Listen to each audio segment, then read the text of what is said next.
Hello? Hello? I'm pretty sure you can hear me this time. Hello, Mega Man fans! Welcome to New Moon 2023, Cycle 12, Blood Moon 3. This is the final stream for Blood Moon. That means we're going through the entire losers bracket into the grand finals. So for those that are unfamiliar with double elimination, you start in the winner's side, and if you lose one match, you go down to the loser's bracket. If you lose one more match, you're out of the tournament. So that means everyone today is fighting for their lives.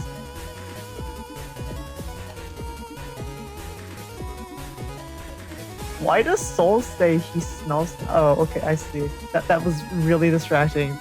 I was really confused why he said that. Okay, right, so playerzero reached the grand finals last time, going undefeated in the winner's side. He knocked down Symes into the loser's bracket, so that means Symes will be waiting in the loser's side finals. And remember that winners finals, losers finals, and grand finals are all best of 5. Okay, and with that, I want to introduce our casters today, Neryth and SoulXCross. Hello, Neryth and SoulXCross. Hello, everyone. Hey guys, what's up? Y'all ready to see the try harder bracket?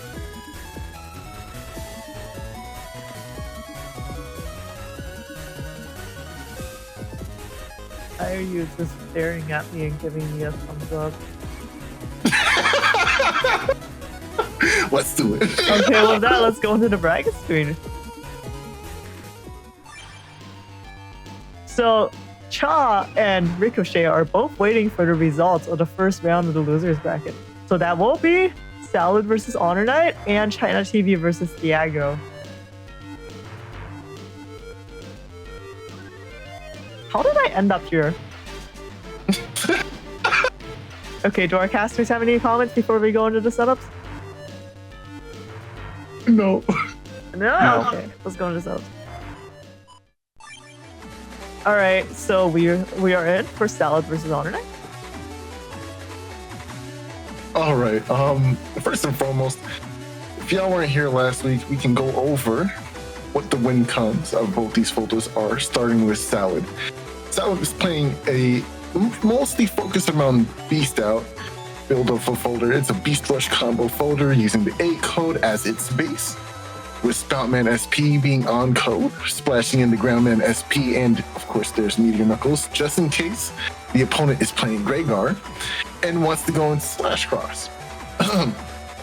But yeah, there's tons of really powerful chips in here, of course.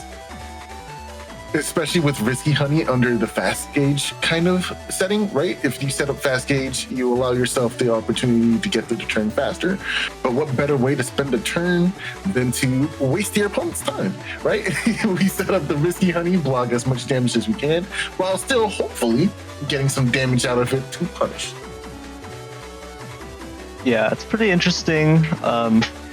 Like you mentioned, it's a really Beast Rush oriented folder.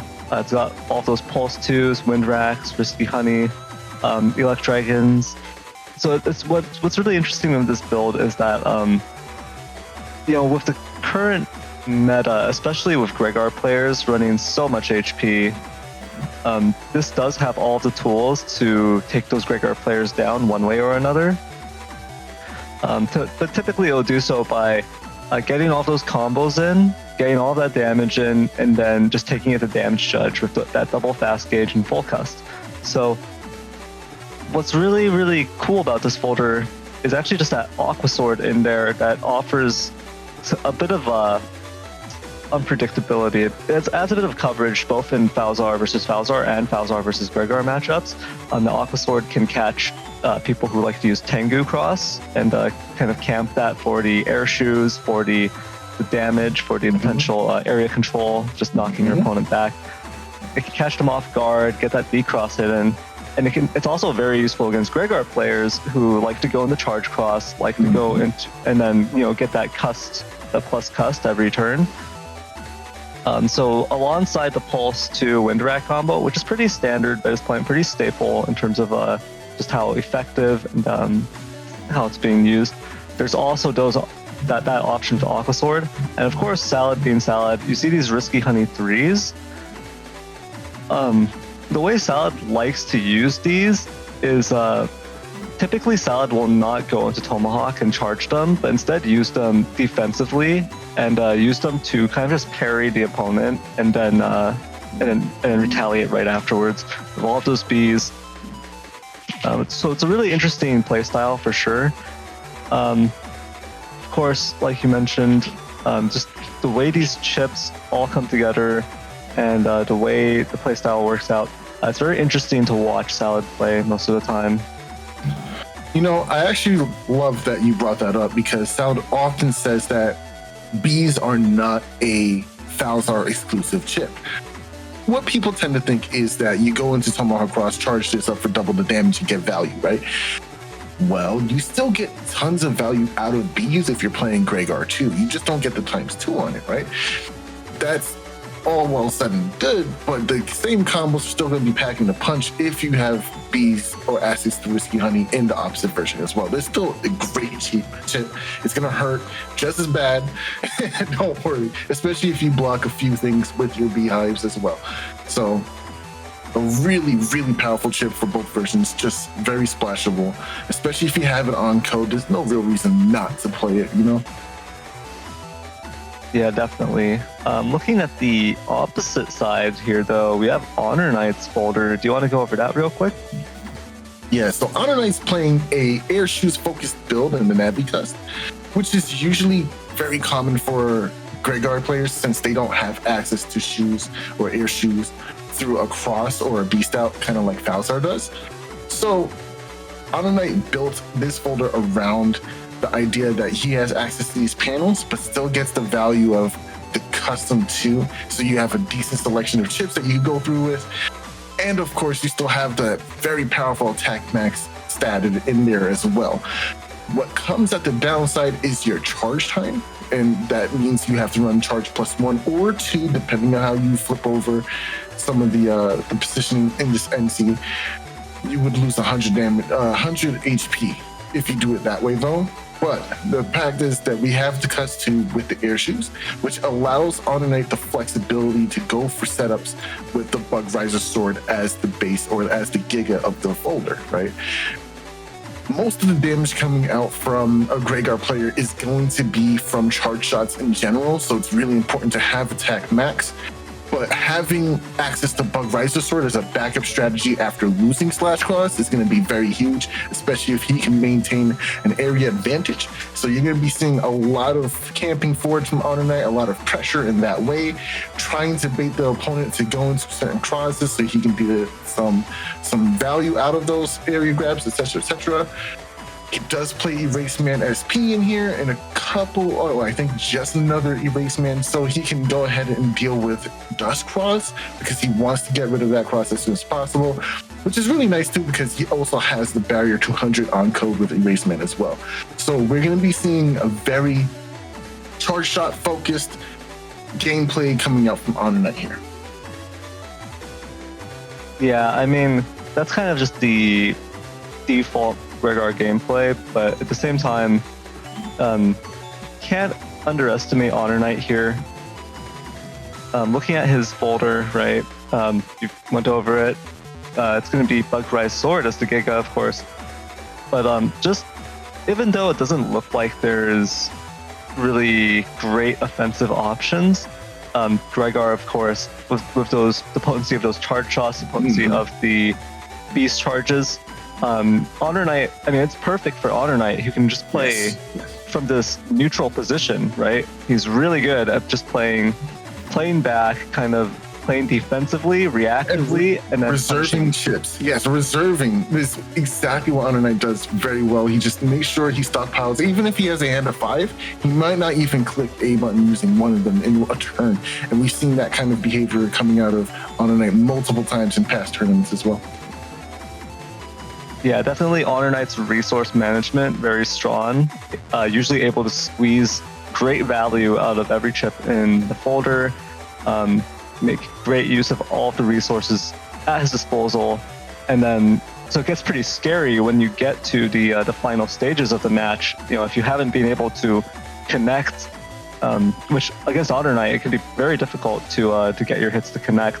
with how defensively he plays, by those final stages, he might just outmatch you in terms of the resources available. Might just be able to take the game off of you with that kind of slow and steady, stable play style, and just be able to take you down. And it can feel very frustrating playing against this kind of play style where you're trying to look for a chink in your opponent's armor, kind of trying to look for that weak point, right? And you're just not able to get it to show up, not able to find it because HonorNite's defensive play is that strong. So it's going to be interesting to see how this works out, because Salad, because you can't really defend that well against a lot of the Beast Rush combos, right? So some of these are going to come through for sure. And it's just going to go down to a matter of, can Salad break through that defensive playstyle? Can Salad work around the fact that HonorNite was probably going to be holding on to some defense for an extended period of time, like 2 turns, just holding on to an invis or an anti-damage or something? It's pretty common in the Salad versus HonorNite matchup, all just to block that one Meteor Knuckle or Groundman SP or Spoutman SP. What's really interesting about it, Neryth, is that we have HonorNite here with 2 Recover 300s, a Barrier 200, just a lot of defensive or recovery in this folder in general. So we're going to see a lot of that coming out from HonorNite, but Salad is just very versed in the idea of this matchup, right? Especially with her extensive background with this game and how she's been playing very well defensively throughout the entirety of this tournament, except for that one time where except for those multiple times she got shielded in this tournament. We don't talk about that. But usually she's very on point with her defensive play, and that is going to come up today. I think she firmly remembers that exists. So, hey, I just got back. What did I miss? So anyway, yeah, those Recover 300s are going to play a huge deal in this matchup. Because if Salad can very outright delete HonorNite here, but if he is able to find that Barrier 200, find those Recover 300s in the midst of her Beast turns, he will be able to outlast the Beast Rush combo. So it will change Salad's win con from just deletion to an alternative 15 turn count and trying to push ahead on terms of damage. And that shield is going to be very important for that kind of end game win con, because it will be able to block Bug Riser Sword, or it will be able to block a /cross charge shot. So it's going to be very interesting to see how it comes down to that. Yeah, definitely. Salad does have that very important tool in that Navicuss. The shield in this matchup can be very, very, very important.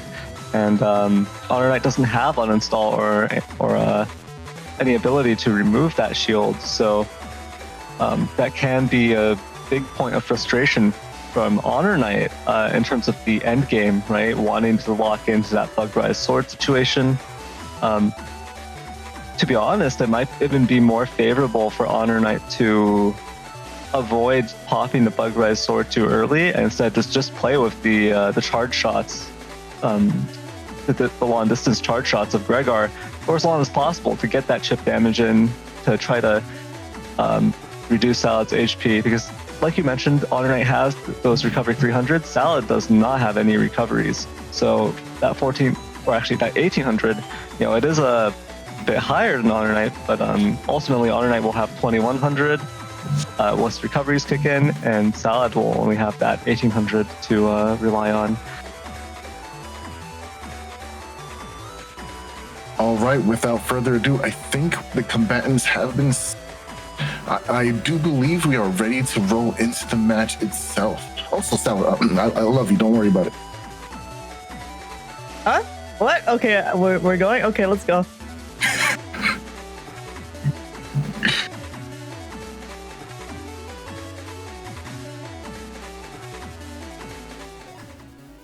Okay, we're in.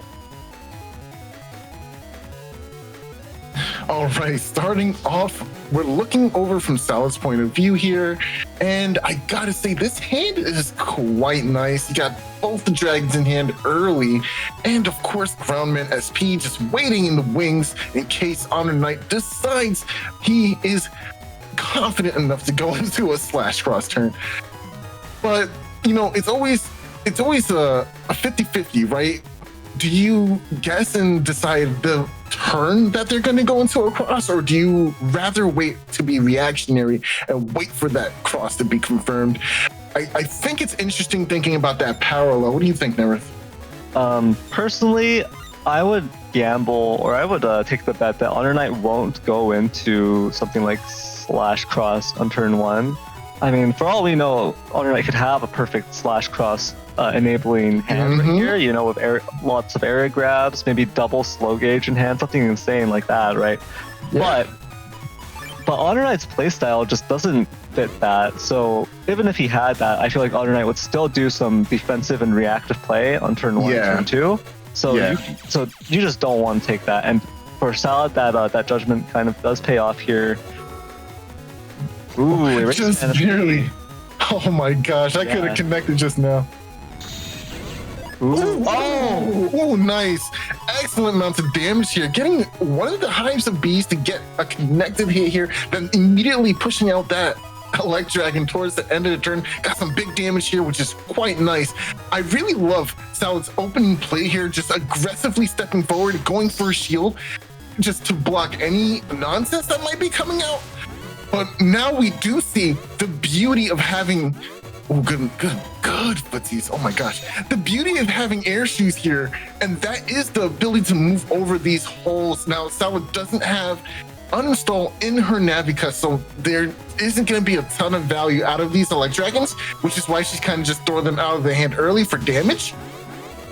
Ooh, stepping down into it. Very unfortunate.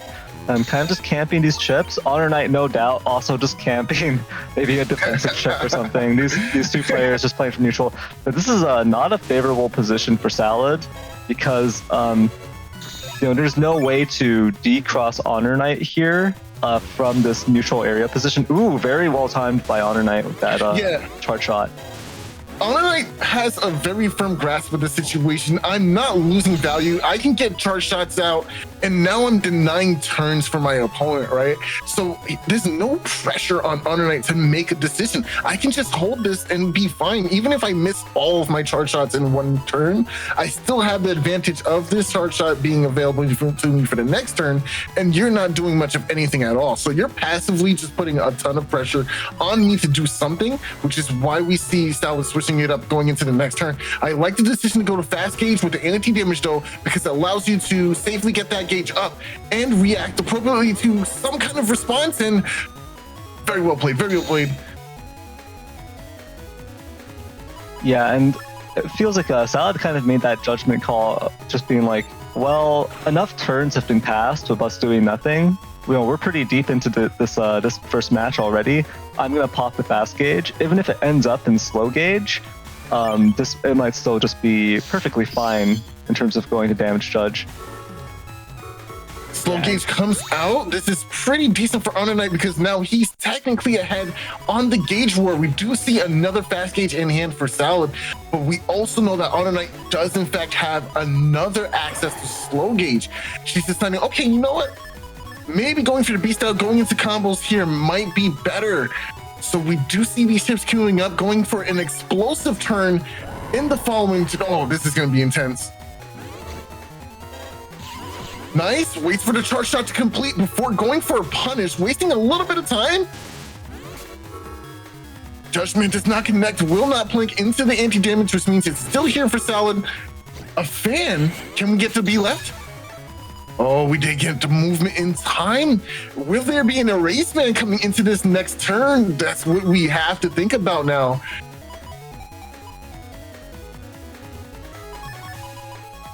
Yeah, an erase man follow-up here because Salad might want to try and get rid of this fan. Going for a B back, right? So you go ahead and get the dust shoot or the dust suck in. But if she stands in this panel... To be honest, I feel like the play here is actually just go Tomahawk and then trade Erase Man into Erase Man versus HonorNite. And just try to secure that Element Man decross. But yeah, there's not too much value coming out of this fan, right? But not trading, deciding to keep on with the course. Goes for the 2-for-1. Oh, this is huge. Gonna get rid of the fan and the decrossing elect, which was causing a lot of problems here. And the right call goes for it. Oh, gonna get punished with the ×2. But still, now we have the ability to just finish out the rest of this turn safely and just go for combo. Nice, nice.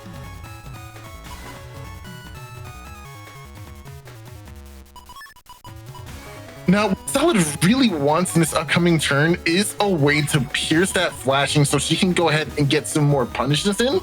We do have Judgment for that. Okay, I like the idea, actually. Going for Life Aura defensively, but this is your last turn, right? Your last turn of Beast out. Is this the right play? Is this the right timing for you to go for a defensive play?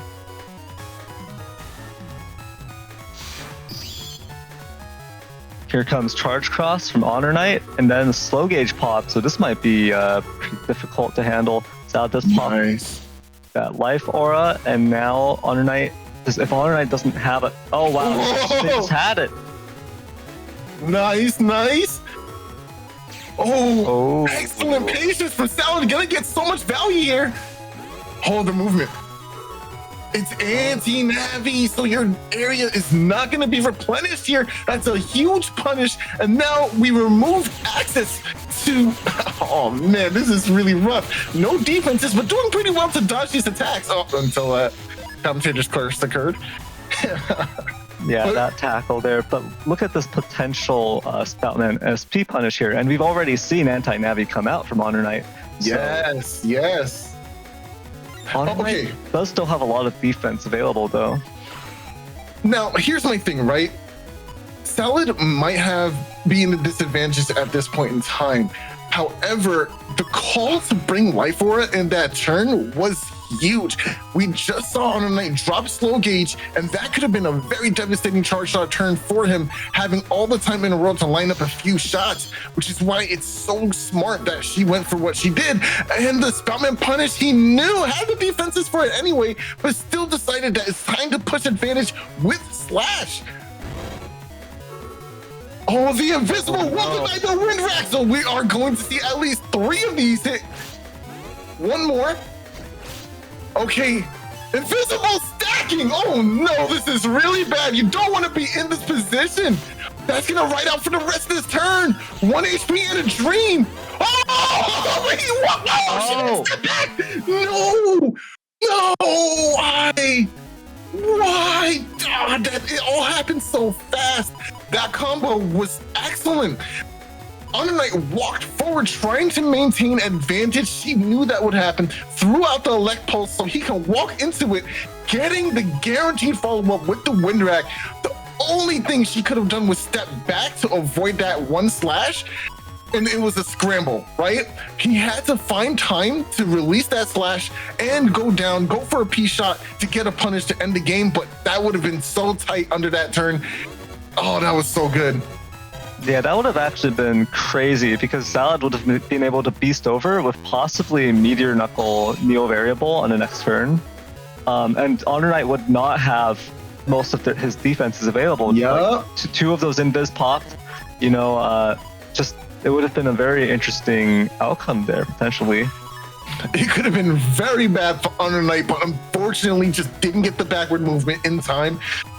Very unfortunate, but we are here in game 2, so it doesn't matter. First turn, nothing consequential. Did get a drop of the barrier 200, but now we do see these bees. And we do know now officially that is in fact anti-Navi and not anything else. So we have to look for our grab revenge if we want to try and get HonorNite to step back into downward movement. We'll block that. Nice. Goes for the bees. Excellent damage. Nice.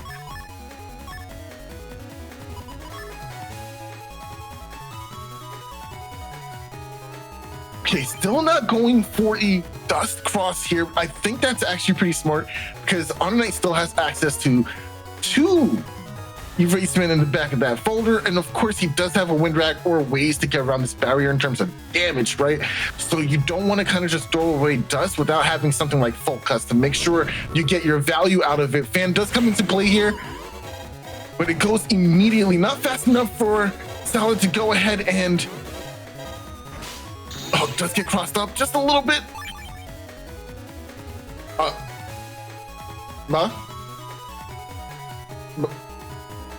So Salad can hang on to this Okay. fast gauge. Ooh. Not sure if that was the play, because to be honest, if you don't pop a gauge, HonorNite isn't going to know that you threw one away, right? I think we want to win the war here, right? Okay, finally, we do see the anti-damage. Forced it out of him. She knew that he was camping an anti-damage in the back. Like, was kind of obvious. But now we forced it out of HonorNite in this way so we can try to shoot that off and then get a D-cross in that way. It's fine, though, because Salad did have a life lead. Still technically has a life lead as well. She has time to go ahead and remove these options from HonorNite. Just gotta land at least one of these. Oh, the charge tackle just eating up the damage. Oh, this is not great.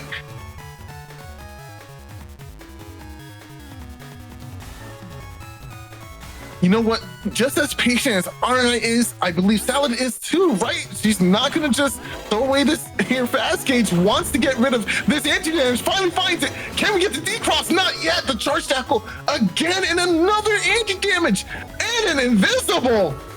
And the Raceman here to confirm, but this is just gonna make Salad go into a cross or a beast out.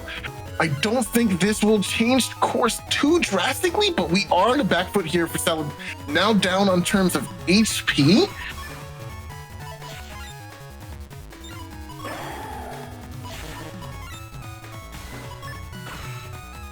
You know, HonorNite didn't want to sit on that hand any longer. Very interesting that he went and forced out those defenses, which means less defense for something like a possible slash cross, which probably will result in HonorNite not going into that cross for a long duration of this game. Probably not even at all, especially since you lost all those defenses in the same turn.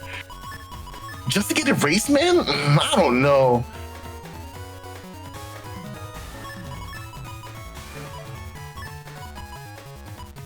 Kind of an awkward selection of chips here for Salad. It's gonna be interesting to see how this turn plays out.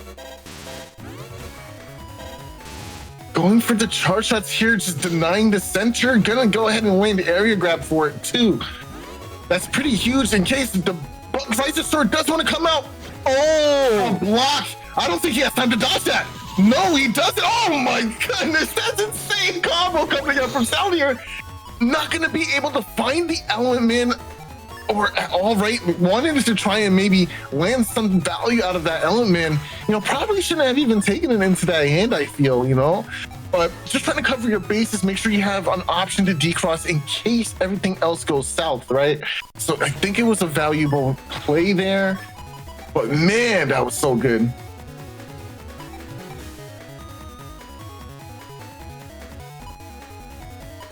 Yeah, I think that element man also served another purpose of just being able to potentially get the freeze, interrupt the charge shot as well. If you're Mash. going for a very... Oh my gosh, Salad mash, please. Oh my goodness. I don't even think you should, I don't think you should be in this cross at all. I'm not gonna lie to you. There's an Eraseman SP back there with their name on it, and you only have 523.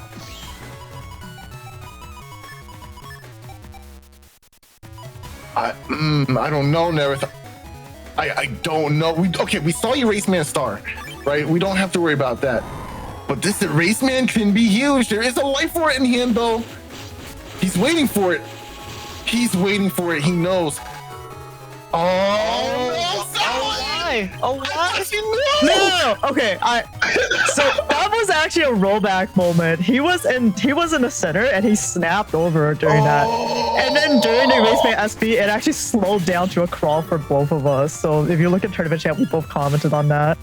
Oh, that's so unfortunate. Yeah. When the rolls back, bro. Oh, nah, that's too tough. Man, what a scramble of a situation. Shambles early, but it's not over yet. We can still get this game back. What does Salad need to get this game back, Neryth? What do you think?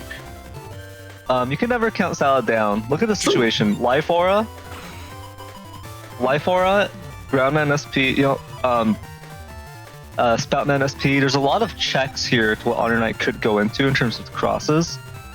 And HonorNite wants to cross here to cross cancel this. Ooh, so this is going to be interesting. Waits for it. Nice. I like the decision making. Okay, perfect. Yeah, this will burn the anti-damage through that life aura.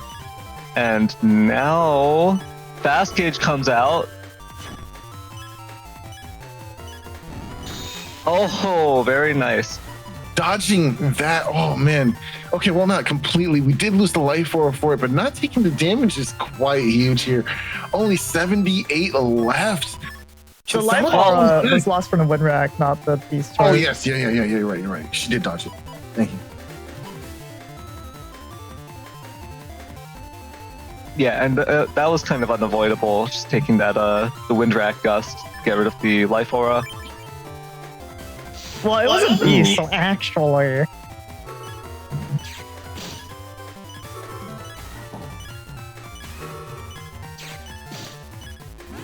HonorNite getting the full +1 here, but ooh, this is Fast Gauge, and HonorNite in YouTube chat said that they already brought both slow gauges. And so those have already been thrown away, so HonorNite has no way to capitalize on this. Ooh, a recover 300 does come out. We do see Slash, and we have the Meteor Knuckles. I didn't expect Slash to come out here. I'm really surprised. This is so much potential damage as well as defense. This is such a perfect turn here. Salad, though, is going to play it safe, knows that, it's Fast Gauge turns, so going to try to do a little bit more here before playing those offensive chips. Really excellent defense really excellent defense coming out from Salad here, using the shield to buffer movement and then punish by just moving down. Gonna be safe here. And we still have Meteor Knuckles in hand. This could be it right here, honestly.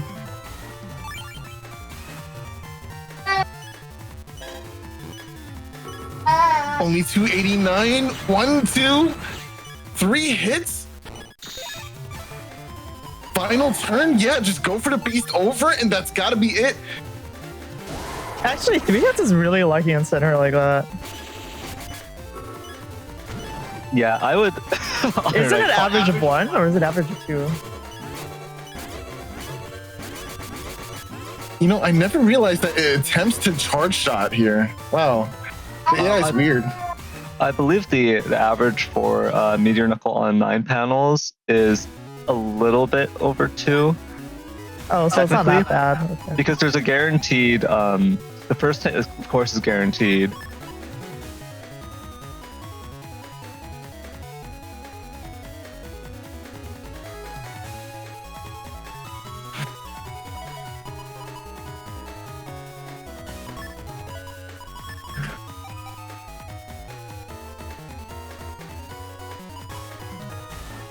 Now, this is interesting.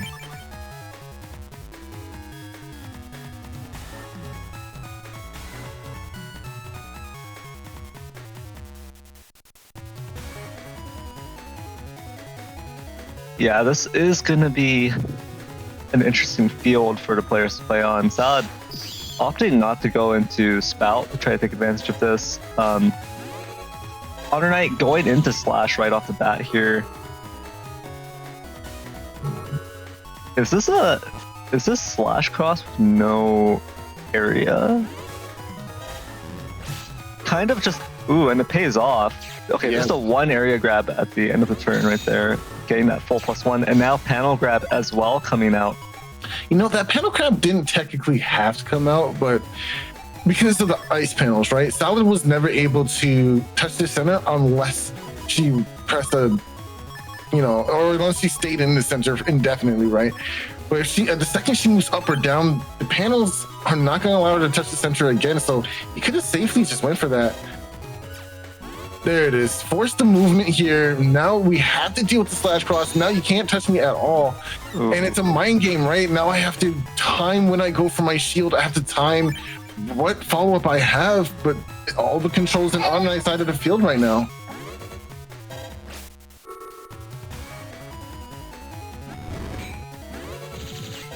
Wow. Awkwardly walking back into the hives of bees. Gonna take some damage for that. But now Fast Gauge is in play. Okay, so this is an interesting punish. Obviously, HonorNite is going to want to have slow gauge in effect, so you can use that very powerful slash cross to the maximum ability that you can. But this will allow Salad to give him an ultimatum. Do you lock down this slow gauge, or do you take the grab revenge, right? So how does HonorNite... I wonder how HonorNite's going to combat this. Oh, he just changes crosses!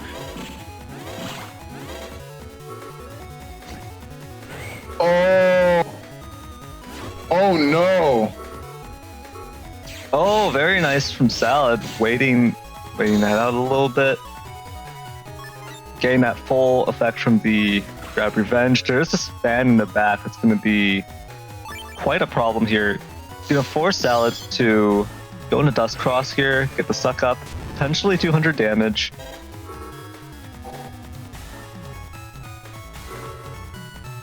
Okay, HonorNite going to replace that anti-navi with anti-damage here. Not liking the odds of taking that 200 damage ban right back to the face.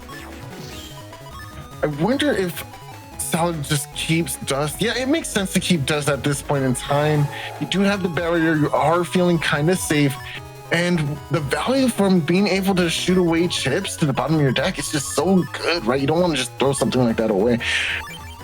The reason why I'm thinking about it is because there is that Erase Man still in the folder, of course. Dodging the Elect Pulse, woo! Ice Panels just make you smooth. Oh, nah. That was excellent movement, but does, in fact, lose the anti-damage at the very end of that turn there to the Elect Dragon. Yeah, but HonorNite managing to dodge almost all of the offensive chips that turn, you know, preserving the anti-damage until the very end, preserving that HP total. Definitely Salad was looking to connect with something earlier, but just those ice panels being such a huge impediment to that. Ooh, Life Aura perfectly set up here to block the Spoutman SP, which would have resulted in a freeze and, you know, even more of a combo there from that Pulse 2. Anti-Navi going to come in here. This might be pretty impactful. HonorNite will have to check for it. Yeah, he will have to check for it. He could possibly lose his own aura if he doesn't, right? Especially if you queue up that Erase Man SP in the back of your folder. So, gotta be careful just a little bit. Wait, did I ever shoot the fan? No, you did not shoot the fan. So I think I just forgot about it there, and so shouldn't Sorry for interrupting you. No worries. Actually, this is interesting because now it seems like HonorNite already knew. And there's the Erase Man, but perfect defense from Salad. Understanding that, hey, he can possibly have a way to play around this. I'll let that play out and then protect myself. And just in case my protection isn't enough, I did go into Tomahawk Cross, so you won't at least have a paralysis follow-up. Oh, mixed yourself a little bit there in terms of movement, but HonorNite getting down these charge shots is pretty huge. Anti-damage at the very end of the turn. Not going to have enough time to shoot it off. Nice. Oh, that's so sad. If I remembered there was the fan, I could have actually done damage on that turn against the Life. Oh, that's really unfortunate. Yeah, that fan could have been huge. You would have got rid of that Life Orb potentially, you know? Yeah, I have a statement after this match. Okay. In my defense.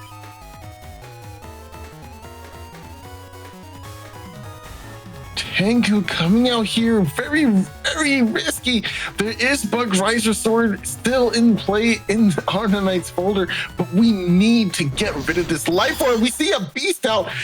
Are we gonna see Erase Man? That's a confirm, but what follow? Is it a Bug Riser Sword follow-up? No, it's trying to go for a chip charge but get punished.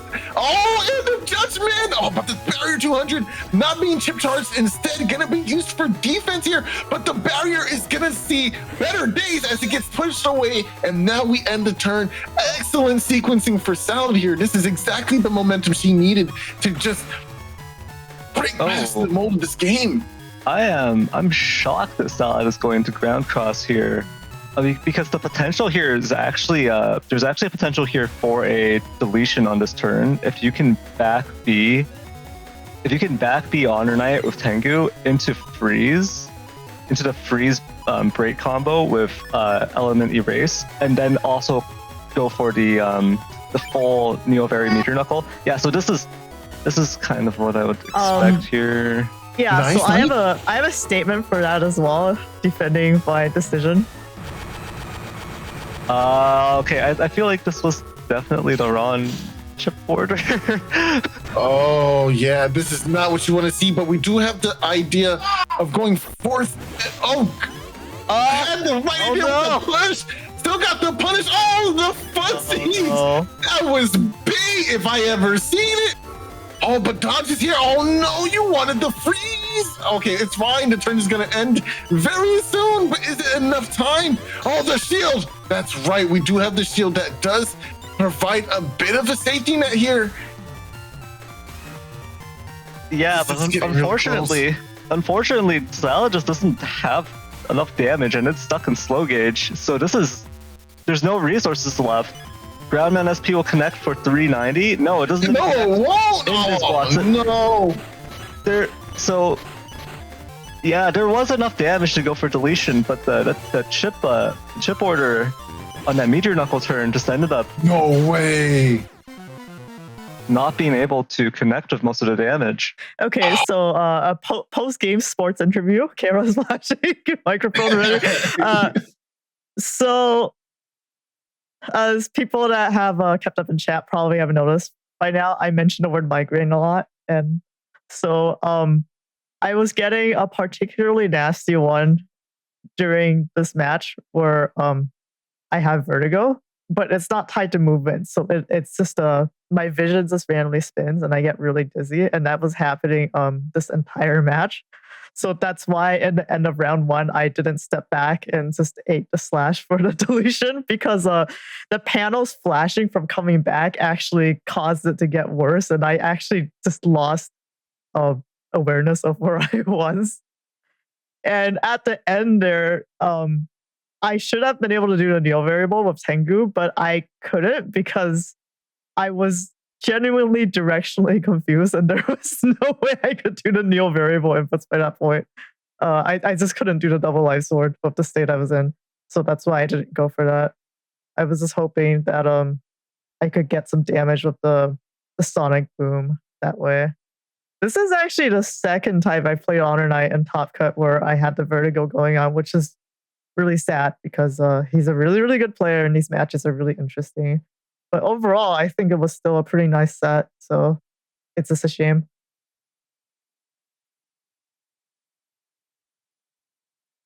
Okay, and player statement.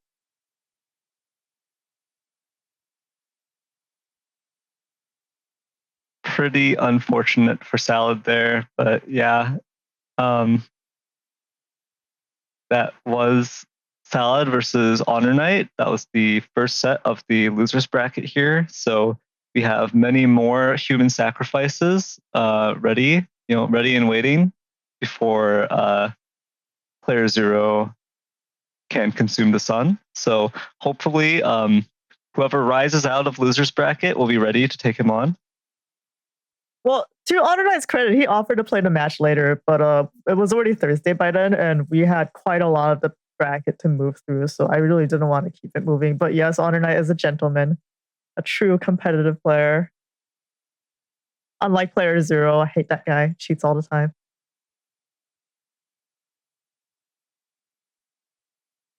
Okay, with that, let's go into setups for the second round. Let me toss that to our casters as well. It looks like we're getting hit by some technical difficulties. Neryth has been silenced by the potential Sun Eater himself, playerzero. So we might need a few moments. Thank you for the kind words in stream chat.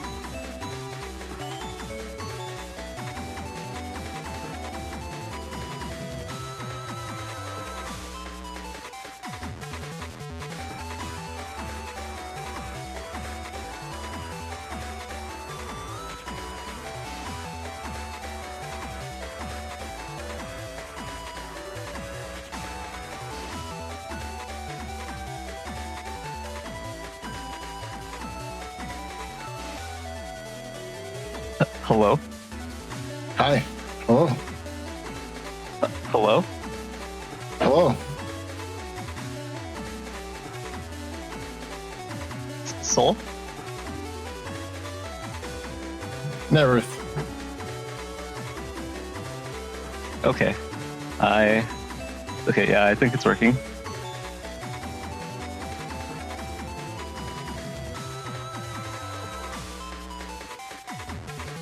Okay, Soul, are you ready to discuss the setups? Yeah, let's get into it. All right. Our setups are already up? Oh, they are. Okay, perfect. All right, so next up, we do have ChinaTV versus Thiago here. This is going to be a fairly interesting match as well. ChinaTV playing Gregar this time around usually plays a lot of fast gauge strats too, but in E and J mostly, I believe. But it's going to be very interesting seeing how ChinaTV uses the Gregar crosses to its advantage, especially with the Tank Cannon 3 and Electros synergy that he's been trying to get down this entire tournament. Yeah, I mean, you've got to love Tank Cannon 3. It's just such a great chip. Feels great when it connects. Even when it misses, you've still got that utility there from breaking those or cracking those panels in the back. Those, just enough damage to feel good. Can even break life aura. Just an overall stellar chip. I think everyone loves Tank Cannon, right? If you don't love Tank Cannon, are you got a really problem playing Battle Network? I agree. Like, it's Tank Cannon, man. It's like one of the most disrespectful. I mean, one of the best chips in the game. I don't know if disrespect factors into it at all. I mean, think about it like this. You're really bringing out the heavy hitter. You're bringing out the tank cannon to deal with your opponent. Isn't that more a show of respect more than anything? You've really got to bring out the big guns, literally, right? True. But yeah, so ChinaTV's build here, definitely pretty standard for Gregar in terms of the chips that have been chosen here. A lot of star code chips, of course. There's Tengu Man just for that Gregar versus Gregar matchup. Being able to threaten your opponent's erase beast. And of course, being a nice way to check life aura outside of just the Windbrax. And of course, since it checks life aura, and if it's positioned well, it can also get rid of the anti-damage. It's just a solid chip all around. It never hurts to have extra wind in a Gregar folder. Yeah, definitely. Because otherwise, you can be, when you've got 3 wind chips in your folder, it's a lot less likely that you're going to get locked out of damaging your opponent due to a life aura on one of those turns that you might want to spend just pushing forward with SoulXCross. But yeah, pretty standard stuff. We do have Gundel Force in here, and then the Revenge is in Z code instead. So a bit more of that utility, that defense coming on from the Z code there with Bubble Wrap, Grab Revenge Sanctuary. Overall, pretty good stuff here. It's a high HP folder with double recovery 300s, so it should be pretty difficult for a Falzar player to chew through all of that. But if you look on the other side, you do see Thiago's build here. You've got that uninstall in L code. L code, of course, just a great code with just a great selection of chips available. Magnums are going to be really critical here in order to they have the potential to lock down the Gregar player, stop their movement. They can also be used very effectively defensively in order to shut down Colonel Force's damage. The Elect Dragons, of course, also cracking panels and just gain a really good hit from any position, a good chance of hitting your opponent due to the speed and area of the Elect Dragon. And then Pulse 1 and Bubble Star 2, just having one of each there. Pulse 1 it's just pretty nice in general. You can interrupt your opponent, you can go for a counter hit. You can also just use it to interrupt your charge shot. And you can use it to set up for something else. The Bubble Star 2, of course, is going to be very nice here for just being able to have a good range in terms of knocking out your opponent's charge cross and heat cross. So L code, of course, just a really, really good code in general. Hot Batch being the Giga of choice here. And you can't forget to mention, of course, Thiago. Being Thiago is running Rush, Beat, and Tango. You know, all of the animals coming at play here. It's the whole zoo. Now, it's the inclusion of those elements that I actually think that makes this valuable cust so valuable. And honestly, the only downside to the build as it is right now is that Thiago's playing with Cust 5. We've been seeing a lot of players recently leaning towards having more options in their hand, deck building, and of course having some more cust in their Navi cust, of course.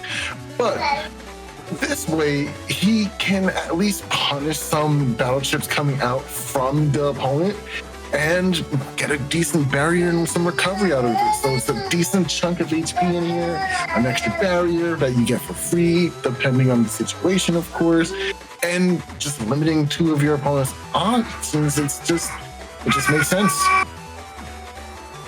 Yeah, and I mean, Thiago being Thiago, right?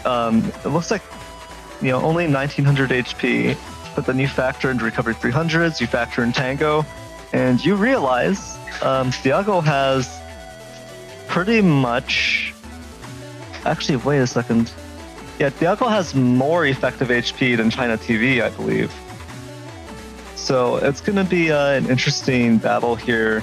ChinaTV is really going to have to take advantage of Gregar's offensive potential in terms of the cross and the beast combinations available, because if you kind of just look at your opponent being in Falzar and then you think, oh, well, I should have enough damage to deal with them, and you don't use all of your resources appropriately, you don't manage to get maximum value out of some of your crosses and some of your beast turns, it can easily be a situation where Thiago just keeps, his HP just keeps bouncing back, right?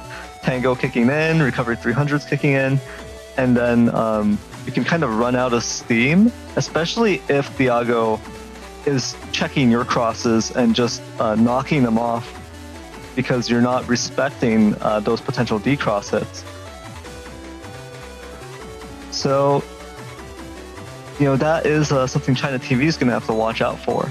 And meanwhile, Thiago just kind of has to look out for that Gundel Force turn, has to really prevent the area from swinging to ChinaTV's side and then getting a potential one-turn deletion, because that's really the biggest risk, you know, is Tango not even being given a chance to activate, and then other than that, Thiago has to avoid just being knocked down to an HP threshold where Gundel Force could kick in and get that deletion without counterplay. So Thiago has all the tools available through L code to, you know, to stop ChinaTV from getting that Gundel Force out, from getting a good Gundel Force turnout. But ChinaTV also has all of these great potential crosses that can be used to kind of pressure Thiago from that neutral position as well. So it should be an interesting matchup. And I'm ready to jump into it if you are. I'm ready to get into the match to see how it plays out.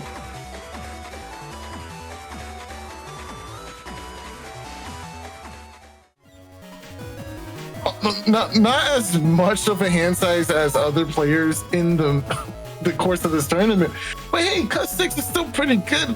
Allows you to go for a reg chip and not feel like you're not seeing enough cards in the match, or you're locked to only using 4 chips.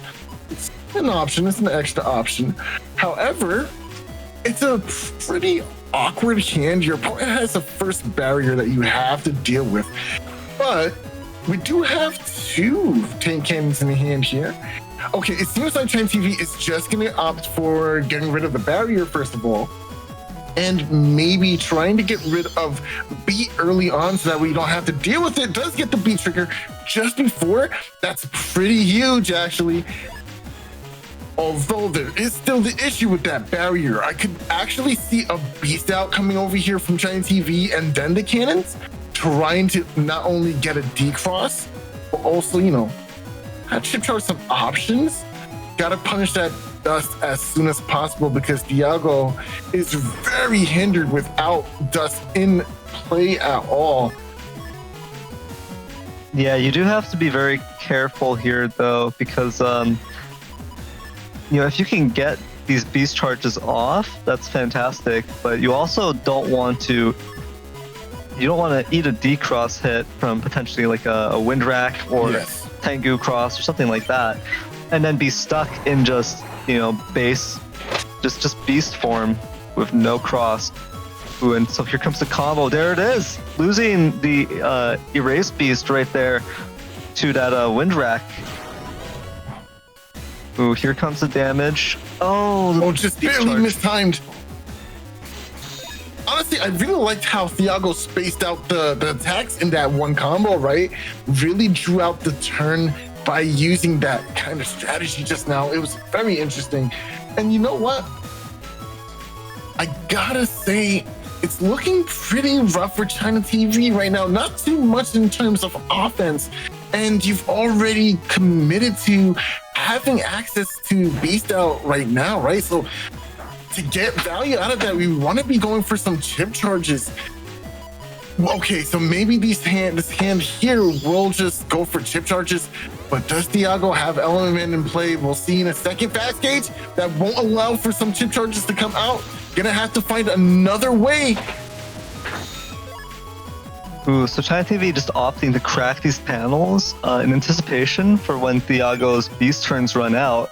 So that's actually going to be a problem. Thiago's going to drop out of beast in a few turns and going to have to go immediately into Tengu to avoid getting trapped. And ChinaTV is kind of just forcing that situation. Here comes Sanctuary, and there it is. Now Thiago is going to have to go into Tengu to avoid being locked into the front here. You don't want to be in this range with your opponent when they are a Gregar player, because they just have lots of options in terms of just you know, knocking you out here. It's going to be a lot of damage, especially coming out from a heat cross of all things. Those charge shots will do an insane amount, and Thiago luckily did not go for a tomahawk cross turn, because that would have been a very big punish just now. Oh, but the Tengu man, nice. It will go ahead and get rid of the barrier here. Oh no, a wasted defense there. That's not what you want to see.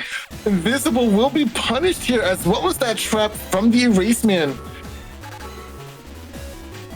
Anti-damage is going to block this, but yeah, Thiago getting a benefit here. Ooh, walking up into it though. Okay.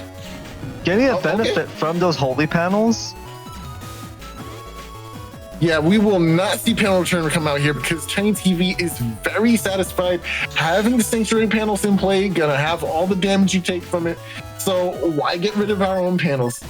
Unfortunate hand for panel return to see access in, but once again, only having Cuss 6 is pretty rough sometimes, and you want to get through the rest of your folder, so you're gonna end up taking a few chips that will get wasted. But going for the cross change here into Aqua Cross, that will be very threatening, but not if you have a life or a up.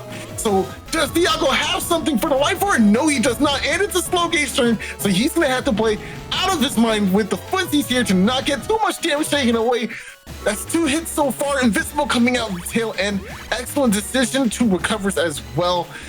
Excellent decision to end the turn with that Invisible, because now you denied so much more damage that could have been coming up for ChinaTV. A beasting over. Yeah, I think ChinaTV realized, like, oh wait, yeah, because Beast over Colonel Force is not going to do, you know, that's not the play here. Nah, so, 1800 is a little too much. If it was 1300, I'd be like, I bet. But not 18, you know? But what I will say is Thiago might catch a dose of his own medicine if he's on the wrong end. Okay, it's not too bad. It's not too bad. It is not too bad right now. Oh yeah, we're keeping it. Oh yeah, we're locking in. Yeah, Thiago, stay in that cross real quick. I got something for you, my boy. I just want to show you my sword. I just got it recently after the Wano arc. It's a pretty good sword, I promise. Yeah, this is definitely a scary moment for Thiago. I don't know if he's going to realize the risk here and then just cross out, because he got the value he wanted out of Tengu, but he's staying in it. Wow, tried to go for a punish with the ice, but maybe, okay, just gonna go ahead and get rid of these sanctuary panels instead. Grab banish, nice. That's gonna force some movement. Is there another area grab? Double area grab. But hey, you know what that means? That means you're gonna be camping forward, buddy. You know what that? Oh no! Oh, yikes! It would have been better to catch Thiago on the forward movement after a wind drag. Oh man, unfortunate. Only crosses available left for China are charge and slash. So slash would be desirable here to force Tengu back, and but at the same time, you just aren't able to do very much from this position. Yeah, I think going slash might have been the right play. There is no meteor knuckle in the hand for your opponent, right? So, but it is also a fast gauge turn, so you don't have to take these charge attacks for much longer, right? So I think maybe that was a better decision not going into slash right away. Oh yeah, that bubble star. If a cross change doesn't happen, don't expect to keep that bubble for much longer. Oh, good defense. Crown Menace, yeah. Sniffing out the slash cross with this play here. Excellent choice, not going for it. But now we're in a bit of an awkward. Oh, that was pretty cheeky. Thiago said, "Oh, you're not moving. I'll make you move then. Crack that panel for me, cuz I need you right in the front row where you belong." Yeah, but now Thiago, oh no, that is definitely bad. ChinaTV had the option. Oh, and still does. Judgeman, both Judgemans will connect. ChinaTV is going to get this area back, but has no way of forcing Thiago back quite yet. But now that the Judgemans are out, ChinaTV can just pop this bubble wrap. It's going to get taken away instantly by Tengu Cross, though, so we'll see if Thiago cross cancels, but I can't imagine. Yeah, Thiago just goes for it. Nice, okay. That eats up one hit, but that causes him to survive past one more turn, and I think that was exactly what ChinaTV needed. No matter what, not eating the damage here for one of these attacks. Magnum does come out, tried to lock him in again, but just didn't get there in time. 1 HP and a dream, still not beasting over. It's simply doomed, right? It's not over yet. Oh, but it's simply doomed. What can you do with 2 panels worth of kernel force versus, what was that, 1500, 1600 HP left on Thiago's side? Not counting Tango, not counting there was no way for ChinaTV to make a comeback from that position, just because, like I said in setups, if you don't pace yourself, if you don't protect and kind of carve out the safe spot for your resources, those crosses, you've got to find a cross that you can safely play into. Whether that's waiting out your opponent's win and then going for erase, or kind of burning through your opponent's breaking chips and breaking options and then going to slash. Whatever it is, you've got to find a safe cross, right? You've got to kind of make one of those crosses a safe option and then play off of it in this matchup, because it's just so hard otherwise, because you can see how ChinaTV was just down in resources, not able to burn through any of that HP, not able to get a good kernel force turn, right? There was just no options in terms of actually deleting Thiago there. And that's what's going to happen if you don't play the resource game, and you don't play from that neutral position to kind of fish out your opponent's resources and then capitalize on the fact that, oh, my opponent used up their win chips, I'm going to go for erase now. my opponent used up their only options to decross Elite Cross. So now Elite Cross is what I'm going to use. If you kind of just default into this, it's just a default Gregor playstyle of this. Okay. Oh, Yeah, that was interesting. Okay. not enough time though. Not enough time to finish this charge. And I don't like the idea of locking yourself to this one panel though, because okay, there's a raceman that could follow up here into a wind drag. That's kind of scary to be in a situation that the only movement you can do is forward by the end of the turn. You know, I hope this doesn't come back. Even if your opponent doesn't go wind drag for the decross here, if they can just erase man and then Tengu Beast, I mean, you're just done for, right? Yeah, your offensive potential is knocked out there. So you really have to be cognizant of that. ChinaTV really wants to use this erase beast to decross. Nice. There it is. Very well done. Wind drag, nice. There's the trade. There's the trade. Both players losing their crosses here. But who is it going to be more painful for? Because Thiago, like you mentioned, operating on cusp 5, wants to reach that hub badge. Yes. Wants to get the hub badge out and increase that cusp space as soon as possible. You know, in that way, I do think it is a positive trade for ChinaTV, right? Because you've stopped the momentum, but is it too late, right? Thiago's getting a new hand right now. It could possibly end up in his hand. We don't really know how much he's suited. Exactly. For all we know, hub badge could already be in there, and then in that case, you're losing that value because you want beast out. You want your beast out for Colonel Force, for Gundel Force turn, and then now you're just using it up here. Now your only option is a beast over Gundel Force, just like in that last match. Oh, Muramasa does not connect. Rush going to get burned here. It's going to paralyze ChinaTV. Thiago just getting a little bit of that chip damage here from the feathers. Not doing too much, but it's just building up steadily. Honestly, you know, I really do like that ChinaTV went for the rush when he did, because he already saw the Muramasa. There can't possibly be anything scarier than a 500 damaging sword, right? Bait the rush, get your licks in while you have it, right? And now you don't have to worry about it for the rest of the match. Excellent. Waited for the charge, but unfortunate. Oh, that's gonna hurt. Gonna take the decross here. Unfortunately, no way to do damage at all. Just gonna hang on to this anti-damage until the very end here. Yeah, I do like the decision. It was an unavoidable decross right there, right? Under slow gauge conditions, even if you block one Tomahawk chop of that anti-damage, ChinaTV making the correct assessment there, just gonna pop that anti-damage at the end, kind of slow down Thiago's offensive on his next turn.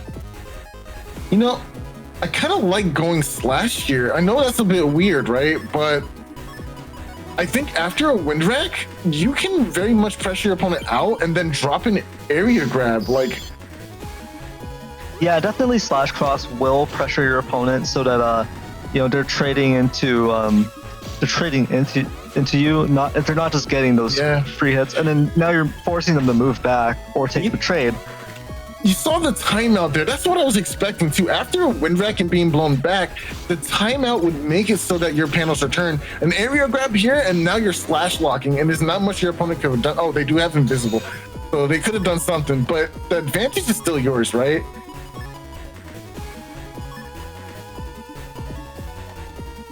Yeah, I don't know.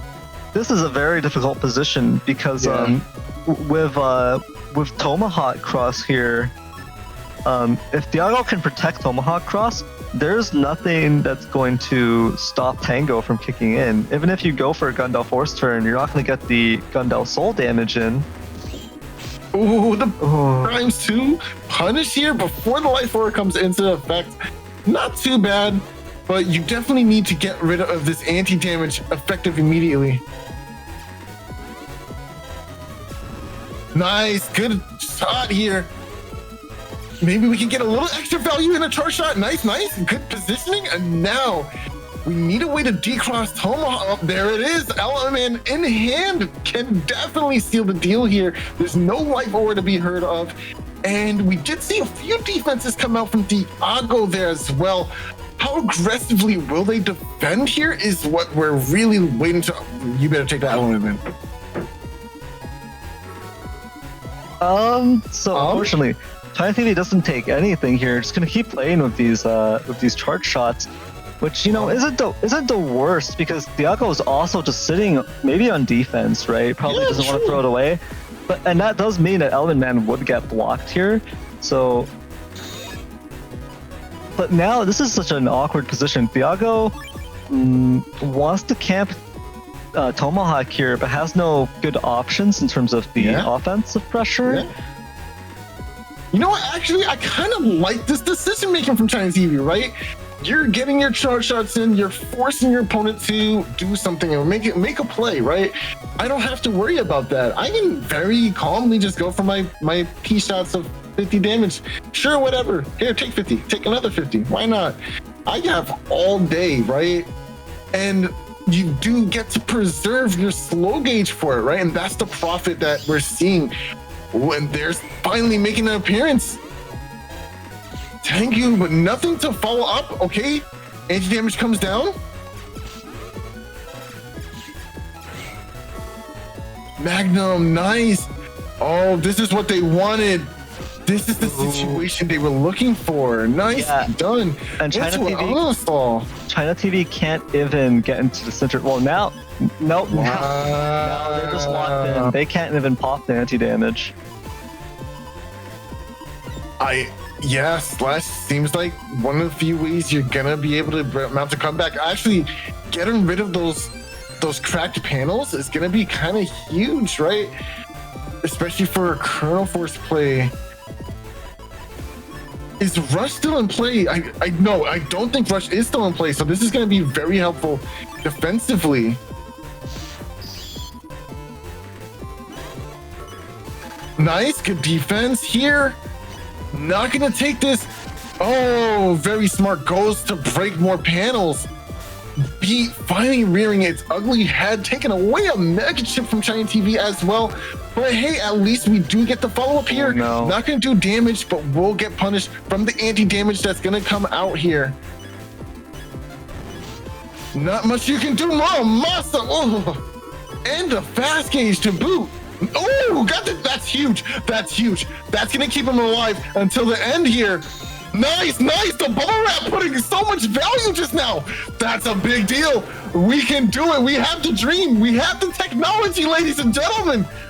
This could be it. Panel return into this entire setup here with the gun nail so unlock. This is actually it.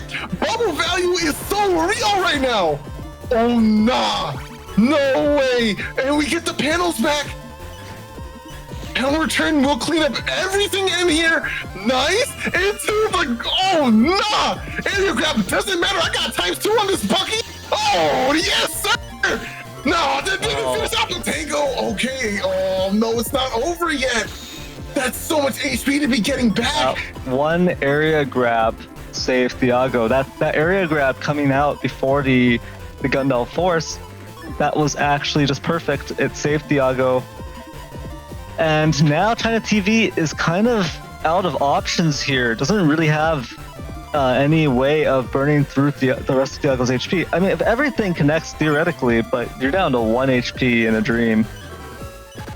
It's still possible, ground man. And it's still possible. Instant ground man need forehead.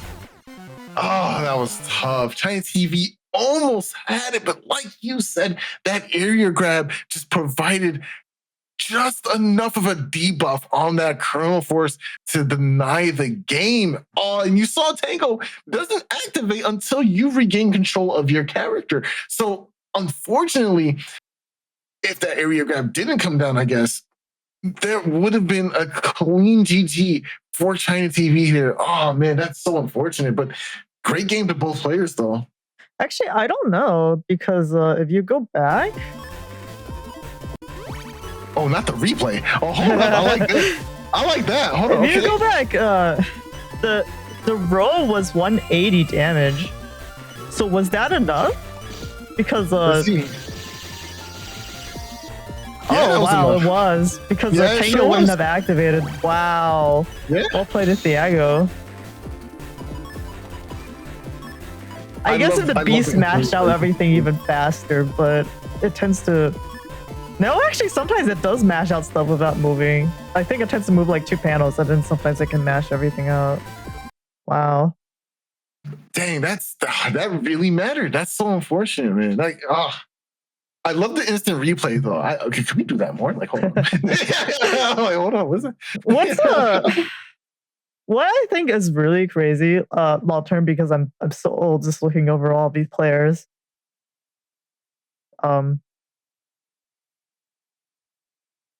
Yeah, I just want to imagine, just imagine the Salad W emote at like 10% transparency in the sky. That's where I'm at now.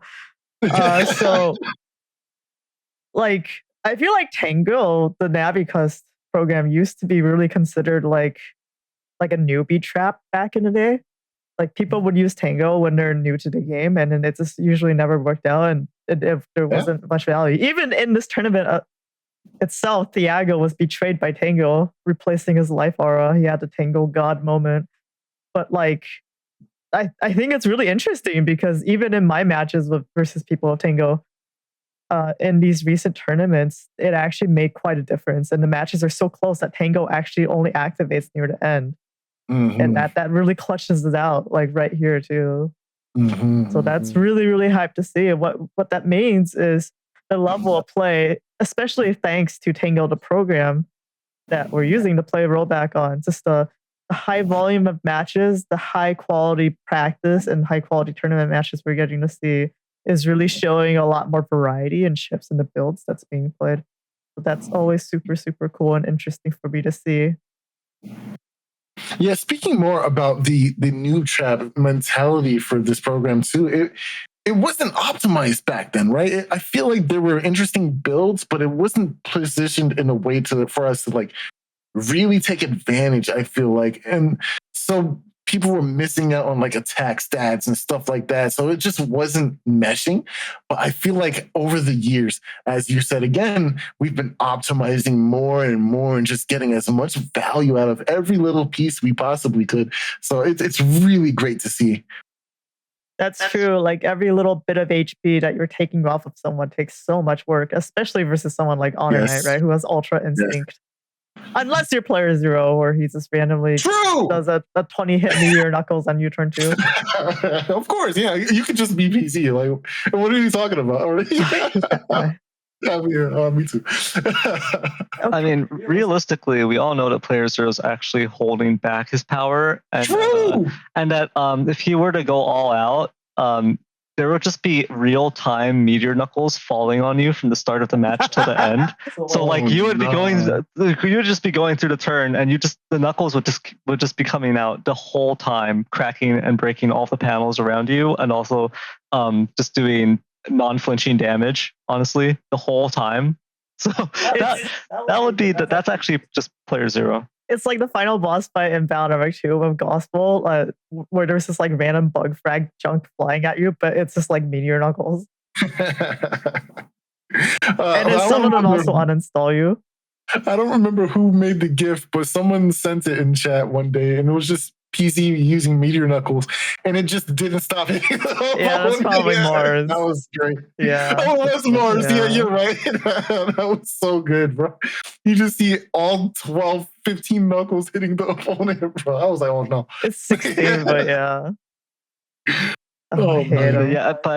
Mars just cranked it up, so it was like 900 knuckles or something, or a bit more. So it just keeps playing even after you get deleted, and knuckles just keep coming.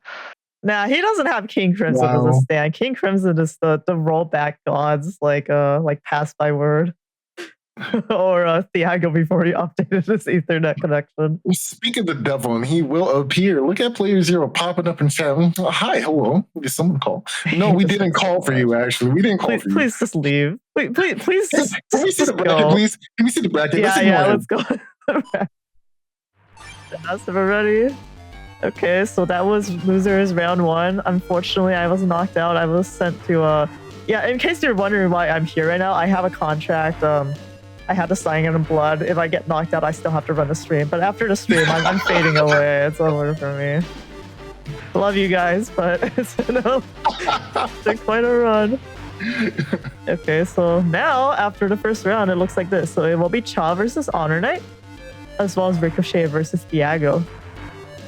So it was Ricochet that was a fan of Thiago, right? I'm getting it right this time? Yes. Okay. Okay, so we will be starting off with, I think it's from HonorNite's perspective. But yes, we'll be starting with that for the losers quarterfinal. So let's get into the setups. I lied. It's from Cha's perspective. Okay, so it will be Cha versus HonorNite. Thank you so much, Cha, for submitting the match. Okay, right, I forgot to send the setups to our forecasters. Okay, one sec. No matter. Looking at the setups, it's pretty interesting. A Gregor versus Gregor matchup is quite one to behold. It is a bloodbath. If you are not privy to it or have not seen it before, let me tell you, it is a slobber knocker of a matchup. Now, both players are playing somewhat similar win cons because Gregor's win con usually is just using your charge shots. However, the folders and the builds themselves are what are completely unique. Cha is running here with the Tango setup and of course B and Rush.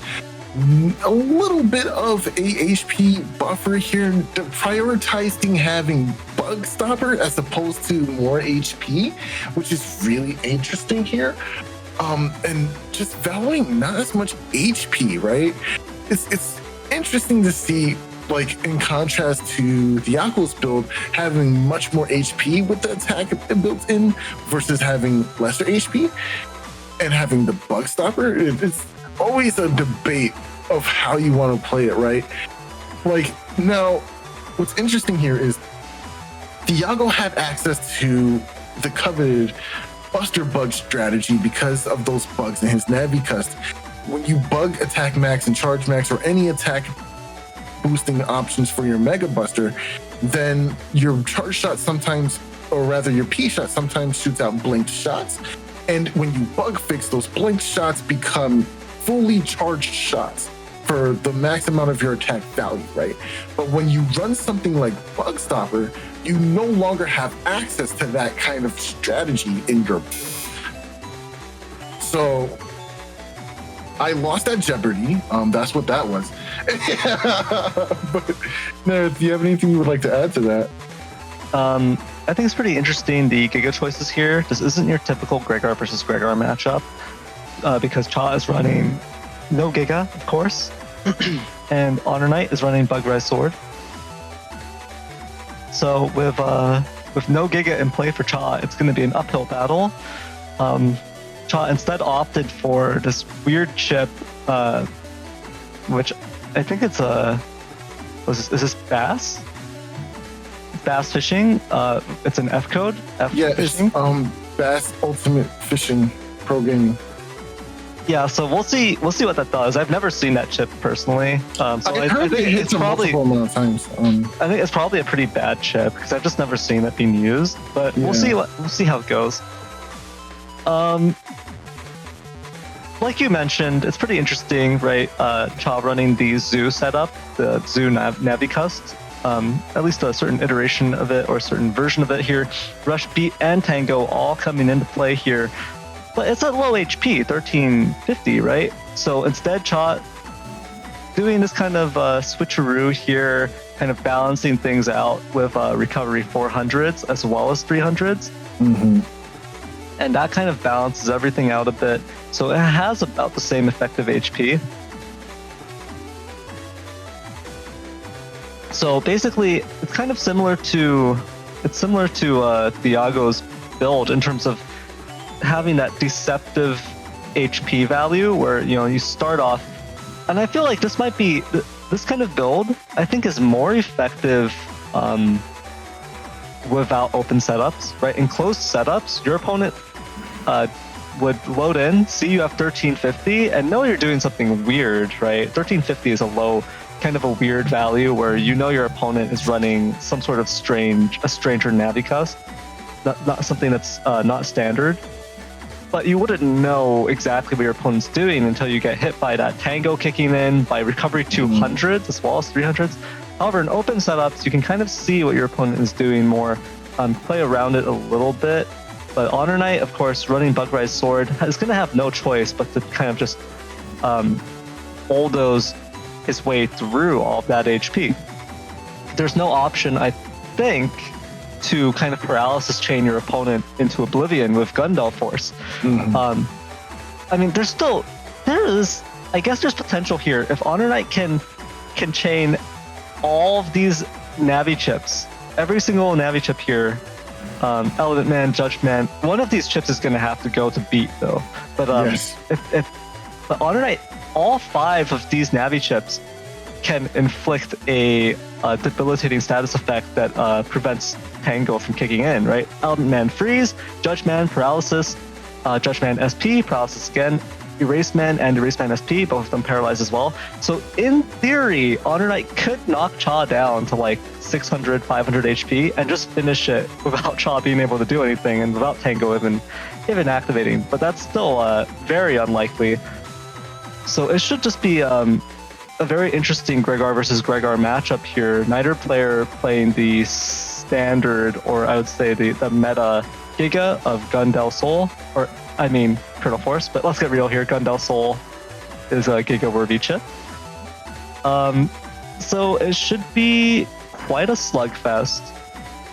I wonder if the fact that HonorNite has these air shoes is going to really make a big impact in this matchup, because that really frees HonorNite up to ignore so much of what Cha could do in order to normally in a Gregar versus Gregar matchup that would kind of put your opponent on back foot, right? Like beast charges, cracking off the panels, that usually will lock your opponent into a very, very unfavorable position.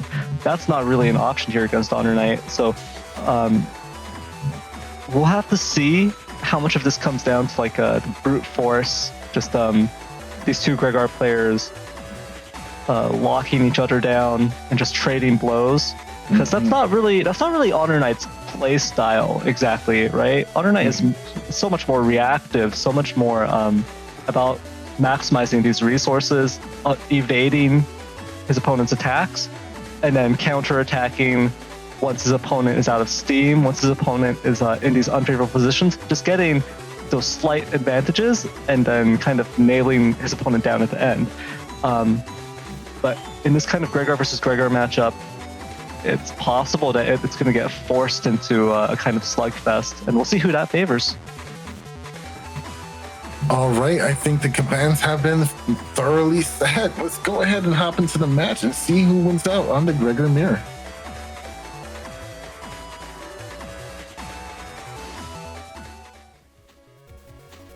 All right, we're in.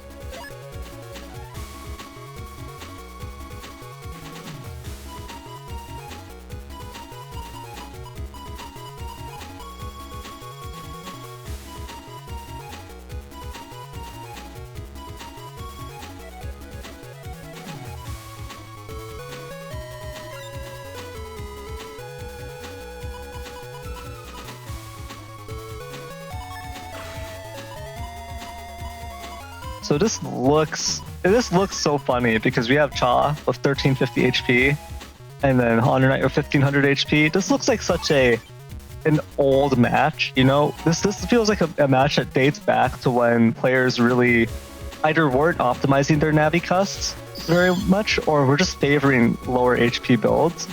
But when you factor in the fact that it's HonorNite, actually the effective HP, because of how defensively he plays, is going to be so much higher. It's going to be so hard to bring him down. And then Cha, of course, having all of this HP in the chips and recovery 200, 300, and Tango. Actually, it's going to be pretty interesting to see how hard it actually is for them to take each other down.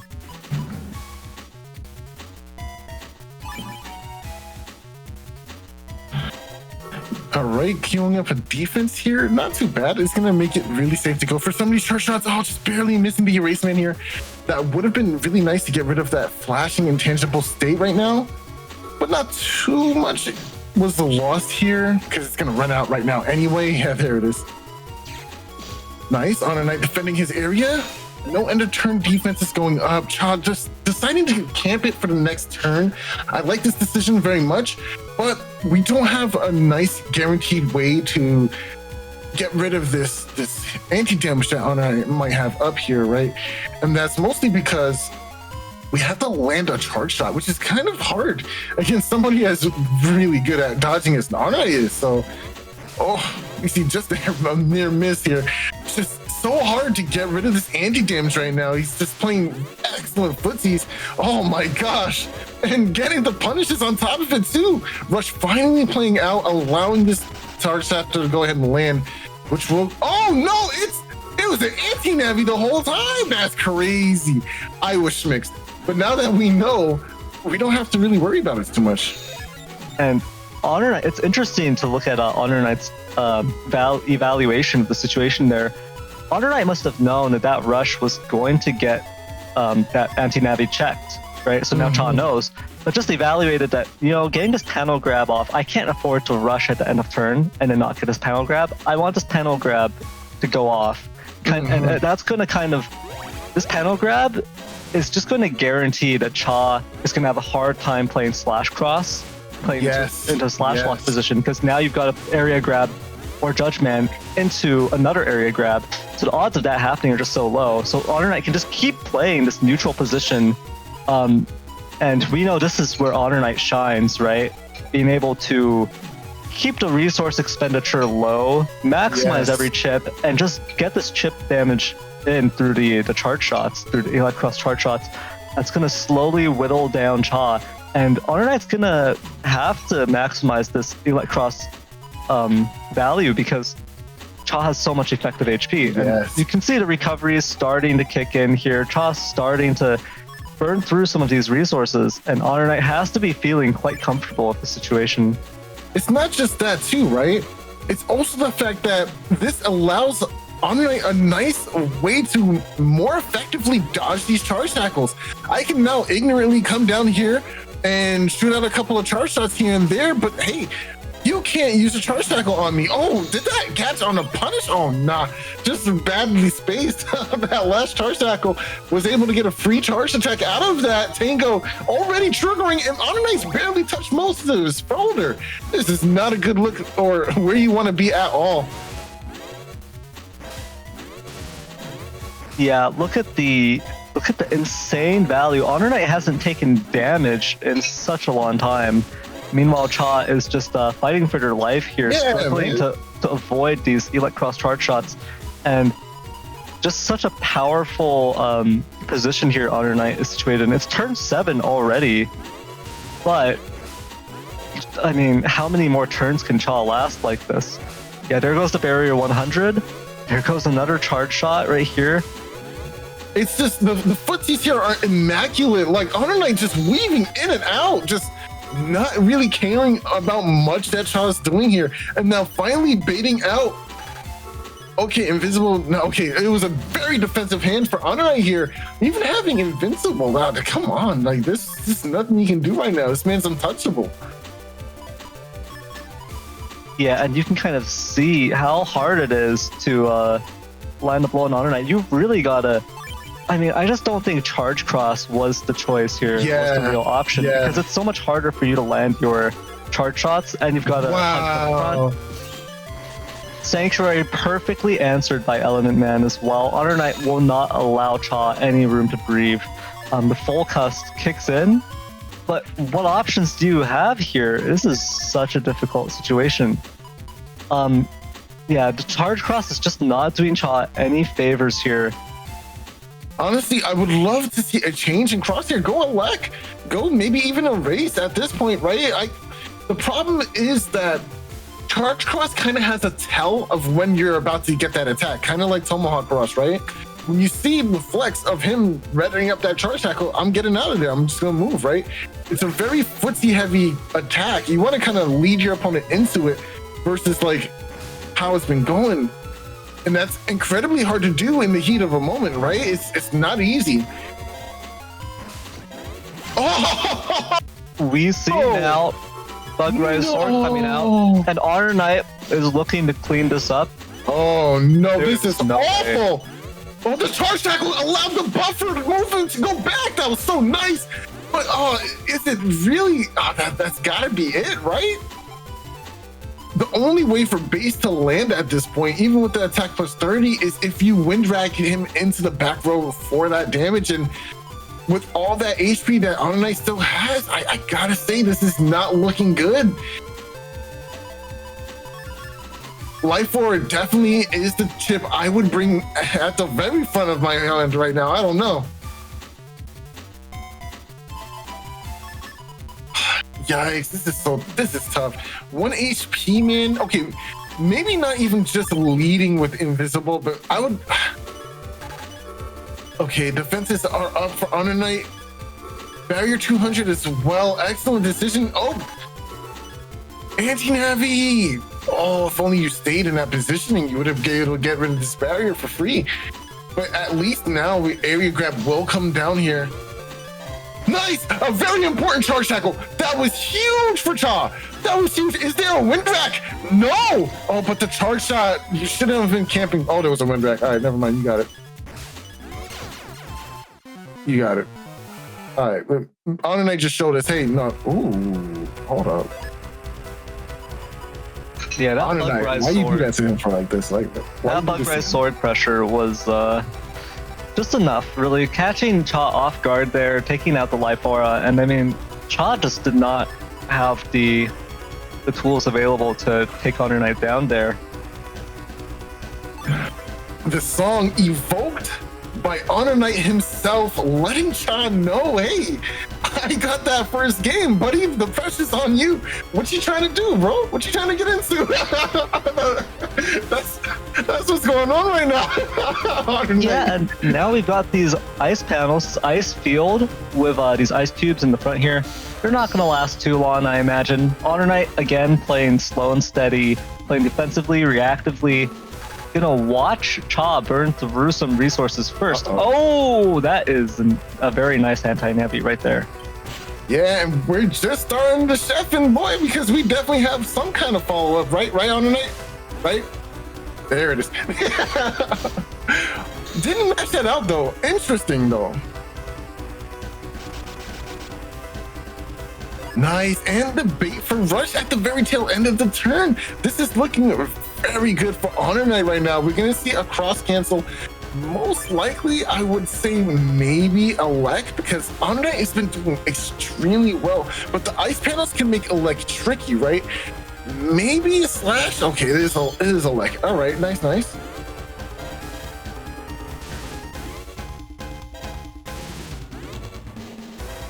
Oh, this is so tough. The ice panels make it really difficult to land an elect charge shot, right? So the mind games is definitely in favor for Cha in this situation. But now we see Cha just babysitting. Oh, oof, walking into that one. Just babysitting this invisible here, punishing HonorNite for not having rush. Gonna go ahead and trigger that at the tail end and be safe coming into the next turn.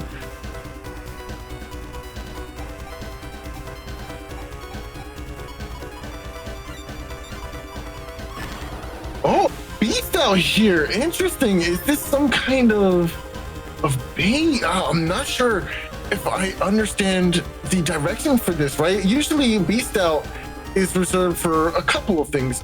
Beast turns that revolve around chip charging or a really big Kernel Force turn. And I don't think chip charging out of Charge Cross is really the motive that you want to be going for. Maybe a cross change here to like erase would have been really nice.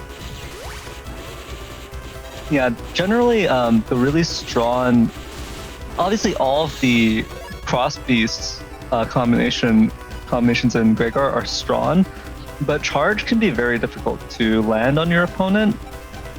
Generally, you want to go for like erase for that homing erase tail, or Elec can kind of get that paralysis in on your opponent, get that really wide, that really big AoE effect there.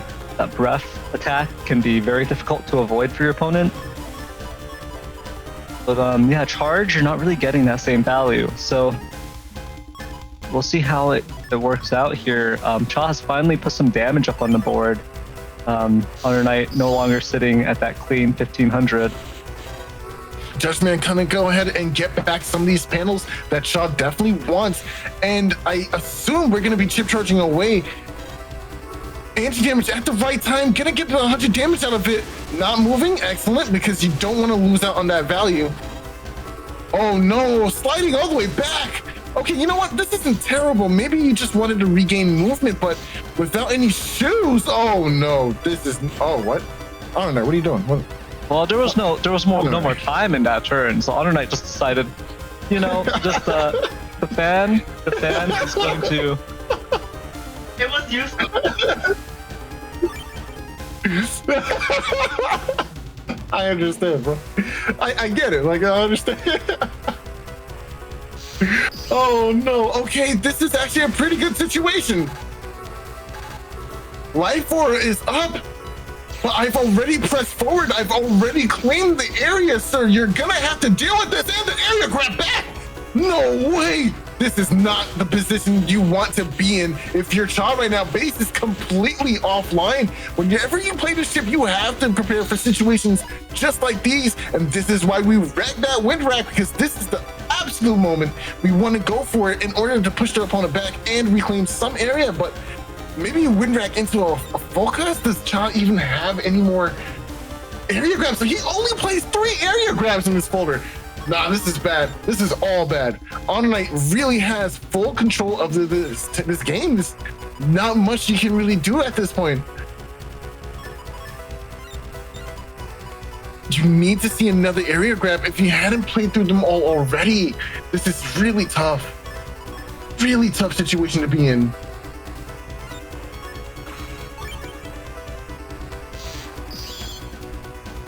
All right, gonna go ahead and throw. Okay, SoulXCross charge shot into the Life Aura. Okay, wind rack in exchange here. Nice. Unfortunately, in this situation. Okay, not bad, not bad. Got a trade. HonorNite does have the ball in his court, but I think going Slash was definitely the right call here. Yeah, I mean, Cha needed to do this earlier in the set, I think, which is just matching HonorNite's cross and just fighting back on even ground. I mean, of course, Cha is still at a huge disadvantage with this HP, but I mean, at least now they are trading evenly, right? So for a long time, Cha has been overly reliant, I think, on that charge. I think cross. I value barrier here, but yeah, continue. I'm sorry.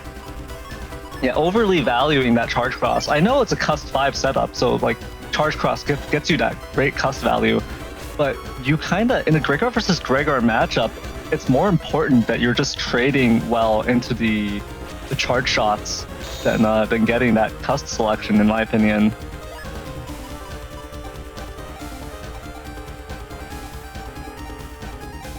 One area grab, that's not going to do anything for you though. I mean, even if your base lands here with that plus 30, it's still just not even close to enough. You have to land more shots. You have to land more charge shots first. Get this Element Man SP in on this turn. Then maybe you can look for a deletion. But even so, you know, it's going to be very hard. Nice. Dropping this area grab is definitely huge. You want to drop this area grab like yesterday. I think you should have dropped this area grab a long time ago. Nice. Get in there. Get a punish with that. Get the shield. Nice. Excellent. Nice. That's damage on the shield that you need. Okay, you know what? Sure, I'll take it. That's damage on the shield again. Oh, that's a really good erase, man. Does connect as well. The P shot for this, the panel grab. Oh, nah. Oh, nah. This ain't it. This ain't it. No, there's no time for running away. The pressure's on you, my boy. I know, but you got to play it out. This is where we at now, boy. Oh, no. Oh, my goodness. Okay, you know what? SoulXCross isn't in play anymore. We do have this erase cross, which could be very strong, getting that decent value.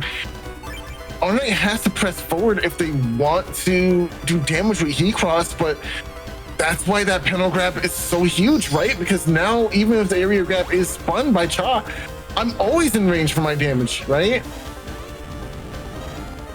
Nice, nice. Okay. Excellent. Gonna have to take that for not found, but there is the answer somewhere.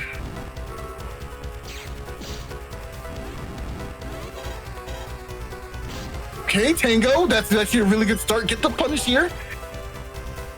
Nice, nice. It's not over just yet. Groundman is going to do a significant amount of HP. Honestly, I'm taking the hand with Groundman and the anti-navi. I think that's what I'm doing. I'm Groundmaning first, and then I'm dropping anti-navi. And the reason being is that your opponent doesn't have Kernel Force, right? They have to play a much more honest game. And when there's honesty, you can do a little bit more cheeky things, right? But maybe Shaw has a vision that I quite don't match in this situation. And we're just gonna have to see how it plays out for Cha. Meanwhile, HonorNite, the ball's still very much in their court. Probably still has an area grab or two somewhere in the folder. I mean, so are you calling Colonel Force dishonest? What's so dishonest about having an entire army pop out of the ground to your opponent? What's so dishonest about ganging up on your opponent with like ganging with like 15 guys just popping out and just shooting your opponent for you? What's so dishonest about that? I don't understand. Why would you call it dishonest? Oh, nice. Oh, nice, nice. You know what? HonorNite is holding on to either a Navi that he can TFC, but okay, this is actually really big. That Invis, if he doesn't have another defensive chip, base is no longer lethal. Never mind, I lied. That recover 300 was incredibly impactful. That was almost a base and win condition there, but now we have to melt through even more of this HP. This is looking really tough. Cha has a lot to push back on. Only one more turn to do that with two. Drop the Sanctuary. Drop it. Take less damage, please. Oh man, Cha, please drop the Sanctuary. Drop the Sanctuary. What are we waiting for? Ooh, do it now, go on. HonorNite dropping the ball a little bit on the defense on this turn, not avoiding these charge shots as much as should be, but don't get value here. Here it comes. Oh. You don't want to hit. You don't want to hit. You actually do not want to hit. Oh, if HonorNite walked into that one. Wow. Oh. I'm leaving. I'm leaving. I don't want to be here anymore. You! Oh my god, are you kidding? No. No. I'm Anti-Navi. I'm done. Anti-Navi used against Cha to prevent bass fishing from coming out. Wow. Wait, what was the damage judge? Would that have made a difference? No. Oh, no. No. It would not have. The bass was going to delete HonorNite. So was it? Yeah, because yeah, 410. It's a my god, bass. It got stopped by Element Man, thrown into the Navi. I'm offended, Salad. No, hold on, keep that same energy. Because at 410, it's supposed to be a kill, right? You're supposed to get a KO here with base, but you're questioning it because I know. You're overthinking it. I literally just didn't see the HP. I just came back. So I would never do that to you. I would do that to Soul every time. So I genuinely feel hurt. You know I would never do this to you. Everyone else in the back room would do this to you. Yeah, I would every time. I would do that to Soul. Like, I have my hand on my chest right now. Wow. So I would never. I'm offended. Nah, that's what I heard. No. Nah, I don't want to hear it. Oh no. Every time. I would never miss out on doing that to Soul. I think if anyone has the card to be allowed to be this rude to base being played, it would be HonorNite, because the reason we know about the 7-hit base is actually because HonorNite lost the Symes in a previous tournament because it only did 7 hits instead of 8. It's true. So, well, I mean, now we get to see another issue with base doing 0 hits. So, oh man, 0. HonorNite, it didn't have to be that way. It could have been any other way. You know, it could have been more. You could have had a defense. You could have had a defense. No, that was the most cinematic finish. I applaud HonorNite for that play right there. Yeah, that was it came down to the wire, 1 second left on damage judge, and HonorNite just goes, base? I don't think so. And base was also just like, yes, I don't think so. And wow. With the music too, that was crazy. Wow. Yeah, well played to Cha and HonorNite. That was a great effort there. Unfortunately, HonorNite really showing his stuff there, with that resource management, with the charge shots, the footsies, all the defensive play there, getting that value. And you can really see how important the cross mind game and how you use crosses in Gregor really is, because it really boils down to, I think that matchup, HonorNite managing to take it 2-0 really did boil down to the fact that Cha just wasn't totally optimizing how much value they were getting out of their crosses, which crosses they could use offensively, just being a little bit, leaning a little bit too hard on that charge cross meant that HonorNite was getting such good offensive value on Elec cross, and Cha was not able to match that, right? If Cha could just match that value, trade into HonorNite, then HonorNite would actually be on the back foot, because HonorNite's value in their setup is in those air shoes. It's elsewhere. Yes. Cha actually had more kind of brute force potential than HonorNite did in that matchup. Yes. But just wasn't able to convert and get that value, get the damage to stick on HonorNite, get the damage to land on HonorNite. And HonorNite was just not feeling too pressure, just stepping out of the way of charge tackle over and over and over, retaliating with the Elec cross charge shot over and over. And in that first match, that really made a huge difference. And in that second match as well, I think the way the beast out was used, wasn't optimal. You really want to get some good offensive turns out of it, and unfortunately, Cha wasn't able to break through HonorNite's defense. But well played to both players nonetheless. It was a good effort, and HonorNite really demonstrating some mastery over that defensive play and resource management in that game as well.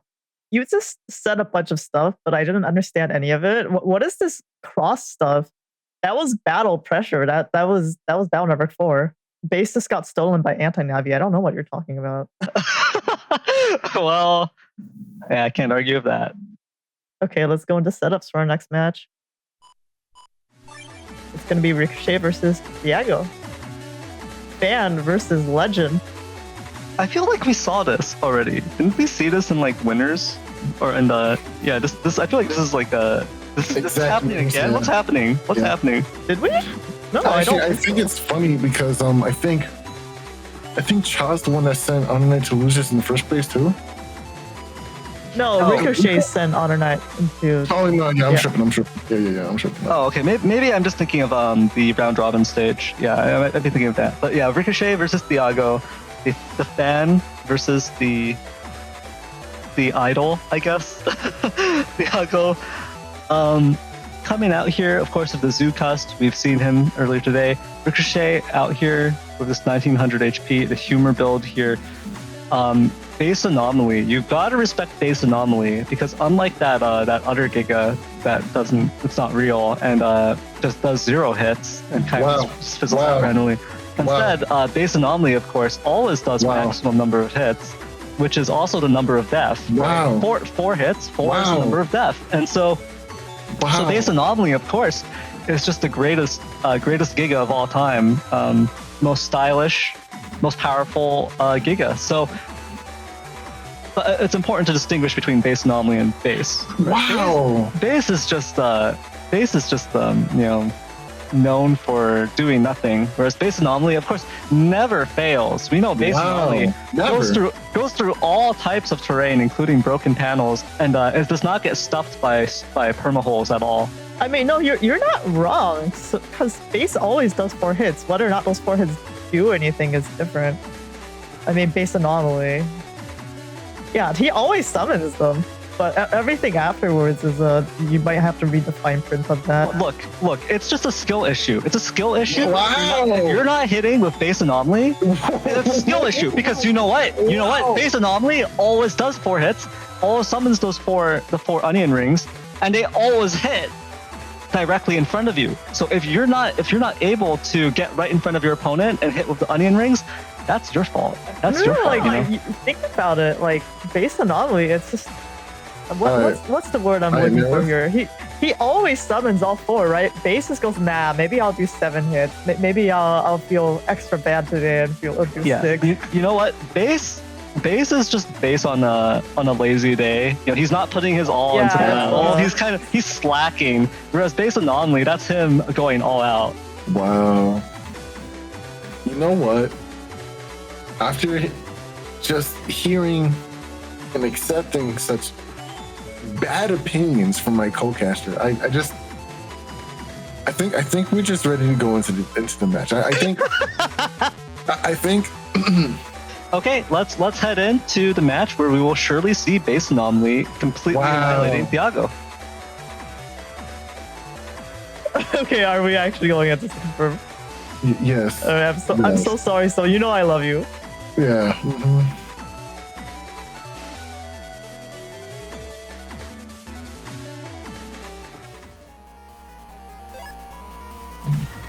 And we see here, kind of the picnic field here.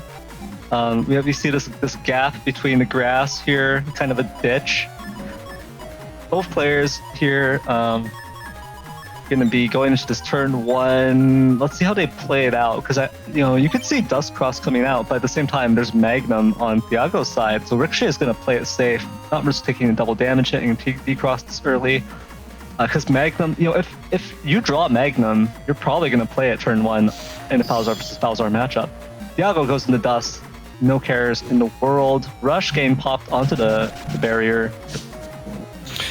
I do want to showcase one quick thing from Ricochet's build, and it is that summon black into...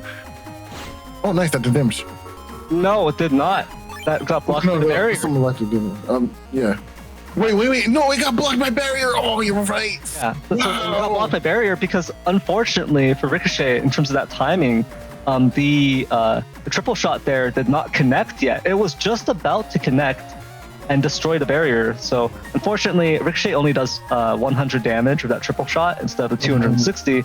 Loses 160 damage there, but honestly, at least something connected, right? Yeah, I think honestly the best policy at this point in time is just try and bust a shot off that barrier before you try to go for some combos and such. Oh no, giving your opponent those 3 holy panels is a bit of an issue here. Let's see if Thiago kind of takes advantage of that in his next turn.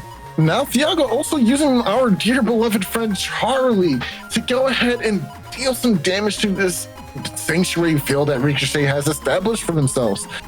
It's really unfortunate, man. Charlie on the opposite side of the field is just not a friendly vibe, man, and it just hurts. I don't know what you're talking about. Charlie is such an amicable guy. Look at him. Look at that smile. Look at that smile. Wow. Beautiful. I mean... But he's breaking my board. I mean, but you gotta respect it. Look at that smile. Look at that. It's called renovation. Look it up sometime. Renovation. Oh no! That's why he enjoys it. The cool, the sanctuary, like tranquility of renovating your opponent's board. That's what we do. Oh no! I never even thought of it this way. That hurts. Ricochet on a bit of a back foot here, but hasn't really taken that many hits or anything. In fact, I don't think they've taken any hits here. Just a little bit, 1,882 HP. Thiago, on the other hand, did take that 100 damage crack shot, or triple shot earlier, I should say. But still, this area situation not looking great. Ricochet not feeling a huge amount of pressure quite yet, but as Charlie lays down these punches and kind of just cracks everything here, steadily Ricochet is going to start feeling some pressure. Wow, and now all these panels that Ricochet tried to set up will be disappearing. Although we do get to camp forward and get some sanctuary panel value from there. Yeah, it being a humor setup does mean that Ricochet wants to get maximum value out of here and get that 520 damage summon Black 3. But, why aren't we taking this on the Black 3 as a matter of fact? I'm queuing that up.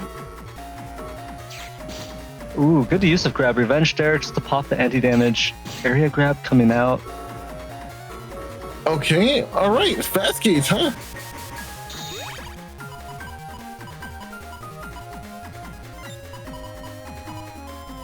Interesting setup here. That's a lot of barriers in his hand. It feels like Ricochet's just not able to do too much offensively just yet.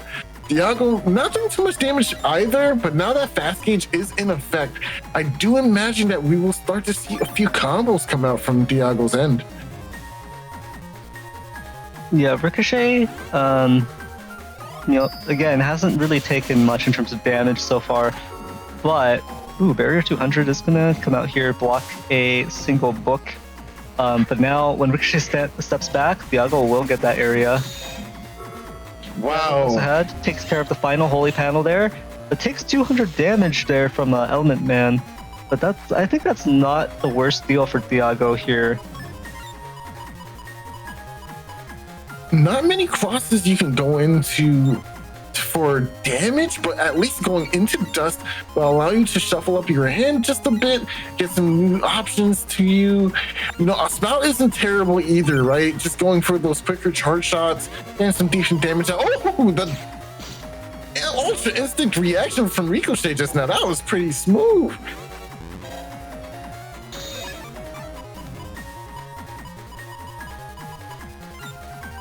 Just not that many holes to take advantage of here, unfortunately. So Base Anomaly is a stellar finisher, right? Yes, sure. Because it's a multi-hit, it does great damage, but again, it's a finisher. So you really got to get some of that damage to connect onto Thiago first. You've got to get these summon blacks to do something. You've got to get some charge shots in or something. Something's got to happen before that base anomaly comes out. My question to that, right? I always say the same thing for a base, the regular base as well. But is it really just a finisher? That's huge deep cross opportunity here. Yeah, and that's also gonna stuff the bubble star that was coming out. Nice, excellent play for Ricochet. That's exactly what he needed in this situation to get himself back into this match. Nicely done. But what I was trying to say is base really just a finisher, right? What's wrong with using base earlier on when your opponent has like 1300 HP? Using base to just 600, that's a significant amount of damage, right? It can definitely be used early on just to get that damage on your opponent, get the damage to stick. But I mean, the reason why you don't see it used early as often is because your opponent generally has a lot more of that time freeze defense ready to answer it early on. And on top of that, for Falzar, it can be pretty difficult to close things out depending on your folder. Base Anomaly can be a really great option in terms of burst damage to just finish your opponent off on a turn they don't expect.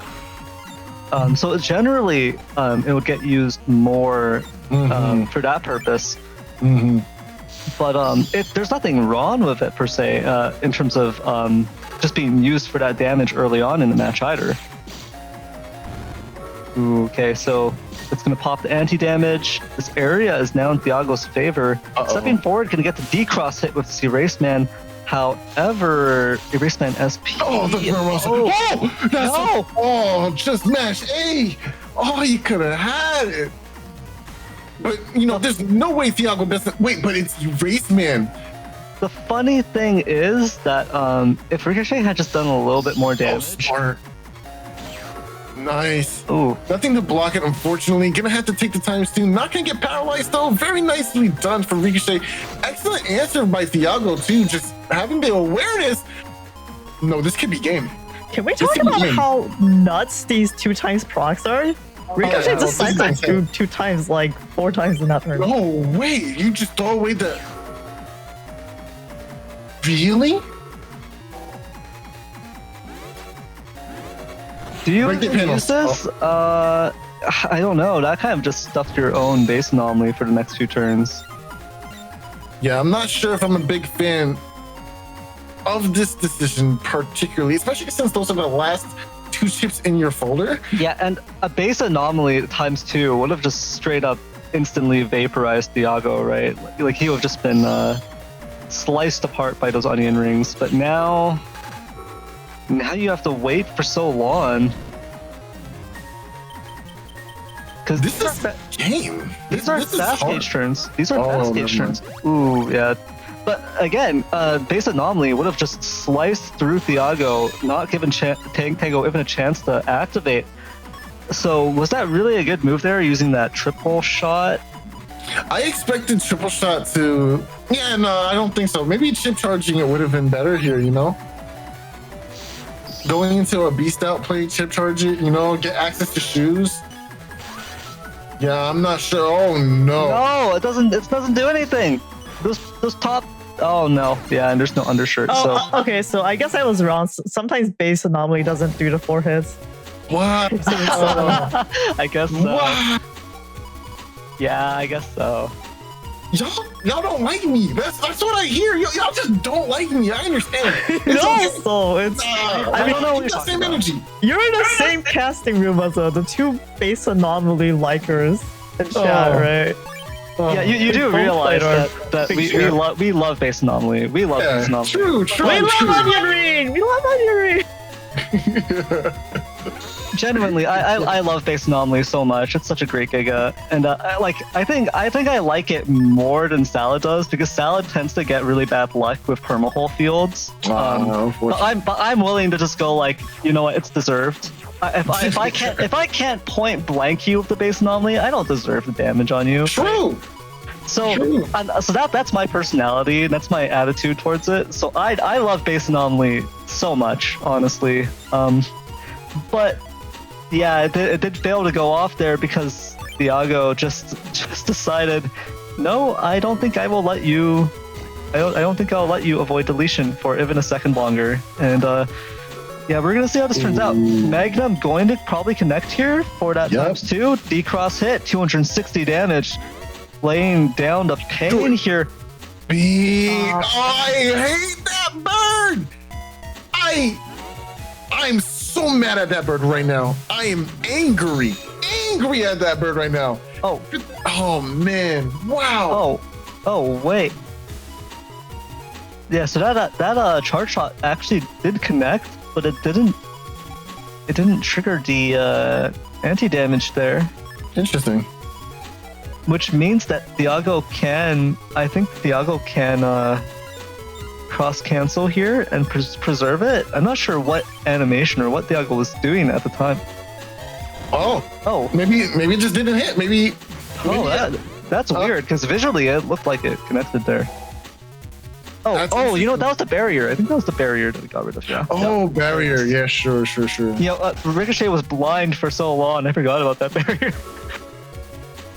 Okay. We have this base in hand, hoping for the ×2. This kind of goes with what we were saying earlier, right? We just kind of don't really like this early base because it just doesn't feel like.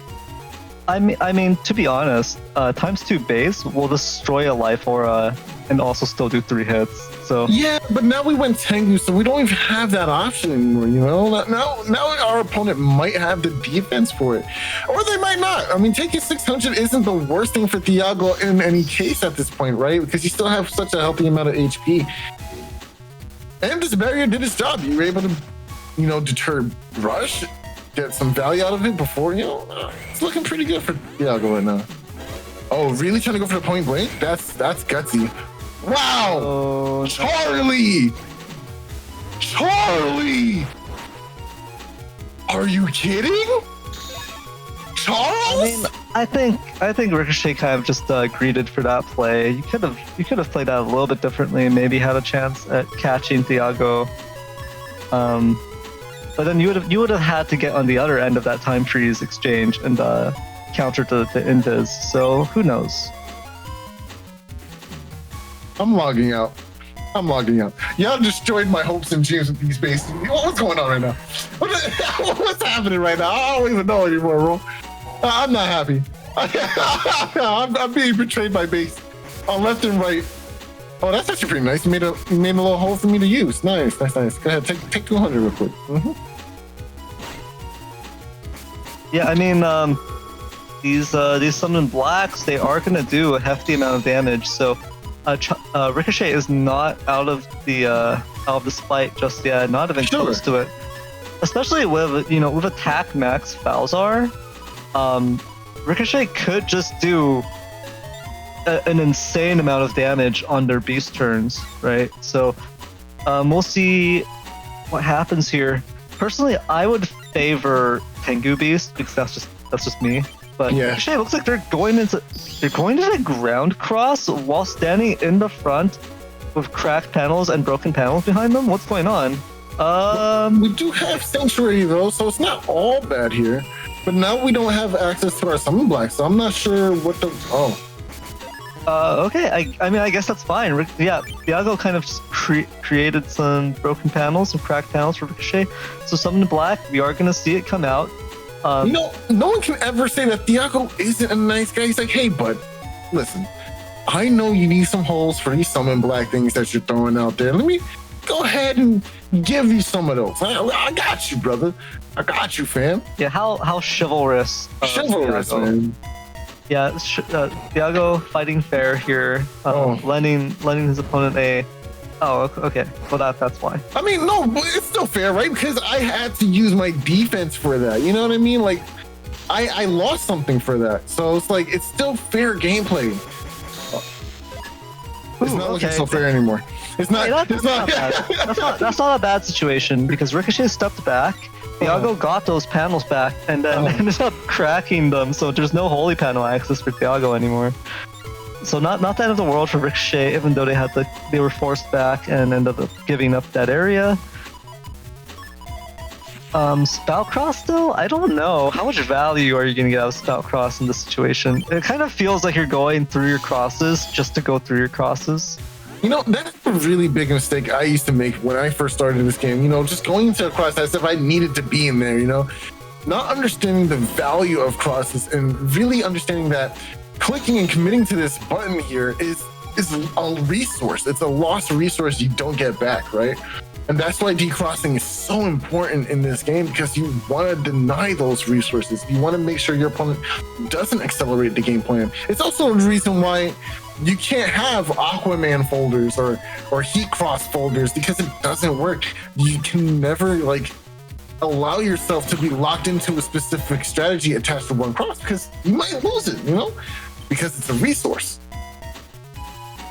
Yeah, I mean, it definitely incentivizes you to build a folder that's more about at least two crosses in terms of how you want to use them. But even so, I wouldn't say that it's the end of the world, because if you can get even a few of those ×2 charges off, depending on the cross that you're trying to use, that can still be enough to make it worth it. I'm so confused. First Neryth, now Soul? What is this crosstalk? This is battle number 1. So true, Salad. So true. Is style change? Is style change? Can I talk about style change? No, this is all about armors. Kind of weird that neither player is using armors, yeah. No, they are. Right now, Ricochet has aqua armor on. Oh, good shield. Wow. Ooh. That was really good. Using reflector there. You know, that was such a strong strategy.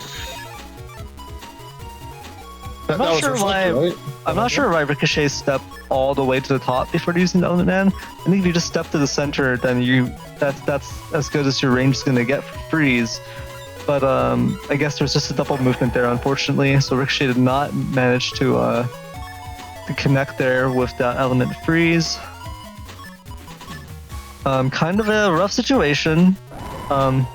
Ricochet still has some offensive options left, but oh no, are we going Aqua Spiral? Yo, Pog? No way. Oh no. This is why no one ever uses Aqua Spiral. And you've seen it first. This is exactly why. It hits in a weird longsword range, which is interesting, right? Because you don't think as Muramasa as like weird because it does 500 damage. But here, it's a little bit harder to hit for some reason. And when you do, you always lose. So it's like, I don't know. Oh, that's a lot of damage. Oh, Thiago! Oh my goodness, caught you lacking. That's caught you lacking, boy. Ooh, and now. Okay, nice.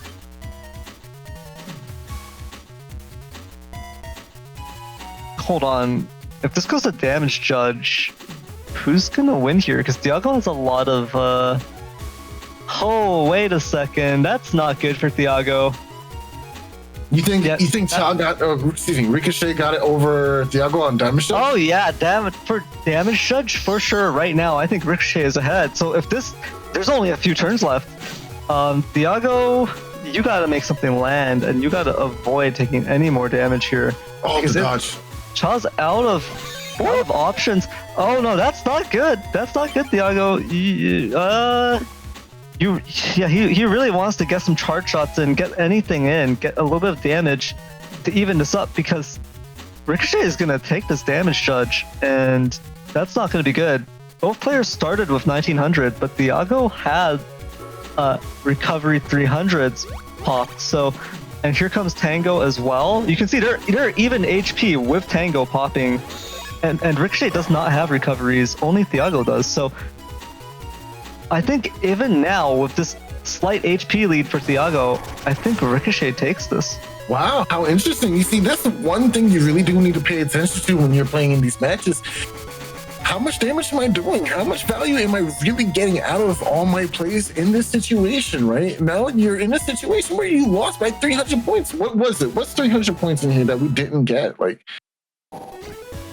wow. That's really unfortunate. Okay, going to game 2. Well done, Ricochet. Managing resources well enough to just land it to the damage judge. Nicely done. Thiago, I feel like Thiago still had quite a few offensive options left. Wasn't able to make them connect, wasn't able to get either in range or pull them in time, or something was going on that was just stopping him from getting those hits connect. I feel like so far in this matchup, I haven't quite seen the beast usage be as effective as I'd like to see it.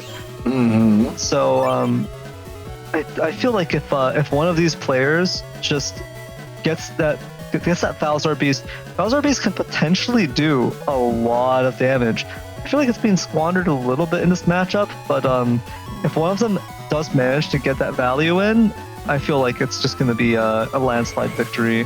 Oh, good shot, good shot. Okay, that was pretty smooth. Yeah, Ricochet with the immediate reaction. Go ahead, Charlie, do your thing. Lock up that middle row. I like that. Go for the center. No. Oh, okay. If you lock down the middle row there, then Thiago has no way of like really denying that cube, right? So it truly becomes a footsie game. What is? I don't know about that shuffle right there. That usage of the dust shoot. Because I personally feel like Grand Down SP is still going to do 2 hits here. This barrier 100 is going to be destroyed in a single hit. And I'm not sure I agree with that choice, Ricochet's choice there to shoot one of the ice cubes out, because that is a lot of damage. You're just trying. Yes. You're fishing and you're fishing up against your opponent's anti-damage, right? Even if it connects, you're not even doing anything. You're just popping an anti-damage. So, I think in this situation, really quick, I don't think you want to lead with the triple crack yet. Just go right for your summon block. You have a right up there, a beautiful hole just waiting to be abused. I think this is this is an awkward situation here.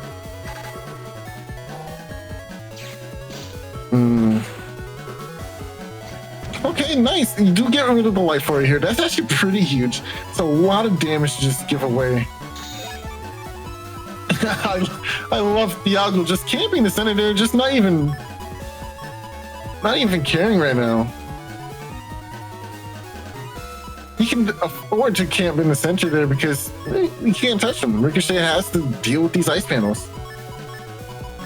Now, this is just me, but if I were Ricochet, both this turn and all of those previous turns, I would have been shuffling everything I could back to reach this Erase Man, and then I would have just tried to follow the Erase Man up with the ice cubes, and that would just be a 440 damage if it connects.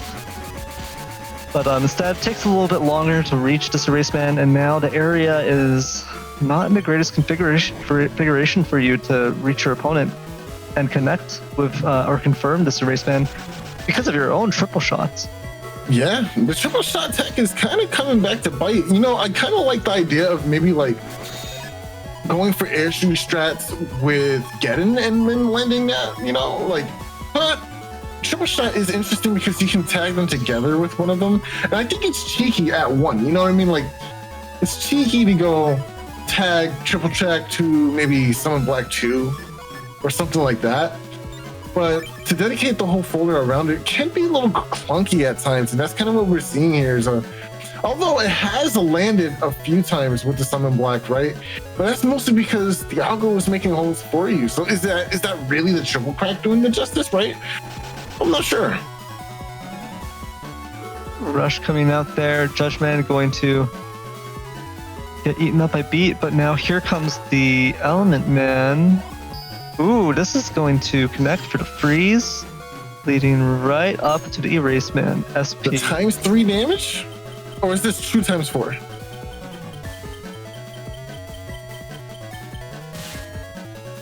It's times 3. Ooh, nice. Charlie also kicking up a damage, just one little notch there, connecting with Thiago, and now Thiago's out of beast turns here. Ricochet still has beast turns, but I feel like,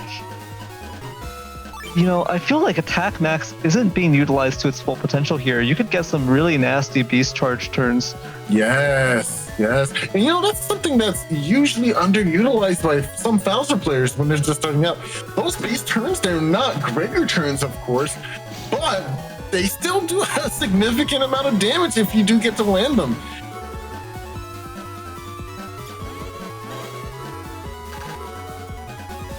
Element Man SP just gonna go into this barrier 100. I gotta say, Ricochet gets so much value out of these barriers, and that's probably what helped lead to that win con in the second game, right? And we're seeing that come back again. A lot of damage just going into these barriers, not meeting their marks. Oh, this could be a pretty big turn. Maybe even going into like Spout Cross, probably trying to hit your opponent off of one of those ice panels would be really strong here. The Erase Man does not line up, does not connect for Thiago here. Ricochet throwing up the life aura, just gonna get some more turns of free punches being thrown out here. Thiago might go into Tengu here to get that back B. But that would be a quite a problem because of all these Summon Blacks still waiting in the wings.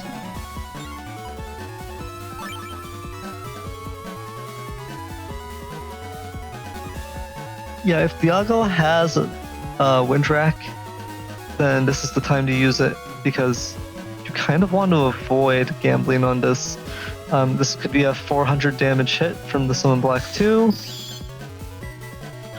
Tengu Man easily dealing, but has the invisible. Probably could have waited just a little bit. You know, throw a couple charge shots here and there. Kind of pressure your opponent into using that defense early. But again, it is Thiago. That probably could not have happened, right?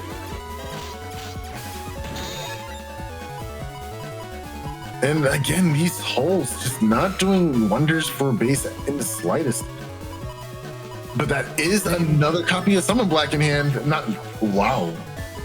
Not getting great value out of the humor either, you know, being in these crosses, sure, you get the benefits of the cross, but you're losing that times 2 potential. And I mean, just imagine the potential impact of a ×2 base anomaly, right? That is so much damage. It is disgusting. But not even gonna have that possibility. Nice. Knocked out of the cross there. Can you get the ×2 on that summon black? Oh no, just barely having the time to mash out that sanctuary. Definitely wanted it there, but decided to keep the hand nonetheless. This is actually still pretty good for Ricochet and doing a significant amount of damage. That ×2 damage on this Tengu cross here, that's very huge. It mattered in the first game, you know what I mean? So let's see if it comes back around to bite Thiago in the butt again.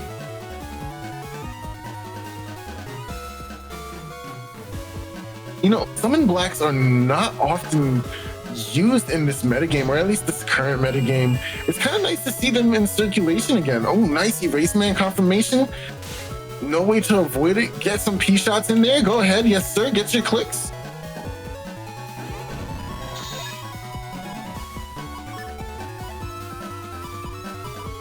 HP is tied up pretty nicely here, just 41 HP apart. Ricochet has all these H-code chips here. Let's see what he can do with them.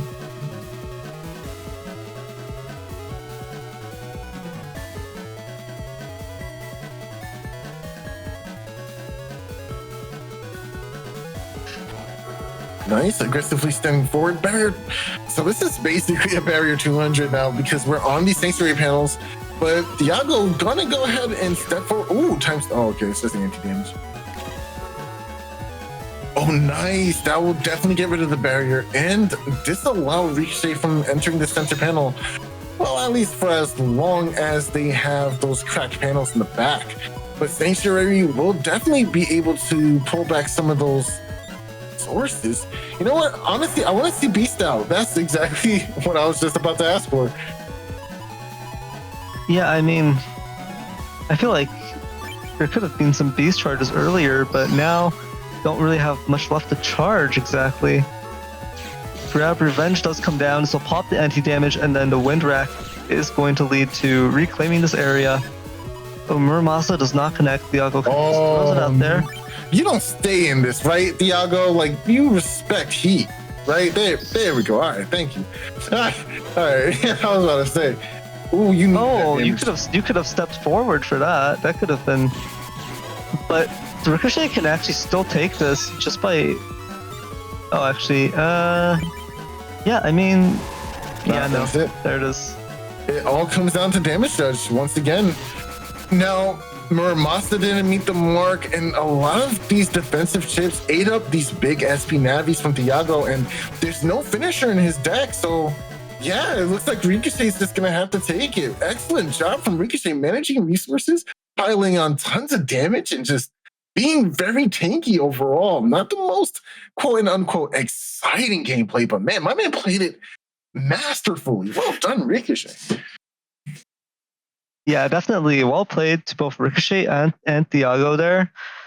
Like you said, not the most exciting. We didn't get to see those that Giga base anomaly really come out and put out the high impact, which is such a shame because in combination of humor, that ×2 potential on base anomaly is so scary. Yes, dude. Yes. I really want to see that connect and just slice Thiago in two, like Yeah. But unfortunately, we didn't get to see that this time. But there's going to be some chances in the future. But yeah, well played to Ricochet and Thiago. With that, I'm not sure if we'll be heading into the bracket or not. Let's see what Salad has to say about that. I love Mega Man. Me too. I love Mega Man. It's the best game ever. I hate it. I hate Mega Man. Mega Man is the worst. Actually, get out. I do want to note that I've noticed that every time Thiago gets knocked out of a tournament, he always says, maybe it's because English isn't his first language, but it always makes an impression on me. He says something like, never again will I ever play this folder. It just sounds so dramatic every single time. He I love does actually Thiago. do that. That's actually really funny. So Eyes of Heaven in chat asked question, is there any plans to go back to streaming on Twitch again? They reverted or ruined allow multi-streaming now. Yes, we are aware of that, but because it was on short notice, we are on YouTube for the stream. But yes, we were going to mention at the end of the stream as well, but spoilers, we will be multi-streaming again on Twitch, starting with the next stream and event. Okay, and with that, let's go into the Brannigan's account. Oh, I am talking like this? So that was the losers quarterfinals. So that was HonorNite versus Cha and Ricochet versus Thiago. So we have all three Thiago fans here actually, Cha, HonorNite, and Ricochet. And unfortunately, with their combined powers, they bullied Thiago out of the tournament. And so we are moving on to the loser semifinals. So this is going to be HonorNite versus Ricochet. He did lose to Ricochet in the round robin, and also he was knocked down into the losers bracket by Ricochet. This, he said, was a very, very rough matchup. Actually, I lied. I don't know if he lost to Ricochet in the round robin, so don't quote me on that part. Just like how you shouldn't quote me on who's a Thiago fan or not. True. And yes, Symes is truly waiting as the final boss. He's got that silent antagonist look going I know, on boss. right there. More Yeah. like sub boss. Wow. Sub boss. No. The monster's at the top. The monster's at the top. Let's not get this correct. Wow. Hold on, no. Playerzero's a monster. You can't take that from him. He's at the top. Actually, no, this is only fair considering how much Symes kept going on about 7 hits the other day. True. Just desserts. Everything is perfectly balanced. That's all things should be. Right, Symes? But you want 7 hits, right? 7 is a lucky number.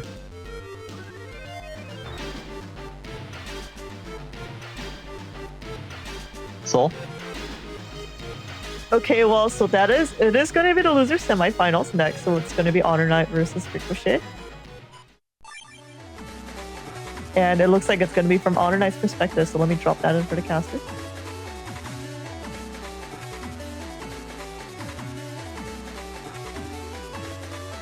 Okay, and we are in setups.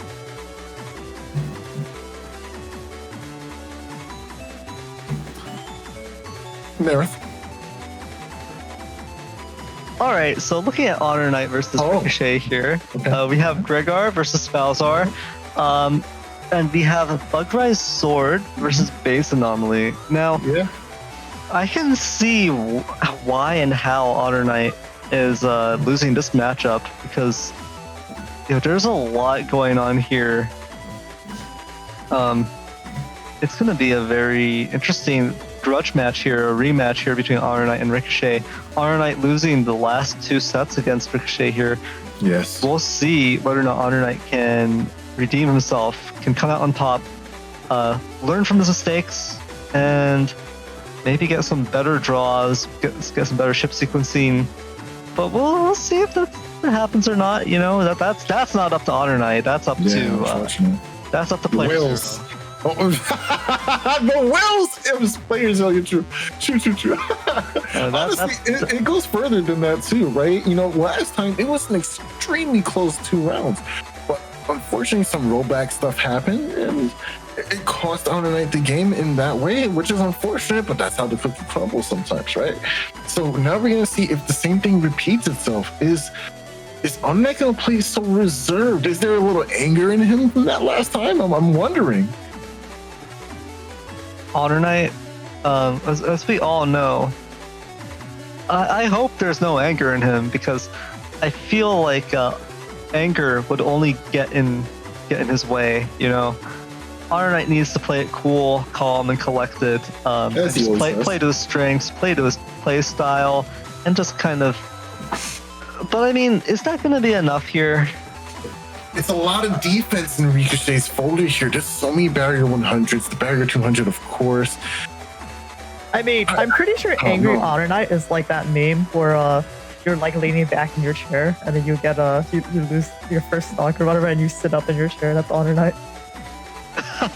Well, we'll see. We'll see how that works out for HonorNite. I'm not sure if it's that meme or it might be a different meme entirely. But we'll see if HonorNite can come out on top here. We just saw Ricochet taking Thiago out And yeah, I mean, definitely can't underestimate Ricochet here in this matchup either.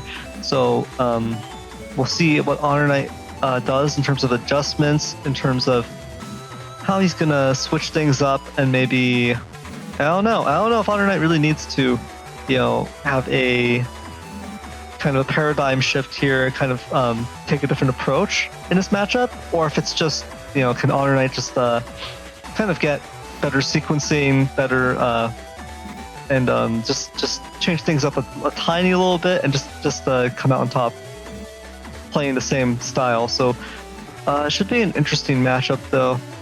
Is there anything you'd like to add? Honestly, I just want to see the violence. Let's get into the fight, man. You just don't want to talk to him anymore. I understand, Soul.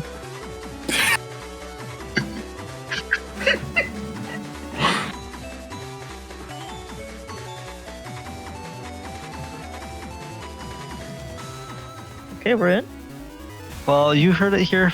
You heard it here, folks. Oh my gosh, you heard it here first, folks. Soul admitting that he loves violence. He loves violence. He loves seeing violence. He loves it, and that's just the kind of depravity you'd expect from someone who plays video games. Video games, wow. Video games, well known, well documented, to increase violent tendencies, and you can see Soul here is the poster child for that. Poster child. Poster child! And look at this HonorNite going to step forward with this double area grab, no slash cross, just gonna play it slow and steady. Ooh, that's really good RNG from Ricochet right now. What's that invincibility just flashing up here? But how long are you gonna be invincible? Because HonorNite's creeping up on you with all these area grabs, and we definitely know what's coming next. Oh, barrier 200. That's definitely smart. Gonna protect that anti-damage a little longer into the next turn. And I definitely feel like this is a prime opportunity to go for something like Slash. Your opponent doesn't have ground man or any way to remove Slash in general. Hold on a second. I mean, they do have Dust Cross, but hold on a second. I did not realize. HonorNite is just gonna... I think HonorNite's just gonna try to go for 2 charge shots on this turn. Try to knock off the barrier 100, but this might be a tough sell. Oh no! Erase Man just comes through and burns it here. Anti-Navi gonna come down, but HonorNite not feeling the pressure. HonorNite not feeling the pressure to remove that Dust Cross. Just deciding to throw the Erase Man into the barrier 100. The only way to remove this cross at the moment is if HonorNite decides to go into Erase Cross here and then again into a Beast Out. Well, not sure if that is exactly what you want to be going for, as we do see Charge Cross coming out here, wanting to see an extra ship into the next turn, hopefully to draw Erase Man SP, and I think that's kind of the idea we're going to be seeing out of HonorNite. There's also the chance that Ricochet actually goes for his own copy of Erase Man, right? And then the anti-Navi triggers and you get a decross of that. It's going to be pretty interesting seeing how this works out. Area grab is going to come down. That's pretty good. Oh, got the buffered movement. You hate to see it. Oh no, you didn't want that removed either. Invisible comes up. No Erase Man. Oh, Judgment just trying to punish Charlie on the release here, but not going to get it. Panel grab going to effectively give you back that area grab you missed. Go down and tackle. That's perfect. Perfect. I don't think Ricochet dodges that. The only way they do is if they go for a cross here. I don't know if they will though. Do you give up Dust there? I'm not so sure. I feel like, okay, as HonorNite, I kind of want to just go for like a Wind Rack Erase SP and just go for the 420, but I don't know if it's going to... HonorNite instead has a different chip sequencing or different chip order here, and we'll see how HonorNite chooses to play this out, because right now they're playing very aggressively. They have switched up their playstyle a lot from the standard very different play. they're going so aggressive in terms of this area control. They're trying to put as much pressure as they can. Nice. Oh, the footsies. Oh, nah, he's angry. Nah, this is angry HonorNite. This is the most craziest anime I've ever seen in my life. Hold on. Relax, bro. It's okay. You already got him in the corner. It's okay. Everything's fine. He's Yeah, like, nah. Angry Knight making his appearance here. Ooh, barrier 200. And now HonorNite is going to try to tackle off this erase, or tackle off the barrier 200 before using the erase. Oh, okay. But yeah, this is the thing. This is why I kind of wanted that wind rack before the erase SP. Yeah. Now you would be doing 420 right here, and that would be a painful thing for Ricochet to take. Instead, losing a bit of damage, but HonorNite, I can't really blame HonorNite because HonorNite is more used to, I would say, his own playstyle of being more methodical, defensive, and reactive in his play. So with that chip order there, it was not perfectly optimized for this kind of offensive posture and offensive positioning, but we'll see if HonorNite can make the best of it anyways, and still whittle Ricochet down here, still get that damage, and ooh, this is a bit of a problem, actually. That's a really great way to check rush here. Now, you're not going to be too worried about that. But Tengu, oh, yeah, that's... Wow, really not TFCing here. How interesting. You know what? You got so much value out of that. I don't see a real issue with this. Plus, you got Ricochet so shook, he's not even walking forward. He's got that. He's like, yeah, whatever, dude, you got it. I'm fine over here.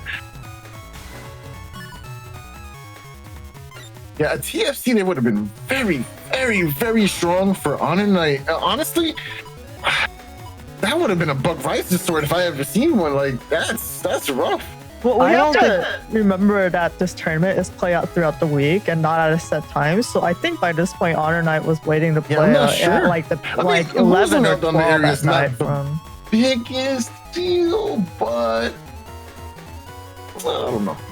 I think it's tough to decide. I personally, I don't think that I think TFCing the grab revenge there was definitely the right call, just because you don't want to take that amount of damage, 240 damage. Ooh. Excellent decision. Gonna force Ricochet back, but still gonna get hit by this. Nice, has the defense. Perfect. Not gonna take a D-cross hit from that. It's very good for HonorNite. But now some blacks are coming out. That's such a big chunk. Oh my gosh. This is actually kind of a problem for HonorNite, because if you look at HonorNite's playstyle being reactive, having the right defenses to block the heavy hitters, Ricochet has too many heavy hitters for HonorNite to block off them. Summon Black 2, Summon Black 3, 200, 260 damage is coming out one at a time. 260 damage is a lot. So yes. HonorNite, could HonorNite afford to use that defense to block it? And it's just gonna be coming out like, piece by piece, a little bit at a time throughout the match. We saw that triple shot into the Summon Black right there connect, and that's a big hit. HonorNite doesn't run high HP or anything like that. There are the recovery 300s, but and so we're about to see one kick in right here. But still, that's a painful hit to take. That's a very painful hit to take, especially when Ricochet has been winning on damage just as of late. So it's kind of interesting to see all this damage riling up. I mean, extra 300 or 600 HP is definitely decent, though. Heatman, oh, that's going to connect again. Another 200 plus HP taken away. Nice, good judgment. Waited for the mark, got it, and now we'll be able to go for a safe recover into Element. Oh, not the Element and Ice. Interesting. No, not throwing it out there. Interesting. I would have went for grass. Or would rather. At this point, don't even. Yeah, at this point, this is fine. Just don't reveal it. Don't do anything with it, because it's kind of, the threat of it can kind of check your opponent a little bit, and they make them think twice about going into Tomahawk. So if they know if they know you're throwing it away, or you just used it for 100 damage, that can also actually be a little bit of a downside for you. this is going to be a pretty big turn coming up. If /cross is what HonorNite decides to lock down, the threat of decrossing a Tengu here and then just locking down the area is massive. I kind of like this strategy that he's going for. Not necessarily leading for the life aura. Maybe you can TFC away on a summon black perhaps and let the life aura go in that way. But I kind of liked what he had originally with leading the area grab, just being kind of aggressive. But I guess it works out for him not doing that because now, Element did come out. Nice, he did get the button press at the end of the turn. Okay, taking the 260. All right, you know what? Fair. And now for the rest of this, you do have access to this really powerful life aura. Fast gauge. Oh, that's such a good fast gauge from Ricochet. Ooh, but a perfect response. Perfect response from HonorNite. And now this is going to be a little bit rough for Ricochet. I mean, it is on holy panels. HonorNite not getting to connect. Oh, yeah, there it is. Nice. A little bit of damage. Nice. Oh, don't go for the charge shots here. You're just going to get punished by the Electros. Not worth taking that damage. And now you're making it an easier ball game for HonorNite now. But what's even scarier is, does Ricochet have access to wind or something to get rid of this life aura on these sanctuary panels? Because a summon black is not going to do it anymore, even if you have the spacing for it. This is a very, very tough predicament to be in. And just taking a quick peek at the folder, there is only one wind rack in the entirety of Ricochet's folder, and I'm not sure if we saw it already. I'm pretty positive we didn't. But what we did see was a Tengu Man, so especially if your opponent is behind this fan, you're going to have to deal with the fan first and then drop down that wind rack, which is a long time, or a lot of time you have to commit to this action. This is a pretty solid spacing that HonorNite wants to be in right now, and I'm not sure if Ricochet has the tools to go ahead and deal with this sufficiently.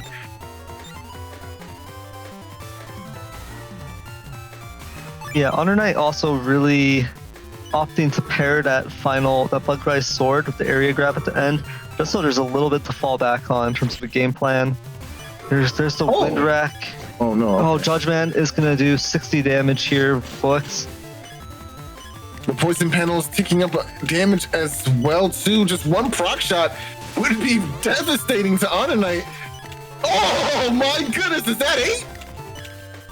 Not using the defense at all, expecting base anomaly is rewarded for it. Not going to take the full damage here, but technically will be frame trapped for another follow-up P shot. Nice, makes it to the end, but there just isn't a chip that the HonorNite can go for. No TFC, no nothing. He just has to play really good footsies and hope a couple of charge shots land. That's his win con, and it's not a very good one. In hindsight, he can't even walk forward because of the poison panels. Yeah, that's it. We're going to game 2. There's no way. in hindsight, if he went into a Light Beast the previous turn, the broken panels could have potentially saved him from the base anomaly too.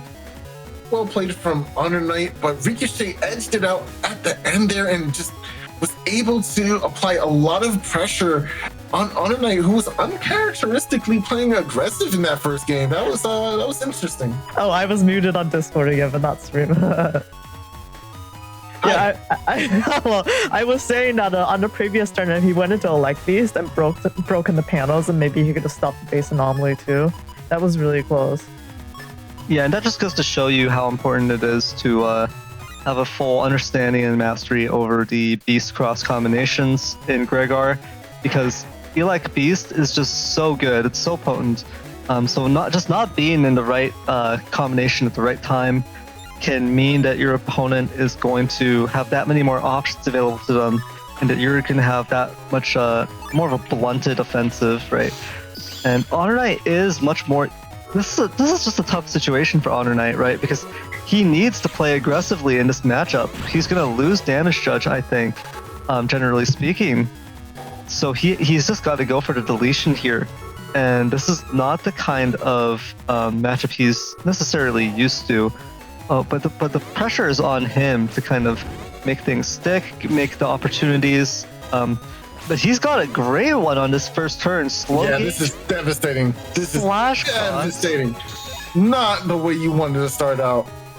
Not the way you want to start out at all. Is such a beautiful opening for HonorNite that he's even gonna go for this back row fan.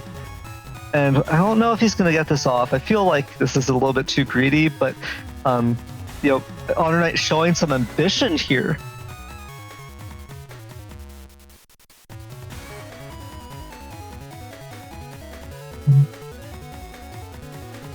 Yeah, this is such a great opening for HonorNite though.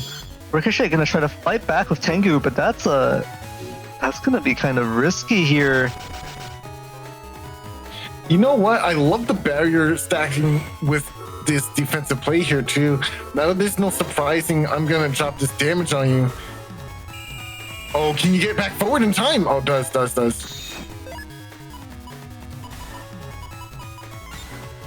Yeah, you know what? That was actually really good play from HonorNite, but now Ricochet has to find a way to get this area back. Only playing 3 area grabs against an opponent that has not only 5 area grabs, but 2 panel grabs, it's just not enough. But if you can play around the Judge Man and your grab banish, or grab revenge in Ricochet's case, then you can make something out of it. But it's still tough, man. Wow. I think HonorNite is, making the correct play here. He's got so many chips. Oh. Here it goes. That's actually good for HonorNite because now barrier 200 can be dropped safely, and Ricochet no longer has Tengu. Here's the panel grab. So much area control, and yeah, this is brutal. Ricochet is going to take the D cross hit. Was on an Elec intentional here? I feel like this is just a disgusting situation for HonorNite. I love the decision to let a timeout there too, because it just gives you that extra little bit of time to breathe. You really know you have to confirm. Take a second, reestablish yourself, and now I can just go all in on the next turn because there's not much you can do about the situation. That fan yeah, go ahead. I feel that charge 2 though really hurting HonorNite there. Normally a Gregor, most Gregor builds would be able to get that slash cross charge shot in there at the end, but instead a charge 2 not doing HonorNite any favors. So even though this is such a great offensive position, most other builds would have gotten a few more hits in by now, and it really adds up.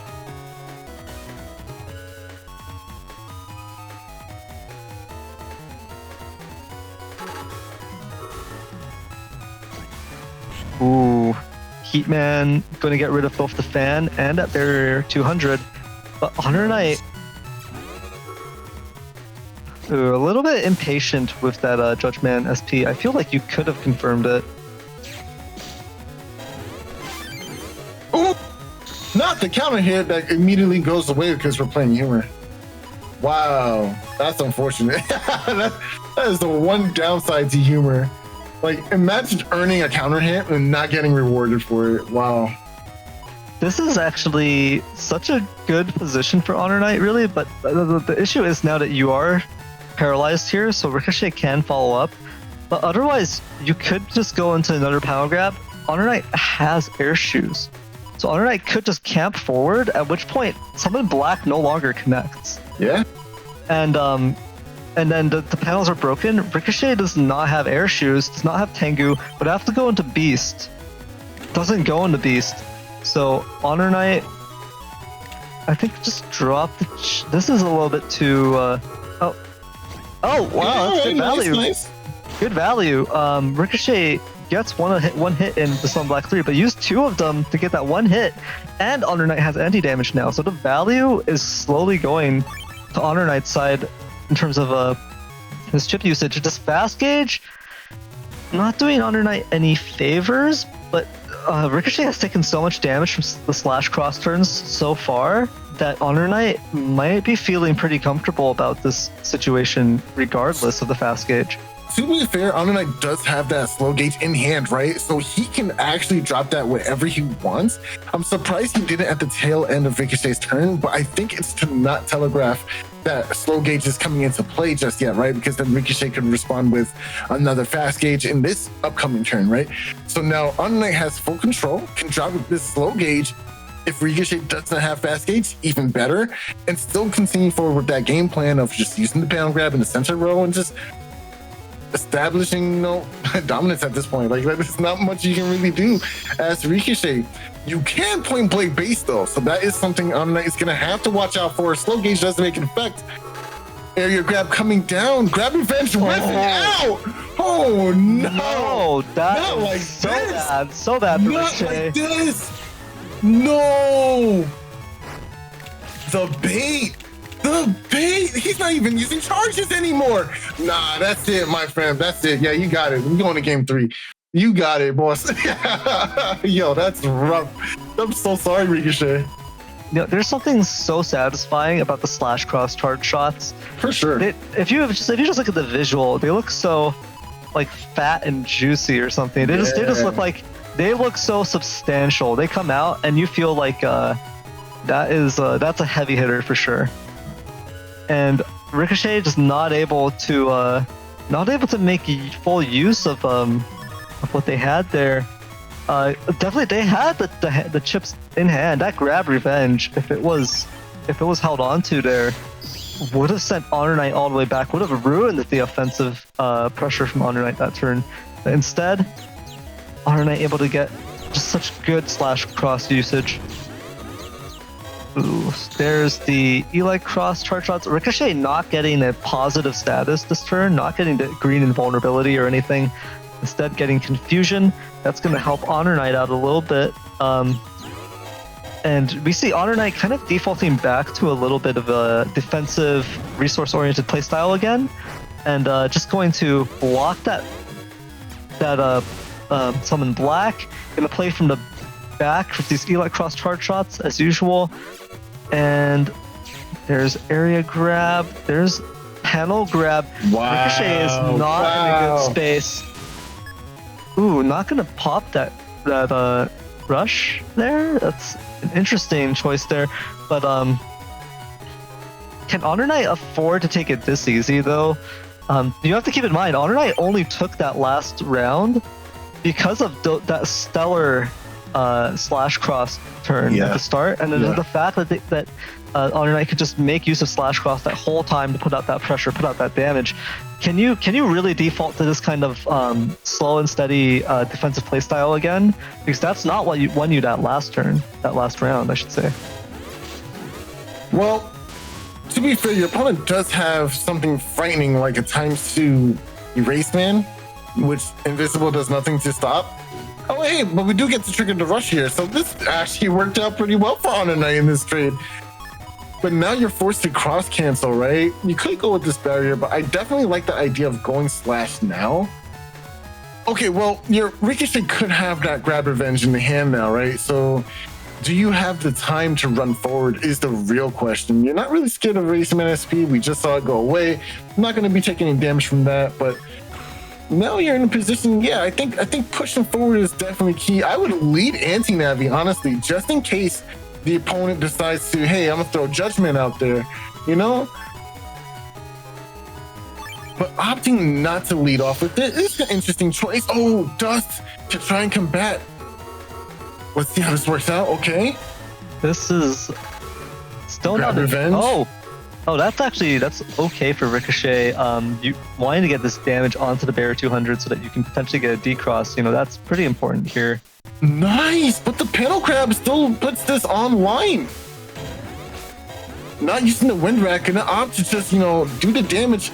Maybe predicting that. Okay, that's gonna whiff, unfortunately.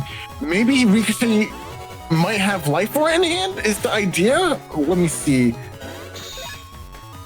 No, Barrier 200 isn't even on code with Life Orb. I would have used that wind rack.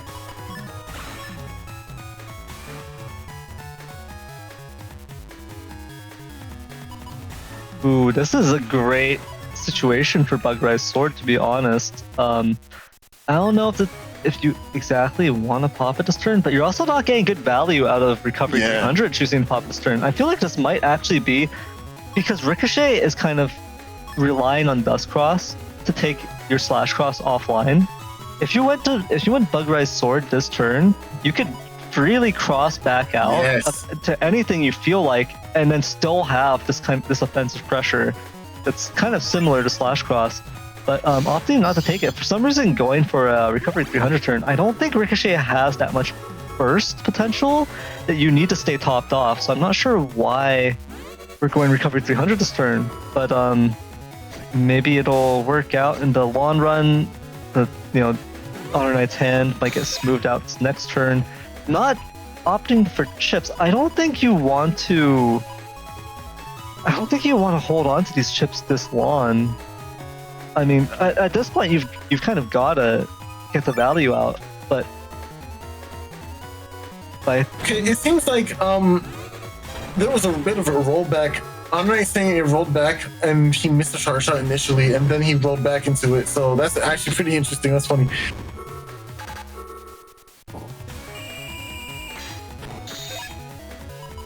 Not able to get the area grab, unfortunately, and that's a big problem because you really want to get that value out. You really want to under fast gauge now. It's actually kind of dangerous because if Ricochet just connects with like a good base anomaly and maybe a little bit more damage, and then Ricochet lose the damage judge. Yeah, you can lose the damage judge. So I think HonorNite is getting way too comfortable, right? This is not a situation where you want to be playing like this necessarily. Oh, the area grab came out from the last turn. Oh, interesting. Okay, not bad, not bad. We'll take those. Not popping off the aura here. Interesting. Interesting decisions right now. Not great. Turn count is counting down. You're losing out on your opportunities to do explosive damage, and we already know Ricochet's build is not designed for that. He just wants to nail down a couple of really strong hits and use some charge shots to, outbox the opponent. But I think HonorNite has something in mind. I'm not sure what it is just yet, but maybe there's a strategy we just don't see that he does, Yeah, I mean, HonorNite hasn't taken too much damage so far, but the potential is there for a base anomaly to really cause some havoc and really tip the damage judge scales in Ricochet's favor. So you have to be very careful of that. And I feel like this just isn't a great situation. Can HonorNite get some value? Here's the area grab. Oh no, the area grab denied once again. Ricochet playing the area very well despite HonorNite having more grabs in hand than he does. So, this is a good turn for setting HonorNite up. You can put down the fan, get rid of that life aura on the spot cross right there. Area grab into erase man SP, also gonna increase your odds of hitting your opponent with that erase SP. This is a great setup turn. It's just okay. Not even gonna take the erase SP. Whoa. But going into the beast. Beast? Oh, interesting. What are we doing? Charge beast. I mean, you're not. So HonorNite wants to get this beast eventually, but really, I don't know about the value here. Oh, HonorNite has a really good idea in hand. So what he's... Oh! Okay, it's not that bad. Maybe that panel will clear up soon. Nice. Ooh, that was nice. Baiting it in. Getting the paralysis here. Oh, okay. That wasn't that important anyways, to be honest, that charge cross. But at the same time, taking a D cross hit that is going to weigh against you during the damage judge. So we're going to see how this plays out still. I think you want to bring this slow gauge the turn you bring Bugrise's sword. So if you're not bringing it in right now, I'm not sure if this is really the idea you want to go for. Like, is this what you want to do?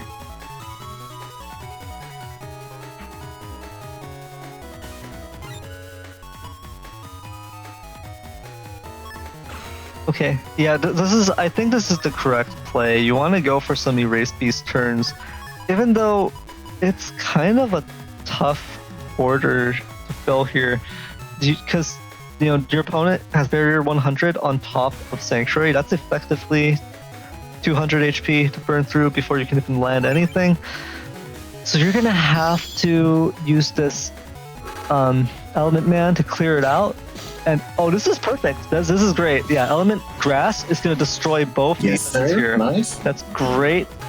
Slow Gauge can come into play, and now that trap is not gonna be. Oh. Base anomaly here. Okay, this is the damage judge thing we were talking about earlier before, but will it play out the way? That's bad for HonorNite.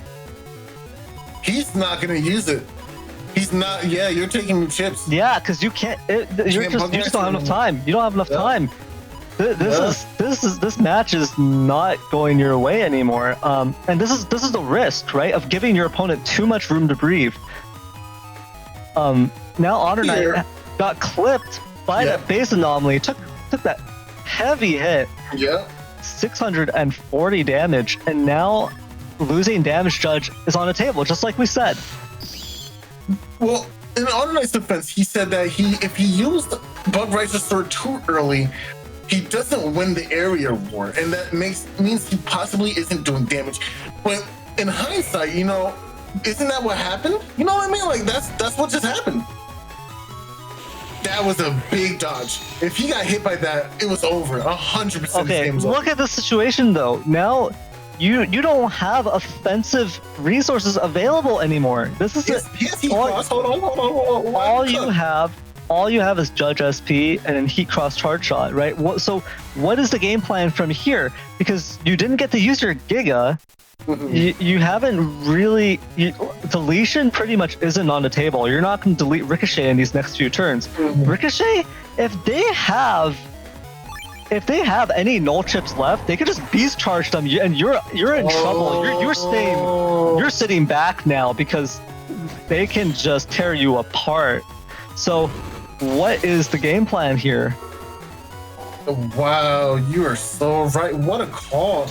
And we immediately see, like, he was chip charging just now. Ricochet was definitely chip charging just now. I felt it. I felt him chip charging just now, bro. You can't even charge shot against him. He has the barrier. He has the anti-damage. He has everything. There's still a sliver of hope for HonorNite here, but he's got to play this out very well. Immaculately. Yeah, like real. Oh my god. Yeah, you see Ricochet is trying to put the nail in the coffin. One of these connects, it's over for HonorNite. Okay, final turn. It's all up to this. Like, it's down to damage judge, and I think Ricochet got exactly what he wanted in this matchup. He did get some really good damage down. Base anomaly did exactly what he needed it to do. I don't know if there's a. Wow. Yeah, wow. Look at that damage judge. Wow. Doing almost double. Ricochet comes out on top, and HonorNite is eliminated. And that's such a shocking. Wow. I mean, we've seen it happen. We saw it happen, right? HonorNite admitted in round robin, HonorNite only lost to playerzero and Ricochet. It's just it's a bad matchup for HonorNite, because in order for HonorNite to overcome this matchup, he has to play very aggressively, very, very decisively, and very aggressively. And that's honestly just not HonorNite's strong suit. That's just not his strength. He's known for the opposite, for playing very strongly with defensive and reactive play and slow and steady approaches, not all out gambles for just a strong offensive turns. But he still managed to clutch out that one win in the second match there, in that second game, with that slash crossplay, but kind of just defaulted back to being too conservative, too defensive, giving Ricochet that time to breathe, not getting the strong offensive pressure that he needed in that third match in order to really force Ricochet into a corner and really capitalize on that area advantage. Because HonorNite was afraid. HonorNite said in YouTube chat that he didn't want to pop Bug Rise Sword, because if he pops it and then loses the area war, he has no way. He has no way of connecting Ricochet. That's correct. That is correct. But you have to look at it in the other way. Could HonorNite win without using that kind of without using his Giggle, without using getting the damage in that way? The answer was no, because Ricochet just managed to squeeze out. That's all he needed to land that base anomaly, and that was literally the damage judge difference, just that little bit in Ricochet's favor. And that I don't think. I'm not gonna say that HonorNite isn't a great player. We all know HonorNite is a great player, right? Yeah, for sure. It's just that for HonorNite, I think HonorNite has a very clear-cut strengths. His very clear-cut strengths that are just undeniably top tier, top level. He's among the best, if not simply being the best when it comes to his strengths. But he does have that kind of fatal flaw or a little bit of that shortcoming. He doesn't have the same level of comfort and experience when it comes to this kind of decisive, all-out, aggressive gameplay that you kind of need to break through Ricochet, right? Yeah. Especially with this specific matchup between these two builds. And HonorNite was a little bit too conservative there, not able to get into damage. Was doing the cost analysis, weighing, hey, if I use this, I'm not going to be able to connect with anything if I lose the area war. But the thing is, are you really going to lose the area war? Because Ricochet has Judge Man, Grab Revenge, and three grabs. You have 5 area grabs, 2 panel grabs. You have your own Judge Man. You have your own Grab Revenge. So you have, if you can posture and play aggressively in that matchup, I feel like HonorNite had the tools to put some pressure on Ricochet to get some hits in and equalize it, and not have it come down to such a one-sided damage judge at the end. It's tough, right? To be fair, if HonorNite had blocked that base anomaly, that would have been such a close match, right? Yeah. But that's the thing. Ricochet just keeps throwing out summon blacks, keeps throwing out a little bit of damage.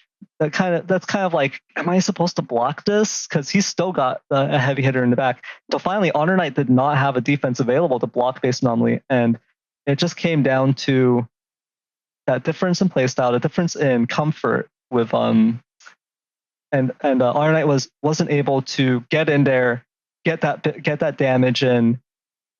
And in the end, Ricochet advances. So that's this is what's really exciting about seeing a new people, especially in Top Cut.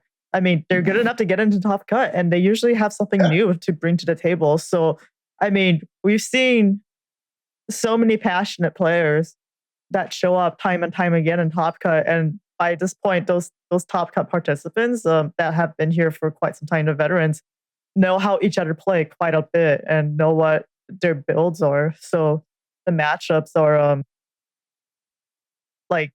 they're really getting into each other's heads, right? And then they really know how each player plays.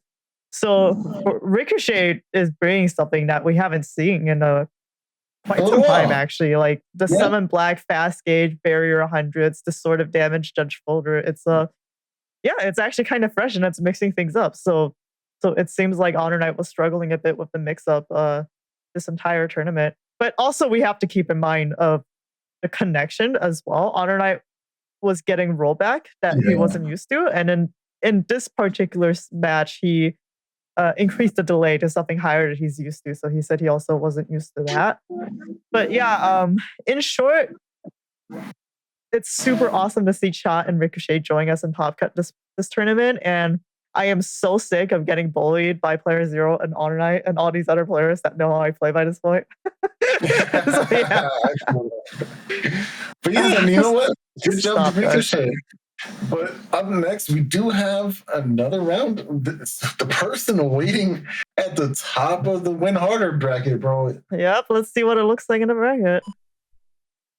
So the person to advance from the loser semifinals is actually Ricochet. So there's a bit of an upset here, and if you just expect the same people to be coming up. But yeah, matchups do play into it at such a high level of play as well. So it is going to be Ricochet versus Symes. And with that, we can get into the setups.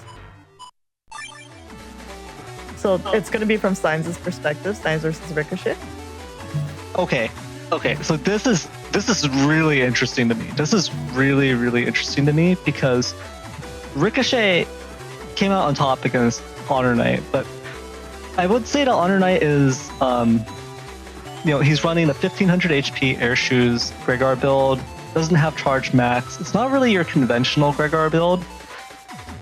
I wouldn't call HonorNite your typical Gregar player, because his playstyle is also just so different, right? Gregar is usually is more appealing and more attracts more aggressive players.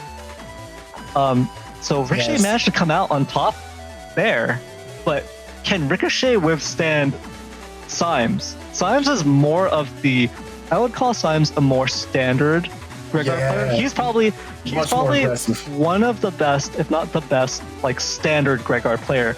He's playing this chunk setup, right? He's playing the 2200 HP chunk setup with 300 recovery 300s, yeah, and then a pretty standard assortment of Gregar chips.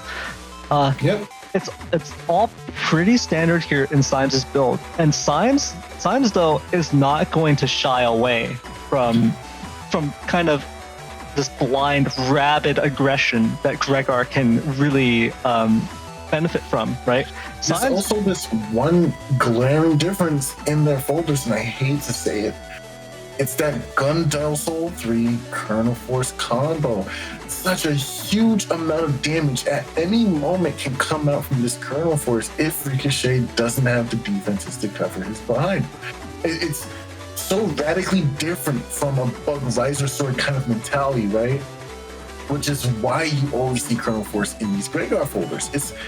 It's just that oppressive in a way that you can just lock down 1,000+ worth of damage in a singular turn. That's why Meteor Knuckle is so coveted. It's another way to, if your opponent has SoulXCross, lock down 600 to 800 damage in a single turn, and that's what really swings these big turns. It's this massive amount of damage potential combos. And then of course it's Symes, right? He is so oppressive with how he plays Gregar. He wants to be in your face constantly. And look, I do think there's a methodology to Symes' play. I'm not going to say that, but it's different from how HonorNite operates, right? HonorNite operates a much more laid back. I'm counting your chips. I'm understanding what you have, your win cons, this and that. He factors a lot into it. Symes, sometimes he turns it off. Well, he's like, I'm just gonna own the moment this turn, and that's it. You know what I'm saying? So we're gonna see how that works out. Yeah, and I mean that huge difference in playstyle, that huge difference in how Symes and HonorNite approach the same version, right? Gregar, how they approach this is going to play out here. What I'll say is that this is going to be a best of 5, I believe, because this is the losers finals. If Ricochet can take Symes down here, then Ricochet really deserves to advance the grand finals and represent all of humanity against playerzero, because Ricochet took down HonorNite, right? And you can say that's a kind of a favored matchup for Ricochet because of HonorNite's playstyle and his folder and the way things match up. So you could kind of be like, well, it's kind of just a favored matchup for Ricochet, and kind of detract from him, kind of try to take away from his accomplishment there. But man, if Ricochet can put up even a good showing against Symes here, you can really say that that's really exciting. I don't even know if Symes is such a strong player too. He's also just such a stellar player. But I would expect Symes to be a favorite going into this matchup, because that pure aggression that HonorNite needed to break through Ricochet, Symes has that in spades. Symes knows how to abuse that these offensive windows, how to make the gamble, right, and go, I'm gonna bet you don't have the answers this turn, and if you do, I'll pay the price. I'll have to be on the back foot a little bit and try to make up for it. I'll be recovering from that mistake, but I'm gonna make the gamble, and you're gonna have to react to that. If you don't have the counterplay, if you don't have the right answer, you pay the price in HP. That's it. It really is just it. Yeah, I understand. Yeah. Honestly, Neryth, we can talk about it all day, but you know what? I just want to see the hands thrown. So can we go ahead and get on? Let's go, Yeah, yo. let's go. Let's go. I'm ready.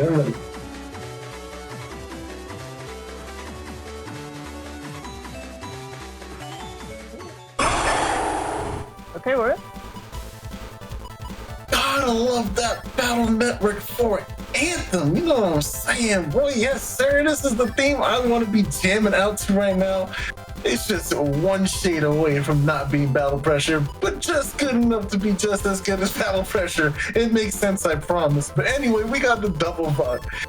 And it looks like it's gonna be a Magnum turn coming out for Symes here, but Ricochet not too committed. Obviously, you don't want to go turn one into something like Dust, but that center panel being a hole was not doing well for either player, honestly, but I want to say more so for Symes. Oh, I think permaholes being here is actually a pretty decent advantage for Ricochet, because now Ricochet can go for someone blacks without even going for trick shots to kind of signal to your opponent. But Symes, okay, that someone black failed to even come out because Ricochet stepped down there. Bit rough on this first turn, not even able to burn that anti-damage as a result. But Symes here kind of playing a little bit of a probing game, not drawing any area grabs, not drawing anything that would enable strong offensive play. So Symes is taking it easy. He's playing as aggressively as he can without any aggressive enablers, right, in his hand. So he's you can see though the difference. He's stepping up to the front. He's saying, this is my area, and you're not gonna get a full area grab off. I'm not gonna let you do anything. I'm stepping forward, and you're stepping back, and I'm going to go for your face right here. And you see that's Symes' attitude towards this, and that's kind of the pure aggression that's in here. Now Symes is still being held back by the chip sequencing here, not able to pull area grabs, not able to really get in Ricochet's face and really land any hits yet. But Symes is going into Erase Cross. He kind of felt out that first turn with Charge Cross. Yeah. But he's not going to connect with charge shots because of that permahole. So now he's going into Erase, and this is going to be a potentially nasty turn right here. That was a really well-placed Charlie there, because that back panel being broken means Symes can't really depend on that for movement. The cross. I'm going to go ahead and confirm this here. D-cross and dodge. A bug fix in the face of Charlie. Disrespectful. Oh, didn't get the dodge, though. Sanctuary. Excellent timing to get the Sanctuary out. Now, wow, that was actually really perfect for Symes, because now he doesn't have to worry about the crash panels. And no more Charlie charge shots because we got the D-cross as well. It's looking really good for Symes at the moment. Yeah, Symes wants a slugfest. He wants to just get in there, trade shots with Ricochet, and just take him down that way. And he's not wanting to go right into Erase Beast because of the Holy Panel is still in play here. Ooh. And that's gonna be a good chunk. 200. Ricochet fighting back there with that ×2 Sun and Black. If Symes did block down that area grab just now, that would have been huge. Ricochet would have had to at least go into tank cross or beast out, because that panel would have just locked them in, and they would have nothing to do. That would have been so unfortunate. But luckily, Ricochet stepped up. Didn't lose that panel, didn't lose the wrong panels. Still has some movement here as well, so looking pretty decent for Ricochet still. Both players do have access to Sanctuary panels still, so that's going to nerf a lot of the damage coming out.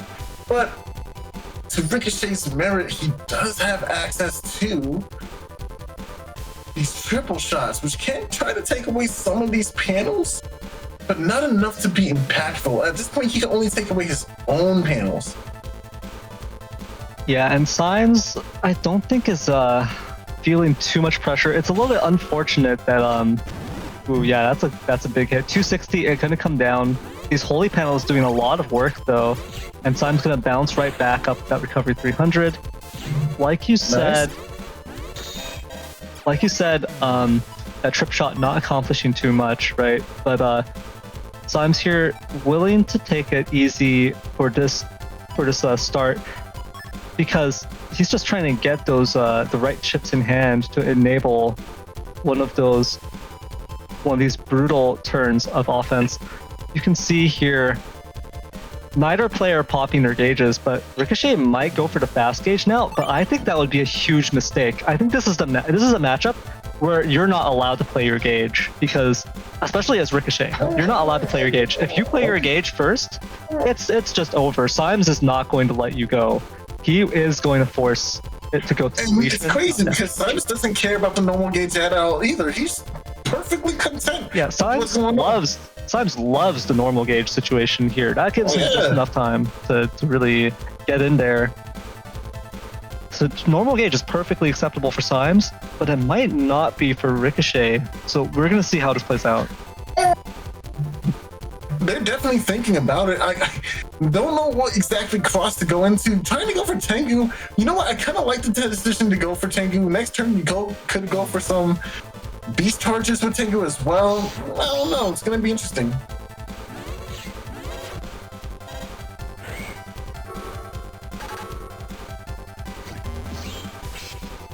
Okay.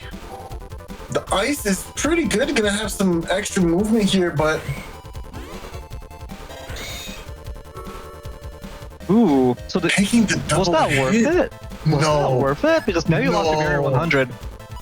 Barrier 100 actually had so much value on top of the holy panels, but you actually just burned through it by stepping forward like that. Sure, not positive trade. Sure, you connect with Heatman SP, but it's on top of holy panels, so... Yeah, I gotta say, I'm not liking the positioning for Ricochet at this moment, but Symes, again, just looking dominant right now. 1800 HP still, all these options in hand. He's sitting on 2 slow gauges. He does not mind. Again, can go for an area grab situation, has slash cross. Like, I don't know, man. Ricochet looking kind of vulnerable. Anti-damage is pretty good, though. We do have the barrier 200. That's gonna negate a lot of damage, but Symes has this wind rack and an area grab. He doesn't care. What do you go for? A great play. Was pretty good. Great play. That was pretty good. Yeah, Ricochet is saying, "Stay away from me. Stay away from me. I don't want any of this smoke." And Ricochet throws down to Element Man. Elec. Symes, of course, does not have air shoes, so you're gonna have to wait it out. But you can see Ricochet is respecting that offensive play that Symes is trying to go for, and just saying, I don't want any of that. And Symes is forced to take a step back, take it slow still. And a lot of time is being burned up here, where Symes just with these Buster Jam procs, falling back on this. Even when he's forced to play back here, he's not playing that far back.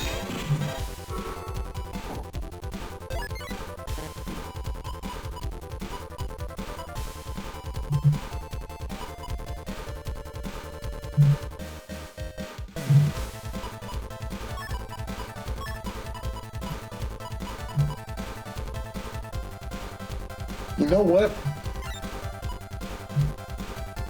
They both are just sitting on these gauges, and it's bothering me. I don't know why, but it's bothering me. That's the price. That's the price you pay in this matchup. Whoever uses the gauge first loses, and so they both know this. And my props to Ricochet for recognizing that as well, because it's too critical. It's just too critical, the gauge war. And so Symes, though, is totally content to just go slowly progressing towards Gundel Force. And the question is that when you go into Beast, are you going to Beast charge one of your gauges potentially?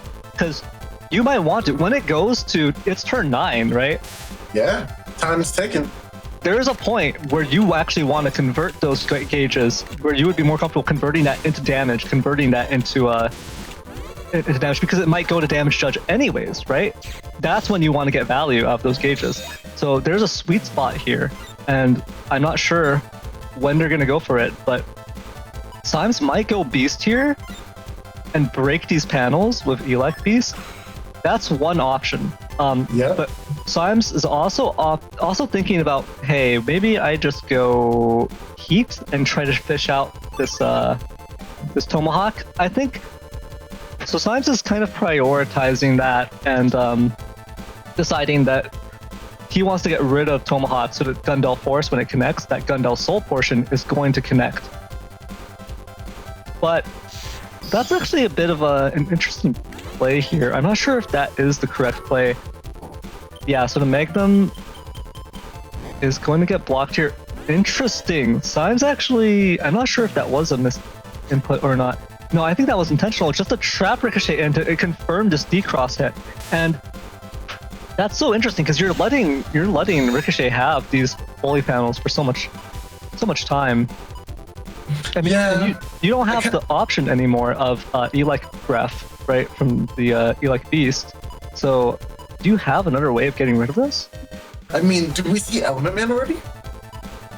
I think we only saw Element SP, but I could be wrong. So, I think there might be an Element Man creeping up here in the folder slowly. Honestly, Symes is winning the damage judge right now, so like, I don't think he cares. I'm gonna keep it a buck. I don't think he cares about anything. He's like, I'm doing damage. I don't know about you.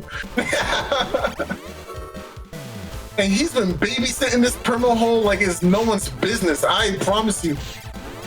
You're not gonna get value out of that base anomaly. I'm sorry. It's not happening. The only time Symes has ever walked forward from behind that hole is if he had defense. Ooh, here it comes. This is the pivotal turn right here. And he's going to go ahead, blow up the field here. Everything turns green. Oh, yeah. Oh, no, taking it off of the center. And we see there Symes just comfortably deleting Ricochet. You know, even if that base anomaly connected, it's not like there's a risk of deletion, right?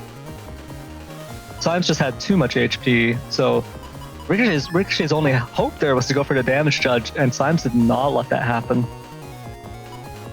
Yeah, honestly, what really needed to happen happened for Symes in that situation, and that was with the permahole. Now we're in a situation where we have a normal field, no gimmicks, no none, all smoke, bro. Starting off with the green invisible is definitely going to be helpful, but how long is that going to ride you out? It lasts all the way up past this, just past this first turn, and that's really good news for Ricochet. That's very lucky, but now it's out, and just going up into this next turn, it's going to run out in just a second, and then Symes is going to go for some aggressive plays here. Still no area grabs. Well, I mean, there was some canceling of area right here. Ricochet, on the other hand, getting kind of front-loaded with all this area control. But that's kind of not what you want to see. If Symes sees all this area coming down and then ends up pulling some stuff like Grab Revenge, like Judge Man to answer it, then he's going to have so much potential to just step forward to slash when the time comes. And just like that, we see an area grab come down. Symes goes, no, you don't. Takes it back with Judge, gets 40 damage. That barrier 100 is almost out. Gets refreshed here. Ricochet just throwing it up before his first barrier even goes down. And I don't know if that's the kind of value conversion you really want in this matchup. Yeah, it's nickel and diamond for sure. He's getting a little bits of return on that, but what do you lose out on? Like 30 damage worth of barrier? You know, like it matters. It does, but at the same time, it's like you're nickel and diamond at that point, right? You're just gonna throw it up regardless at the end of the turn. But I think you're still right. I think Niall agrees with you as well. Oh, SoulXCross coming out.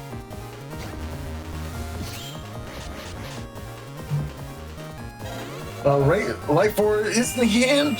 Sanctuary, oh, just well timed. Oh, good charge tackle on the grass. Gonna get the times too for it.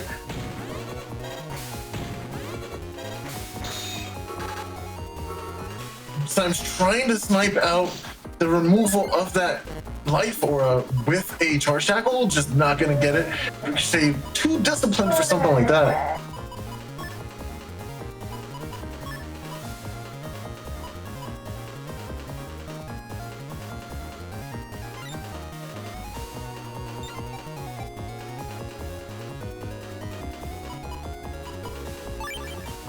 We're in another situation here where Ricochet actually has this partial +1 area, and Symes is actually probably happy with that, because what Symes doesn't want is that area to come out on his Kernel Force turn, right? True. So he's got to be sitting happy with this, to be honest. Oh, and the punish. I'm surprised the Sanctuary didn't come out there to kind of neutralize that ×2, but yeah, definitely would have TFC'd it. Yeah, for sure. Rush coming into play, but it's not going to matter because the turn is just about to end. And now we're going to get a fresh new hand and maybe even a cross change for Symes here.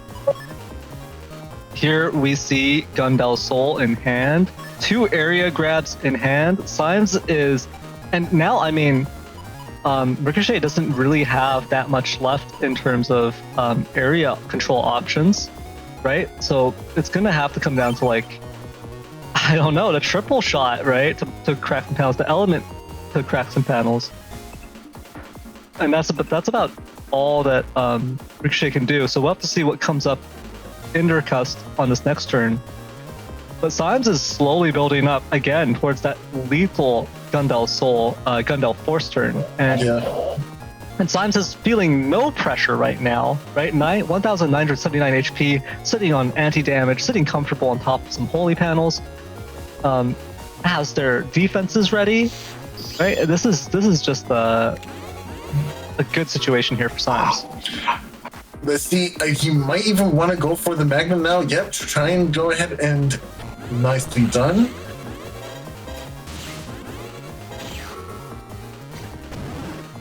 Takes the 200 on top, so it was going to be 400, but 200 on top of that holy panel. Not feeling too bad about that. Symes is perfectly okay. And you know what? This is exactly what we're talking about, man. Symes, these Sanctuary panels just paying dividends, having all this recovery and the area to go with it. I think Symes will chip charge one of these recoveries, at least one of these recoveries, maybe both, to just destroy these holy panels and make sure Ricochet has no hope on the next few turns. Here comes.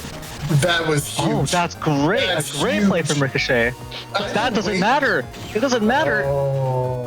×2 even NSP. But it's on the holy panel. It's just not enough. And now you look at the pure destruction being wrought by Symes here, showcasing that pure power from Gregor, the Gregor Beast. Eli Breath right there coming out, destroying all of these holy panels. Yeah, it's just not looking good. You know, it's not looking good. It may be a field of electricity, but that's still some scorched earth right there. And speaking of scorched earth, you now see Heat Beast coming out, and it's going to pack a punch here. There's no paralysis associated with it, but that Heat Breath does a little bit more damage. And oh my god, that's not what you want to see. That's not what you want to see at all. This cross matchup, but this Ricochet. So here's the erase, but there's nothing here. Gonna have to pop this defense. All right, so it all looks good here. Invis, all right, protects quite well. That's perfectly fine. Symes is going to just wait it out. One more turn, that Invis will run out, and take that barrier 200. I don't know, bro. Stop playing around. Stop playing around. Thank you. Ricochet? Ricochet. Here's the thing. Okay. Ricochet is actually locked in right now. That's fine. I got a barrier 200. We Gucci. We got nothing but time. We got ease. Just nothing but ease. Actually, yeah, a little bit of a suboptimal defense here from Symes. Oh, okay. But Ricochet does have the second anti-damage here. Oh, but uses it early. Does not respect the heat breath. And that's the whole Katon Gokoku no Jutsu, my boy. What are you doing? What are you doing? You gotta respect that. It's not worth blocking a little bit of the kernel force. No, that heat breath. That was a hidden uppercut right there to Ricochet's jaw, and that is brutal. 130 HP left.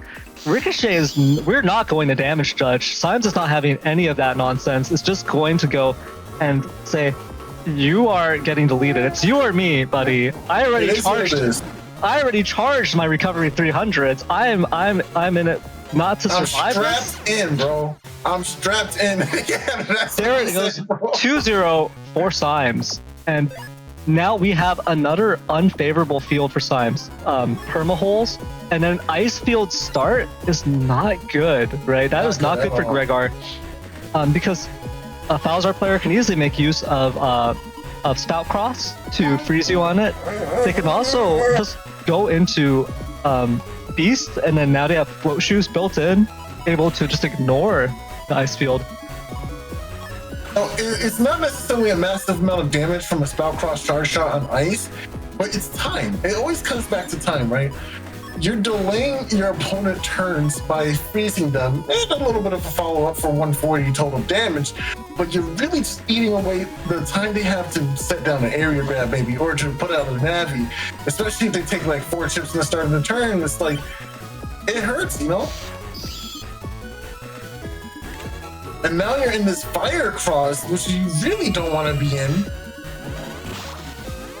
Nice, gets shot out immediately, normal damage with no freeze, which is what the most profitable position of this is. And I think Symes is pretty comfortable with that, right? Because now SoulXCross is out here making use of these ice panels. Symes had that Sanctuary, a perfect answer to that field right off the bat, turn 1. Great sequence for Symes. But now look at this. All right. Ricochet can deal with this, but the Summon Black just dealt with. Anti-damage gonna block it entirely. Sanctuary comes out, but now Symes sitting comfortable with Element Man. Element Man Elec goes for the D-Cross. Massive damage coming out, 480. And now Ricochet is trapped on this row. He was already in slash range, right? That was just. But now, just gonna take these hits. You can see that pure aggression coming out from Symes, and this was what Ricochet fell to in that matchup versus HonorNite, right? That second round, HonorNite played aggressively, had the right tools in hand, and just went for it. And he's bringing it. Yo, no hesitation. My man took a magnum. He called you out on a habit, bro. On habit. Oh well, there goes that. Didn't work out for him. It didn't work out. But look at this. Oh wait, no, that had to be a missed input there. Mistimed there. That magnum should have broken all of those holy panels and then done that 130 to that barrier. But unfortunately for Symes, kind of slipping up there a bit, but still has the Erase Man to fall back to, and he knows with this area, it's not like Ricochet has a panel grab. There's no way for Ricochet to reach Erase Man with Tengu, right? So there's no D-Cross potential here.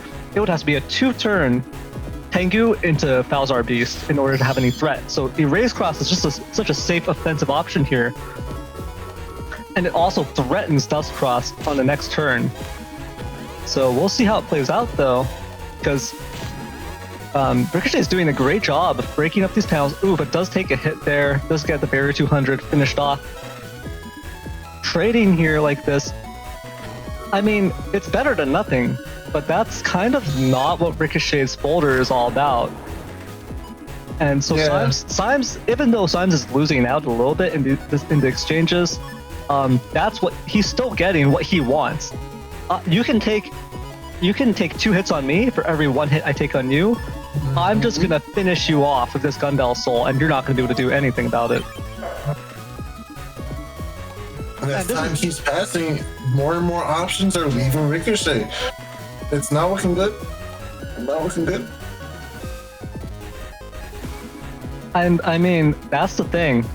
Ricochet isn't really playing to his strengths because he's not using humor, right?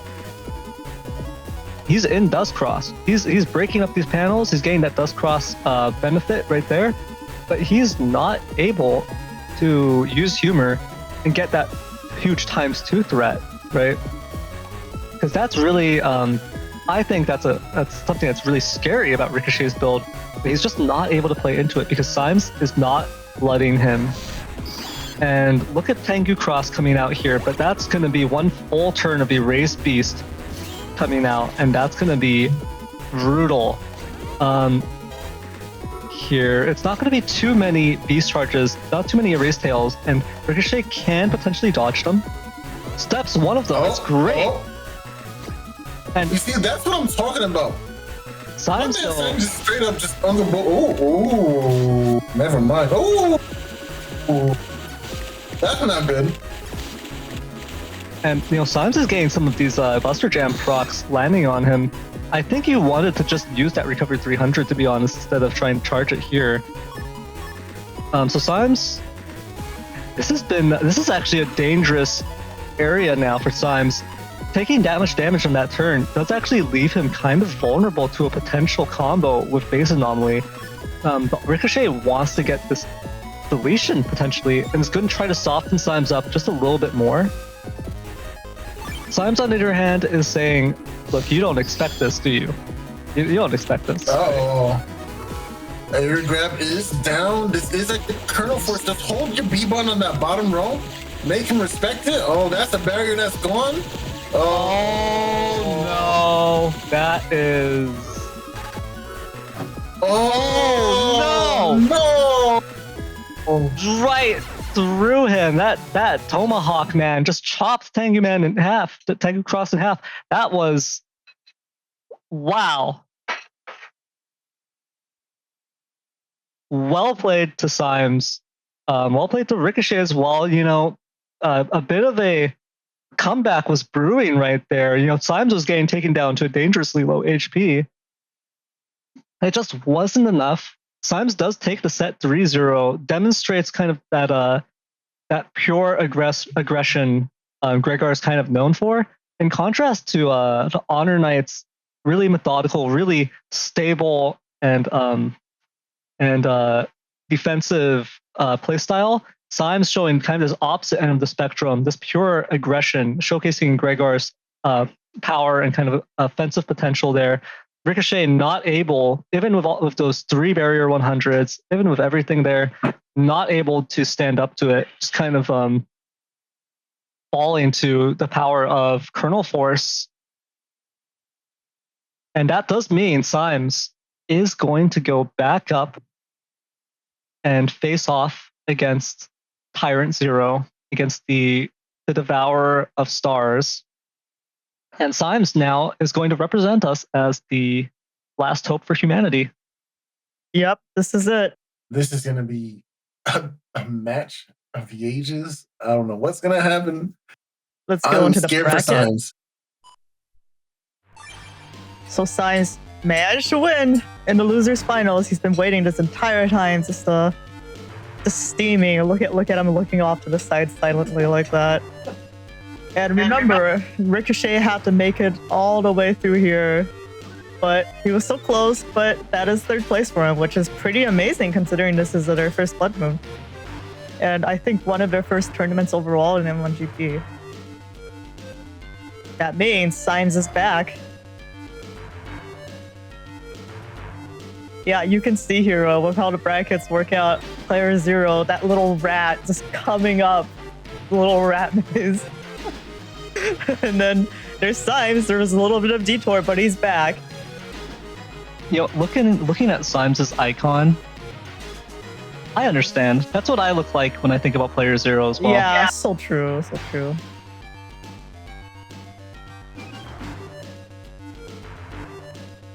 Okay, with that though, yes, let's go into setups for the final operation and to determine the fate of the world. we are in setups for player 0 versus Symes.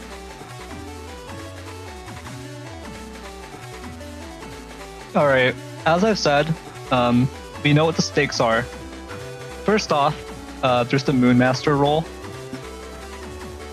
Bragging rights as usual, right? Just being known as the best player for a time within N1GP. And of course, also the right to extinguish all life within the solar system. So true. Player 0, of course, wants that right. He wants to consume our solar system's sun, the star, and just use that energy to fly off to his next destination, his next victim, out in the cosmos. And Symes, on the other hand, with an equally important desire here to get the Moonmaster roll back. That's actually why he's called player 0, because his goal is to reduce the amount of players to 0 Yes, by sir. taking out our solar system. It was always his dastardly, devious plan. Something 60s superhero quote. Just to let you guys know, I was drinking something, and when Salad said that, I made a mess. Thanks a lot. Thanks, Salad. Sorry, some of us can't handle the truth. Eyes of Heaven asks, what does he duo? Have you seen this guy's meteor knuckles? So true. So true. Player 0 is like a much more malevolent version of Duo. Well, Duo is going across universes searching for evil in the hearts of whatever inhabitants of the planets and deciding to wipe them out if he detects evil. Player 0 just smells weakness. No, not weak. Well, I mean, if you think weakness is synonymous with life, Exactly. and all life is weak, then yes, player 0 just smells weakness, and he goes out to extinguish it. He's been here for like 4 years by this point, and he never swapped from the default Discord avatar. It makes you think. That's so true. No, he put a crown on it, bro. he did Yeah, one thing, true. bro. He won his first tournament and then put the crown on it. And that was it. That's hilarious. I never even thought about it that way. Alright, so are we gonna talk about setups, or just let me know when we're gonna jump right in? Personally, Honestly, I wanted to talk a little bit more about the fact that we are all doomed if player 0 wins this, but I'm also good to go into setups if you are. I think we're in setups. Yeah, okay. Well, let's talk a little bit about player 0. Now, the thing is, this build is basically a counter to Symes in some ways, right? The reason being is we have two Geddons, dude. Like, Geddon Star is just really, really bad for a player who doesn't have access to any shoes. We also have Meteor Knuckle to counteract SoulXCross, which is going to be a very big tool for Symes to try to use to get a lot of his damage. You have Uninstall to get rid of the super armor, which will also stuff out Symes' charge shots. And not just Muramasa, but also Super Vulcan with the white capsule to do at least 500 points of damage if player 0's in Beast out. It just all stacks up. And it's a pretty tough time for Symes, and it's going to be interesting to see how he plays through all of these navigations. Look, we've had a good run. That's crazy. What are you saying? We've had a good run, and think back, look back at human history. We've been here a while. It's time to go, and that's fine. Wow. That's fine. Wow. This is the pecking order, right? Yeah. We can't stand up to player 0. No. Like that's just beyond our capability as a species, right? It's just beyond us. And so player 0 is going to snuff out the sun and leave, and we're going to freeze to death in the cold darkness of space. And that's just the way things play out sometimes. And there's no point in getting upset about it. There's no point in getting frustrated or feeling, angry about it, because that's what player 0 is. That's what we are. We are mortals. True. We're just less evolved. True. If we had the same alien biology as player 0 that allows him to manipulate the very laws of the universe and manipulate chance and fate and destiny in this way, then it would be like, sure, that's, we would have the same rights as player 0. But unfortunately, player 0 is just more evolved than us, has that ability, and we don't. So what can we do? Now, that doesn't mean we should give up. We should go down swinging so we can spit in player 0's face right before we get destroyed.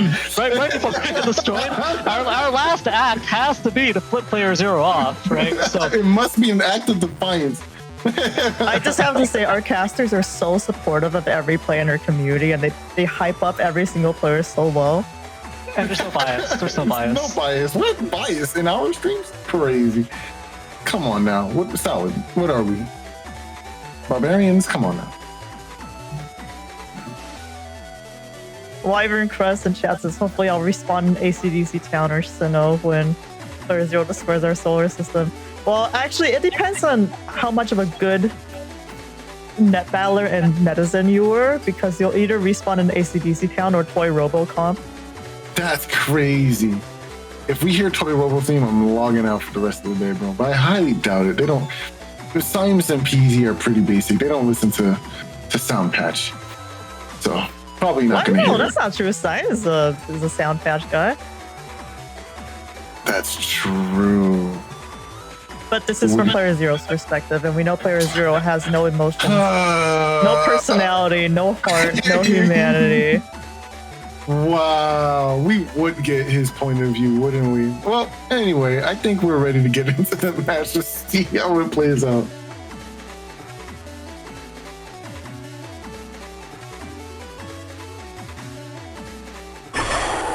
All right, we're in. Player 0's saying, wow, calling me basic? I even bring a spicy build. Of course, player 0 brings... Look at this hand, Neryth. Neryth, stop talking. Stop talking. Look at his hand. Look at his hand. I'm not looking. You can't make me look. Goodbye. Neryth. As I was saying. Okay, yeah. He didn't even go dust. Oh, I'm perplexed. I'm perplexed. He's just about to. This is final for the round. Oh, wait. No. You were asking about it last stream, so. Oh. It's Are you kidding me? That's disgusting. We just. Oh, Tomahawk Man. Get Oh my god. Yeah. Oh my god. There it is. That's it. That's our one hit. Go! Yo, oh my god. Yo. What is this match? Was that 1,000 damage? Yes. God. Oh, yes, it God. was. 1,000 damage. Points of damage in one turn. And you're gonna see Neo Variable Meteor Knuckle in like one turn. One more turn. And he's just gonna... Symes. Look, Symes already won. In our hearts, he already won because he managed to flip player 0 off there with the Tomahawk Man. Element SP gonna get the ×2 from the charge shot into the end of the turn. No, Element Man right back. Not gonna have the time to end the turn now. There's gonna be a Windrak follow-up. You know, he's going for a charge shot. What are we doing? Beasting out? Ooh. Now? My man has the whole armada in his hand. What are we doing? No, I mean, if you don't beast out now, you're never gonna beast out because you're gonna be deleted next turn. Look at this. Look at this Neo Variable sitting in hand with the Judge Man. With like player 0. Audacity. Player Zero. He had the audacity Could to just- just back and uninstall. Player Zero could just beast Gundel Soul. He could just beast double life sword, Gundel Soul, and it would be over. And there's nothing you can do about that. That's it. Yeah, that's it. That's actually the play. He goes, what is this? Look at this. And here's the Geddon. It's over. Oh, but it's gonna block the Ovary. Oh, it is. Oh, that's great. Yes. Come on, Yes. Symes. Come on. Wow. Get him! Yeah. Get him! Go! Yes. Go! Oh, he interrupted it. No. Oh, Yes. wow, that one panel. He got to interrupt from that one panel. That's actually crazy. Oh. Yo, this match is crazy. It's only been 2 minutes, 3 minutes max. What are we doing? What is that Gundel Soul? Oh no! Symes knows he has nothing to lose. He has nothing to lose. We're already dead. We're fighting to reclaim our lives. He said, Go, "I'm Symes. stranded." Go. Just do it, Symes. Do it now, Gohan! Yo, what are we waiting for? Yo, I don't know what we're. This has gotta be this is the first game! There was no footsies, no game plan, they just unga-bungaed each other to sleep! You're looking at this the wrong way, Soul. This is the last game. This is our last game. This is it. This is it for us. So we've got to put up a show. And come on. Did Symes really draw no area this entire time? Oh no. No. He's gone through half of his folder without anything. Oh, that one panel. Saved his life! There's his areograms. Wow. Colonel Force just saved his life off of one panel, but can he convert that to dimmed? Can he convert that to a win? I don't think he can. The cross out is happening, going right to Tomahawk Cross. This has got to be it. A chip charge and the game's over. I don't need this 300 HP. I'm just gonna chip charge. Oh, I will use the 300 HP. I'm just gonna chip charge. You can't run. There is no escape. Oh. This areograms and area control was in the back of his folder. That's actually. Yeah, do you know why Wow. that is? Do you know why that is? That was It's a because of 4-minute Player game. Zero. It's because That of was Player 4 Zero. minutes. Wow. So Symes had bad luck because he's playing against Player Zero. If he just had one area grab, just one. If y'all could see my face right now, I am shooketh. I am shocked and appalled at the behavior I have just seen. I do not understand Look at what's this. going on. Player Zero. Oh, making the right calls every time. I would TFT. Oh no, he knew it was. He knew. He knows. Oh, and the money for it every time. I don't know what to do anymore. I don't know what to do anymore. Oh my gosh. Defense is ready. Bug fix turn 1. Yeah, I'll throw that out. That's fine. But Symes does have the wind rack here that can take out. No. That went through. That went through. It's fine. Everything's doesn't fine. matter. Here's the punish. Was that an F-bomb? Anyways, I look at that punish. Look at that ×2. Look at that. I thought I was I'm resolved. perplexed. I thought I had accepted our fate. I thought I was resolved. But Player Zero knew that, you know, as a parting gift, as a little bit of spice, a little bit of he wanted some salt to go with his meal. So he decided to generate some tears. He decided to give us a little bit of hope so that he could take it away, so that he could harvest our tears to kind of act as a condiment for when he consumes the sun. Yeah, of course. So this is where we are now. This is where we are. No. You can't stop me. Okay. Ooh. That was big. Oh, not the double life sword. Oh! Oh, the charge tackle. Not enough. 3 hits and completely locking Symes down. No charge tack. He's going for it. Oh no, here it is. Anti-sword kicking in. This is it. Symes specifically put that into his folder to out Tengu, but what happens when your opponent outs your out? Oh, this is what happens. It was a trick question. And now we have getting into Muramasa? What kind of shenanigans is this? He didn't even take it! I mean, he hasn't taken enough damage for Muramasa to be worth using. No! Element Man SP? Yeah, you have to. And he's gonna end the turn? Oh, wow. Wow.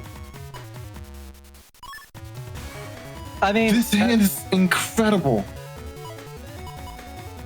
I mean, at this point, he could just get in, take a step back, Gundel Soul, and then, oh my god, is this really happening? Yeah, at this point, it's just, he's gonna use the Muramasa just because.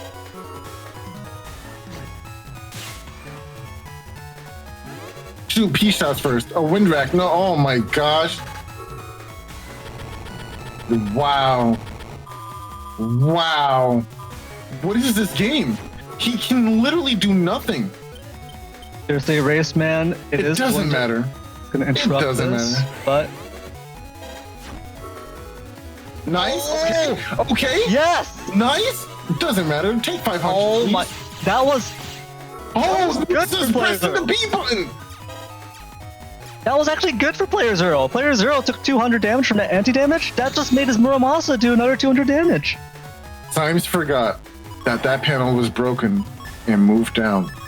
And now he does not have any area to move in. And he thinks somehow... Here's the grab revenge here. Can Symes? He queued up an anti-damage. Oh, no, he didn't. Oh, who goes first is the question. Look. Here it is. Come on. Okay. Oh my god. Okay. Oh. Chip Charge is not game here. Like, Colonel Force can do it. No. No. It's over. Oh. That was another 4 minutes. We had 2 games in like less than 10 minutes. No. How? How? Look, if Symes can even take one game off of Player Zero here, off Player Zero, I'll be happy. We just need to cut off one tentacle. We can just cut off one tentacle, and at least we can say we hurt Player Zero. Okay.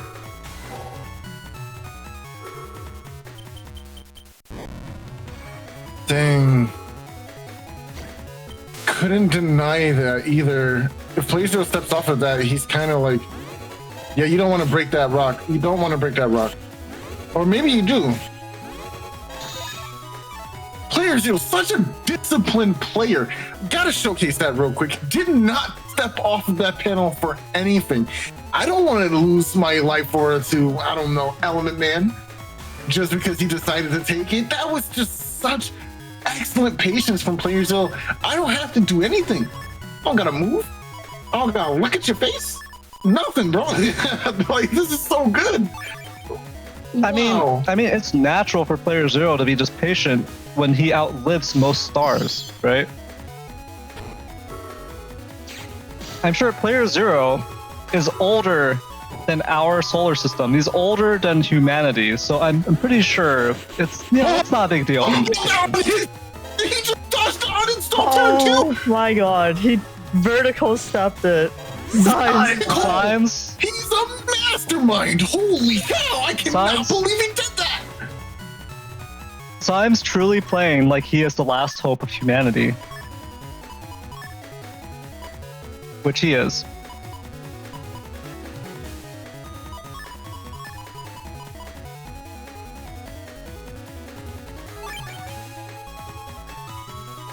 Symes feels the weight of human history on his shoulders.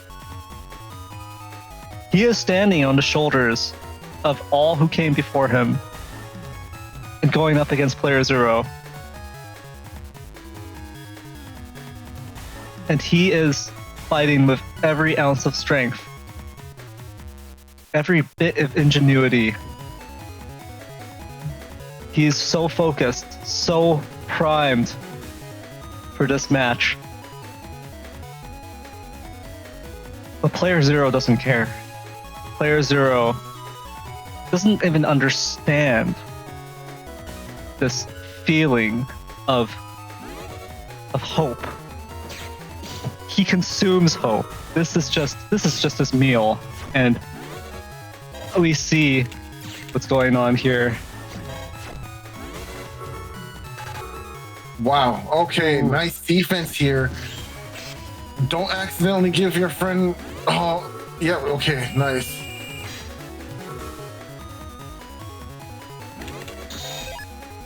Look at the adaptation. He immediately started going for those beasts and got it, by the way. He actually got the proc before the turn ended. What is this? What is this? What am I watching right now? Who's playing this game? Who's playing this game right now? Wow, if you look over in the chat right now, everyone's putting their hands up, trying to give their energy to Symes. And lo and behold, playerzero put it up the stop that, boy. No, you're misinterpreting that. Soul, you're misinterpreting that. He's taking energy, No, you're misinterpreting it. playerzero is giving Symes some energy.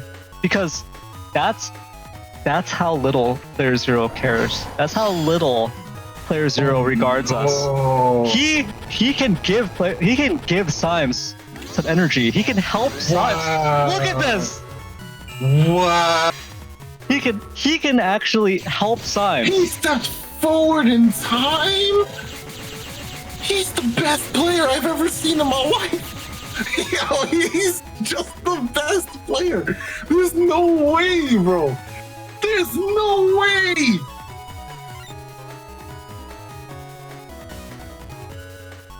What?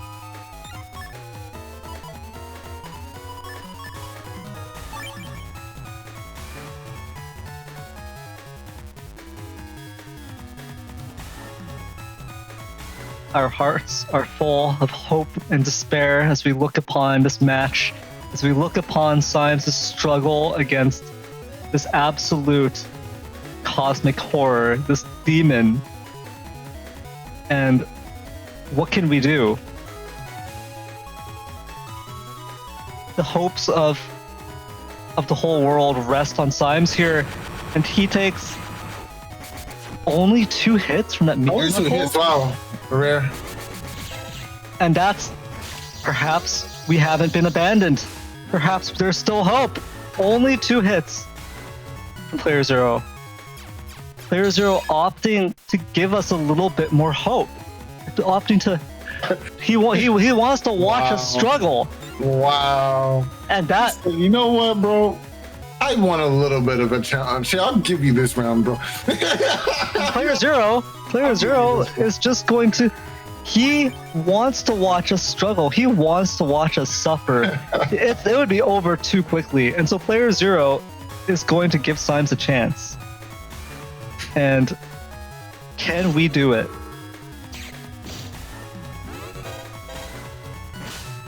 Nice tower tackle. Gonna go ahead and line up some damage, taking the 1 in order to do a little bit more. I like the decision. Throwing up anti-damage, not gonna take damage from this Neo variable. Dodges the Neo variable from point blank range. Oh my. Symes. Oh, well. Ooh, yeah, and that wind rat gained rid of the anti-damage too. A great situation. playerzero down to Muramasa, Super Vulcan, Element Man, and Judge Man here. I mean, because playerzero has actually not drawn the bug fix yet.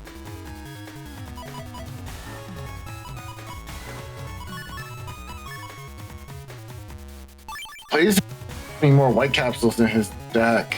So I'm not sure what he has to do with that Super Vulcan at this point. He has to get his bug fix. That's what he has to do. And player zero, you know, he's just technically he's trapped, right? Yeah. Some might say he's cornered here. But is he really? Well, let's find out.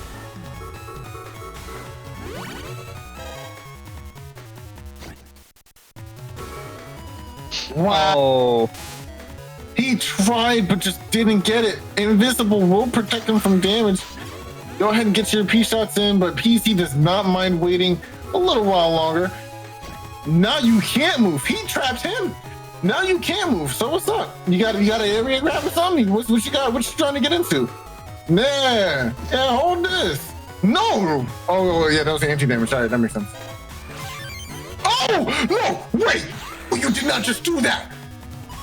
PC, no way you just did that! Did you just counter hit Muramasa, understanding that your opponent was trying to step down to go for a charge tackle? No! No way you just did that! Just...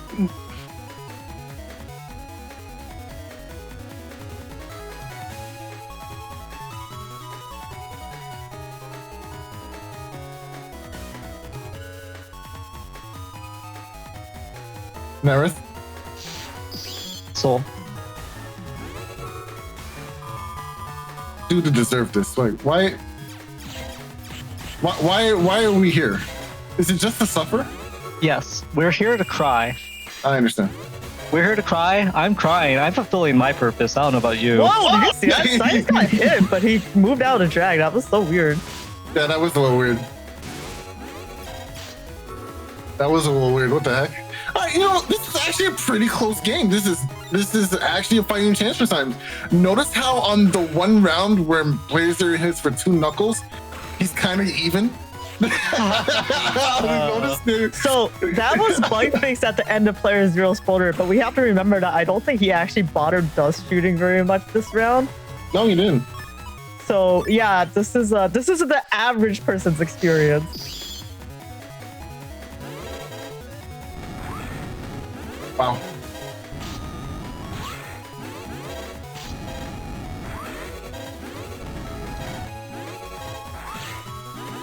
Wow. Okay. Wow, the ground is actually pretty good in this matchup.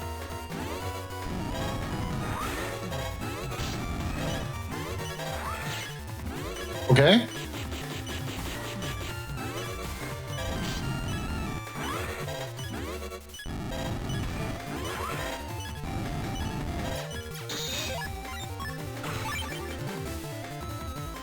Should have been like the go-to cross a minute ago. Symes locking in. No beast out? Why not beast out and just go for it, bro? Oh, there's an anti-damage there.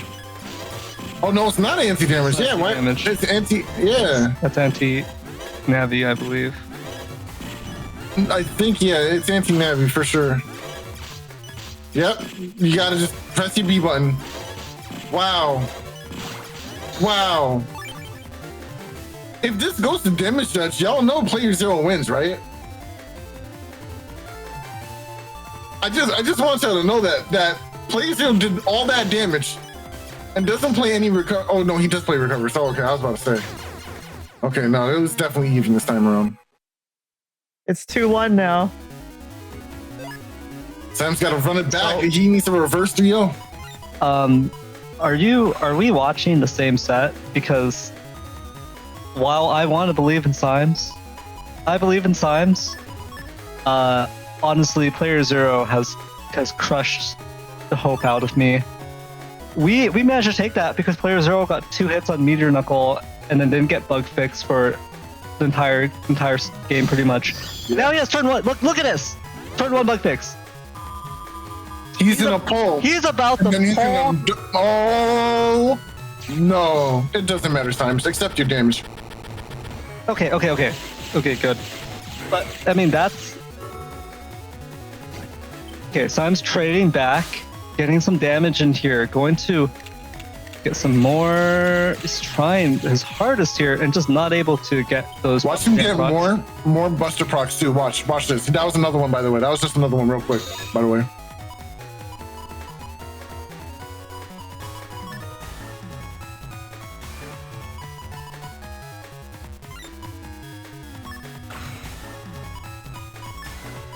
I'm not even going to comment on it. I'm just clenching my jaws right now. I'm literally just shaking. I have a fist balled up. Like the Arthur meme. That's how I feel right now. Yeah. Yep.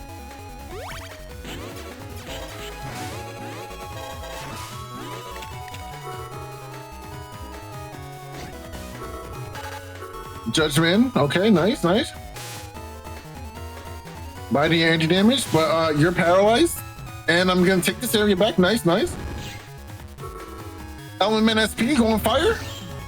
No, ooh, good choice. I like that. Holy panel, okay, not bad.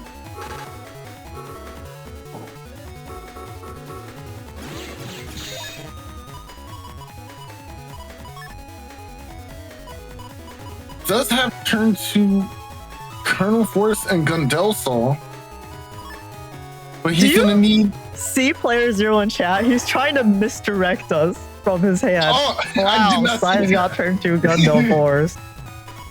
Do you see this guy? Wow, Symes got 1/10 of playerzero's luck. Wow, amazing. Okay. You know, I'm surprised playerzero doesn't just beast out and like do a massive amount of damage right now. Like this looks like a good configuration for Symes, but it's really not. This is definitely scary. Wow. Okay. That's a meteor knuckle. Oh, look, it's meteor knuckle. We see, is that life aura in hand? That's life aura. Erase man, which playerzero could save for the meteor knuckle turn if he felt like it. He's taking meteor knuckle this turn. There's no way he doesn't. He's gonna hold on and just delete Symes on this next turn. Watch. Okay, look, he's gonna. But is Symes locking in Colonel Force though? That's the question. Oh, he didn't lock in Colonel Force. playerzero is just gonna get rid of these useless chips in his hand, like life aura. He doesn't care. This is whatever. Wow. The one turn you decided not to go for Colonel Force, you had him pretty much dead to rights. I mean, I guess not, right? He just had to have the anti-damage up, but you have all this area. You had the wind rack, you had the Colonel Force, you had literally everything. 1400 HP with one area grab. I think that's enough. Oh yeah, you definitely got smacked by that. There's no way. Even if you cross change, you got smacked. And it's gonna be followed up by Are you not gonna Super Vulcan? No, he's bringing the gun. Symes, don't hit. Okay, don't do it. Symes, think about it. You want the panel return. You want the. So what does this play? Is this a wind rack into a back B? Oh wow, he's not even gonna. He doesn't even care. He doesn't even want. He's not even gonna 4-panel. Oh.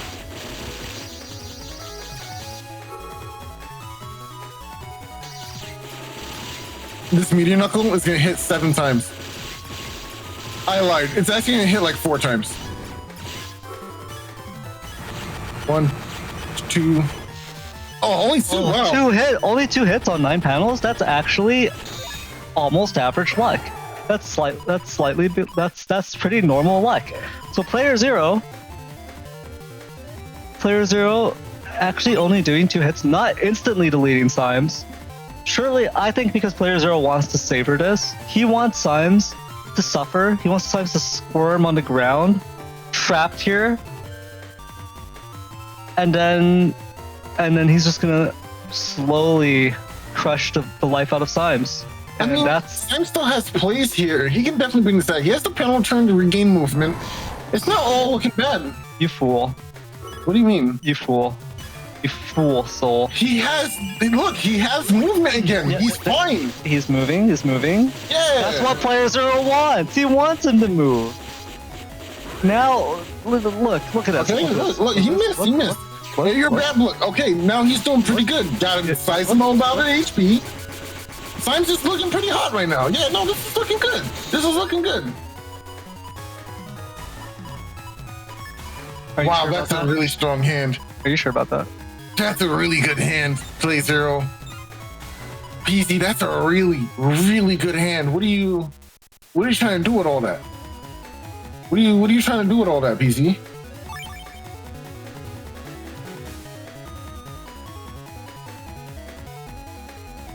PZ, what are you doing? Okay, well, PZ's already locked in, so I guess it's really about Symes. Like, what? You do have the barrier 200. You have a wind rack here. It's not looking too terrible.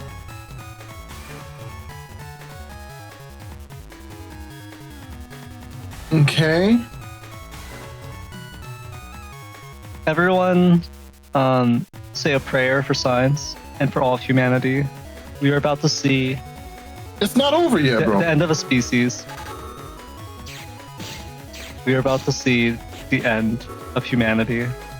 Well, okay, he misused his element, man. So now this is really good.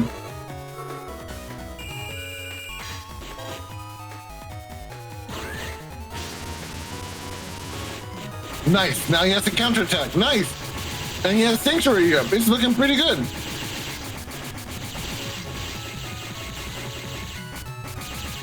Sanctuary. Oh, that got stuffed out. Yo, they both chose a chip and pressed up at the same exact time. That's hilarious.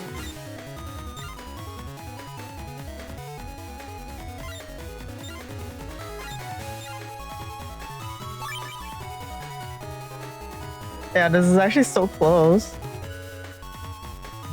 That's what he wants you to think. There's nothing he can do. I think Symes packs this game up. Symes definitely packs this game up, for sure. On God. For real. If Symes can do this,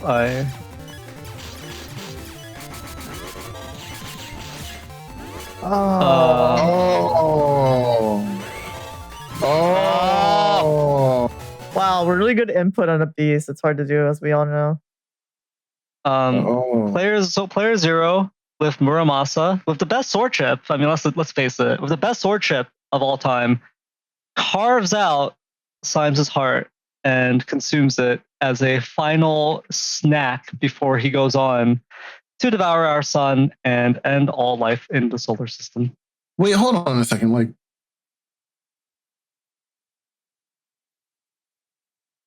he did his best. Symes truly did, Symes did his best, bro. Symes, I'm proud of Symes. It's just a shame that he can't hear us anymore because he was he was just slaughtered by PlayerZero. Yeah, but and he consumed. put up such a good showing. I think our son is actually still there. He took the hit for us. He shielded. He saved our solar system with his body there. Also, look at that thumbnail of the Element Man ice on PlayerZero's side. If you look at chat, when everyone was giving her energy, PlayerZero was also in chat giving himself energy. That's his Element Man right there, raising his hands for himself. That's crazy. I don't believe that. I don't think he's giving himself energy. I think he's giving also it to Symes, giving Symes energy because he doesn't need it. He knows he's gonna win. He's saying, "Oh, your friends are trying to siphon energy for you? Sure, I'll help out." me too. Yeah, me too, bro. You're PZ. No way. I mean, in all honesty, it was a close match, but PlayerZero had his number. No air shoes for the Geddons. No way to really pack on significant damage or combos, but there's not many of that in Symes' folder. Plus, PlayerZero opened everything he needed. He was able to dust shoot for everything he needed. It's just really insane. The Super Vulcan did tons of damage when it needed to, even though there was Sanctuary panels. But Symes had a half HP anyway, so it might as well have been full damage at that point. Like, I don't know, bro. Like, that's rough. I didn't need to see this. I didn't need to see this on a Sunday. I just got home from church, bro. Like, what is going on right now? That's like I've said before. You just came from the house of God, and now we're seeing devil's work. Yeah. So that's it for me. We once again have seen the weakness of mortal man, so easily felled, so easily toppled by this Lovecraftian nightmare that is playerzero.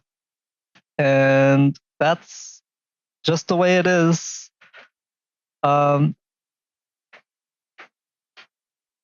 Again, well played to playerzero and Symes. Both put in a good effort, good hustle.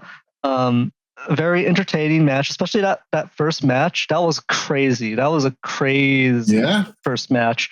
Yeah. And I mean, they were really going at it. Symes really giving it his all. But playerzero, of course, is just using his inhuman power to crush all opposition, to stifle all hope of humanity's recovery here. And playerzer's him, bro. He's him. There's nothing else really to say. He is him, bro. That's it. If him is referring to the devil himself, I agree. And that's it. I think Salad has some final words. Final words to console us, to let us know what we should do in our final hours, as playerzero is surely taking off right now and flying to the sun. So we'll let Salad take over here.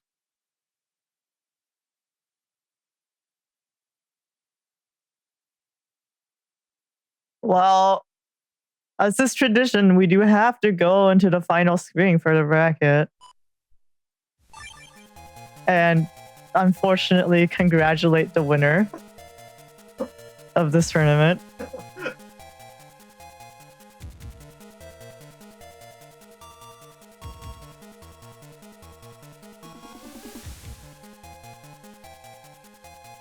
Yeah, I do have to say there's one silver lining for me specifically whenever playerzero is in a tournament, and it's that it makes working on the stream layout really easy because, as you can see, it's just playerzero, playerzero, playerzero, playerzero, playerzero. So I actually have to do less work because I can just keep using the same graphics. But oh, thank you so much to Chase the End for the $3 attached. Let's see if there's a message. I know Entitas also had a $3 donation earlier, so let's see. I would guess it's their regular help me, but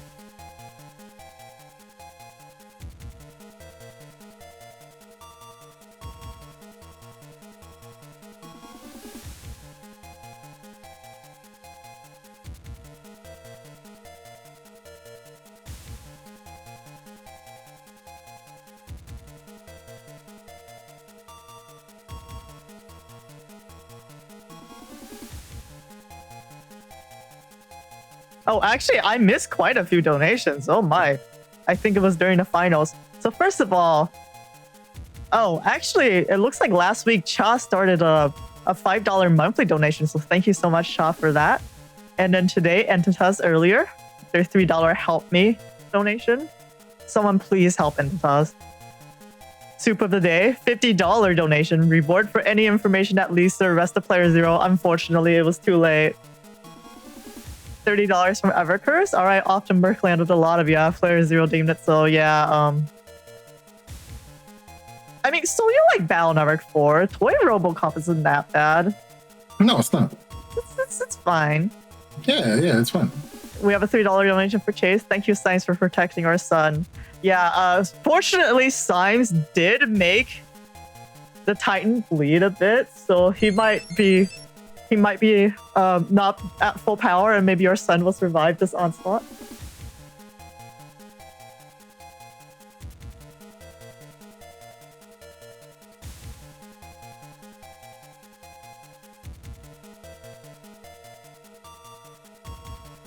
Wait, it got eerily quiet, says Eyes of Heaven. Is something going on with my microphone? Scaring me here. No, it should be on. Hi, hello. Okay, and with that... Oh, that's right, I have the screen. Well, I already said it. So with that, we are in credits. Thank you so much to our Top Cut participants for playing everything out in a timely manner and submitting your matches. Thank you for the donations again. Thank you everyone for watching. And as mentioned earlier, because Twitch went babe come back, we're also going to be multi-streaming back on Twitch starting with the next stream we do. That is asking, how do you pronounce... It's actually supposed to be pronounced Kohi, as in like coffee, but everyone hates it, so we're just saying Ko-Fi. Yeah, it's supposed to be coffee, so you're actually correct.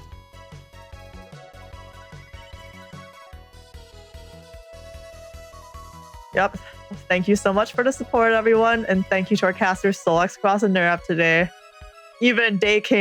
Even these two enemies came together at the end because we are all united against playerzero.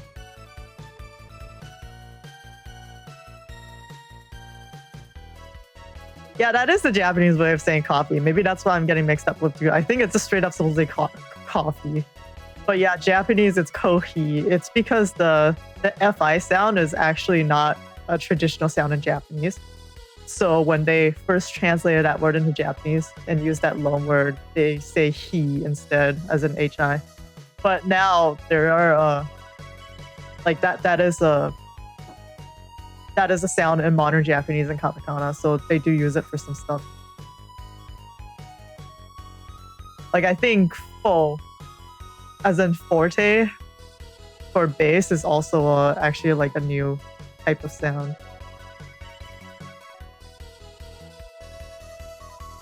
Oh yes, Rockin asked in chat, what about the format? Unfortunately, I have no special video today, but surprise, surprise, the format for the next set of cycles, for cycles 13 and 14 is actually, let me get my reading glasses here, is going to be All-Stars. We had 19 votes for All-Stars this set of cycles. Actually, it was very, very close. 17 for Reverse Weakness, 18 for Freaky Friday, 19 for All-Stars. Freaky Friday would actually be a bit difficult to run because we have over 3 years of setups that we need to update to have in Tango. So help welcome on that front in the future. But yes, we will be playing All-Stars next time. Hi, Eyes of Heaven in chat. So All-Stars is a super special patch. That was, I think, initially my idea that Lucky Tie Explosions implemented. It's really cool. Basically, instead of your 5 Falzar and 5 Gregar crosses, you get to pick and choose which of the 5 crosses from both versions you have. So you can be Falzar version, but have Slash Cross or Charge Cross. You get to choose which ones you have. So that means the versions are mixed a bit more. So you can use Aqua Spiral or Kernel Force or something like that. Yep. And I think a fan favorite is playing Plugged Rice Sword of Dustig.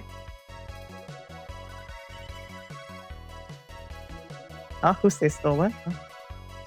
Oh, okay. So I got a notification here.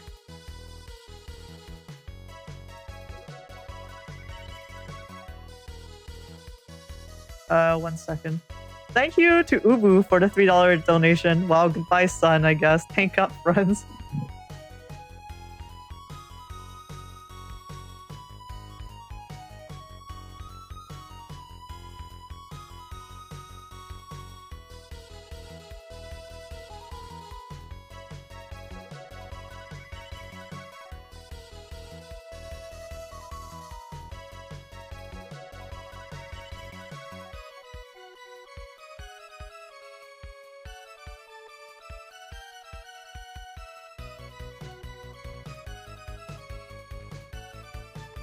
Oh, I was notified.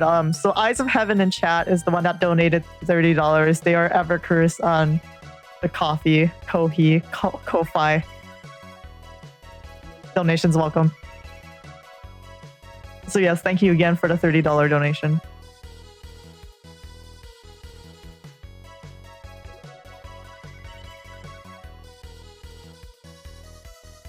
Yep. Eyes of Heaven has been really active in chat too, so that's super awesome. Thank you so much. It's nice to have company when we're all staring at the end.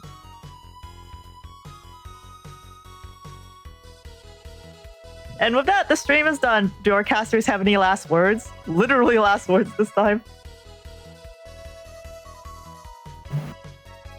Honestly, I just think, you know, at the end of the day, it was explosive matches today. Everyone played very well into the best of their ability with what they had. And honestly, the Symes versus PZ matchup really did come down to double getting and not having shoes.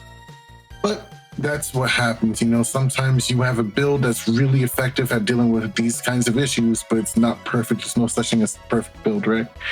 But that being said, again, everyone played to their heart's content and played their hearts out. So excellent players. Excellent job, players. These double elimination brackets are completely brutal because of how the matchups end up. You can have someone that can really sweep most of the matchups, but they just happen to run into their hard counter. And no, I'm not saying that that's necessarily like 100% loss, but it does skew the matchup. And then sometimes the other player is also playing their best. Debonair Devon asked in chat, isn't Bug Rise Sword made kind of irrelevant by Buster Up plus Slash Cross or Tomahawk Cross?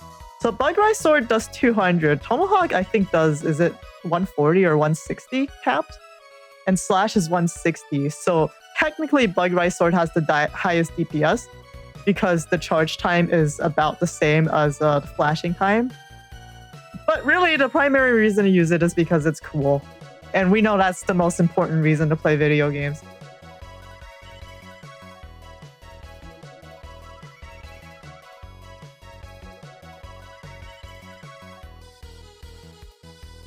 And yes, there's that as well. In Balnarek 6, your charge shots cap at attack 5. Though your normal shots, including the charged P shots, cap at 10. So you can have 100 damage P shots. Yes, it is like a second permanent Slash Cross. And Slash and Tomahawk have very, very scary weaknesses to worry about. So that's also a plus side of Bug Rise Sword. Okay, with that, we are going to be off for now. So stay tuned for any future events, side events. If anyone wants to run something in the community during this time, we will have 4 weeks of break for the next new moon. But then afterwards, we will be back with Cycle 13 and 14 All-Stars.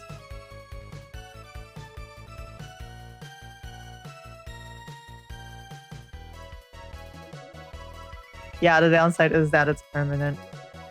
It's quite good in Infinite Beast though, because you still have your beast charges to use with it. I really like Bug Rise Sword and Infinite Beast.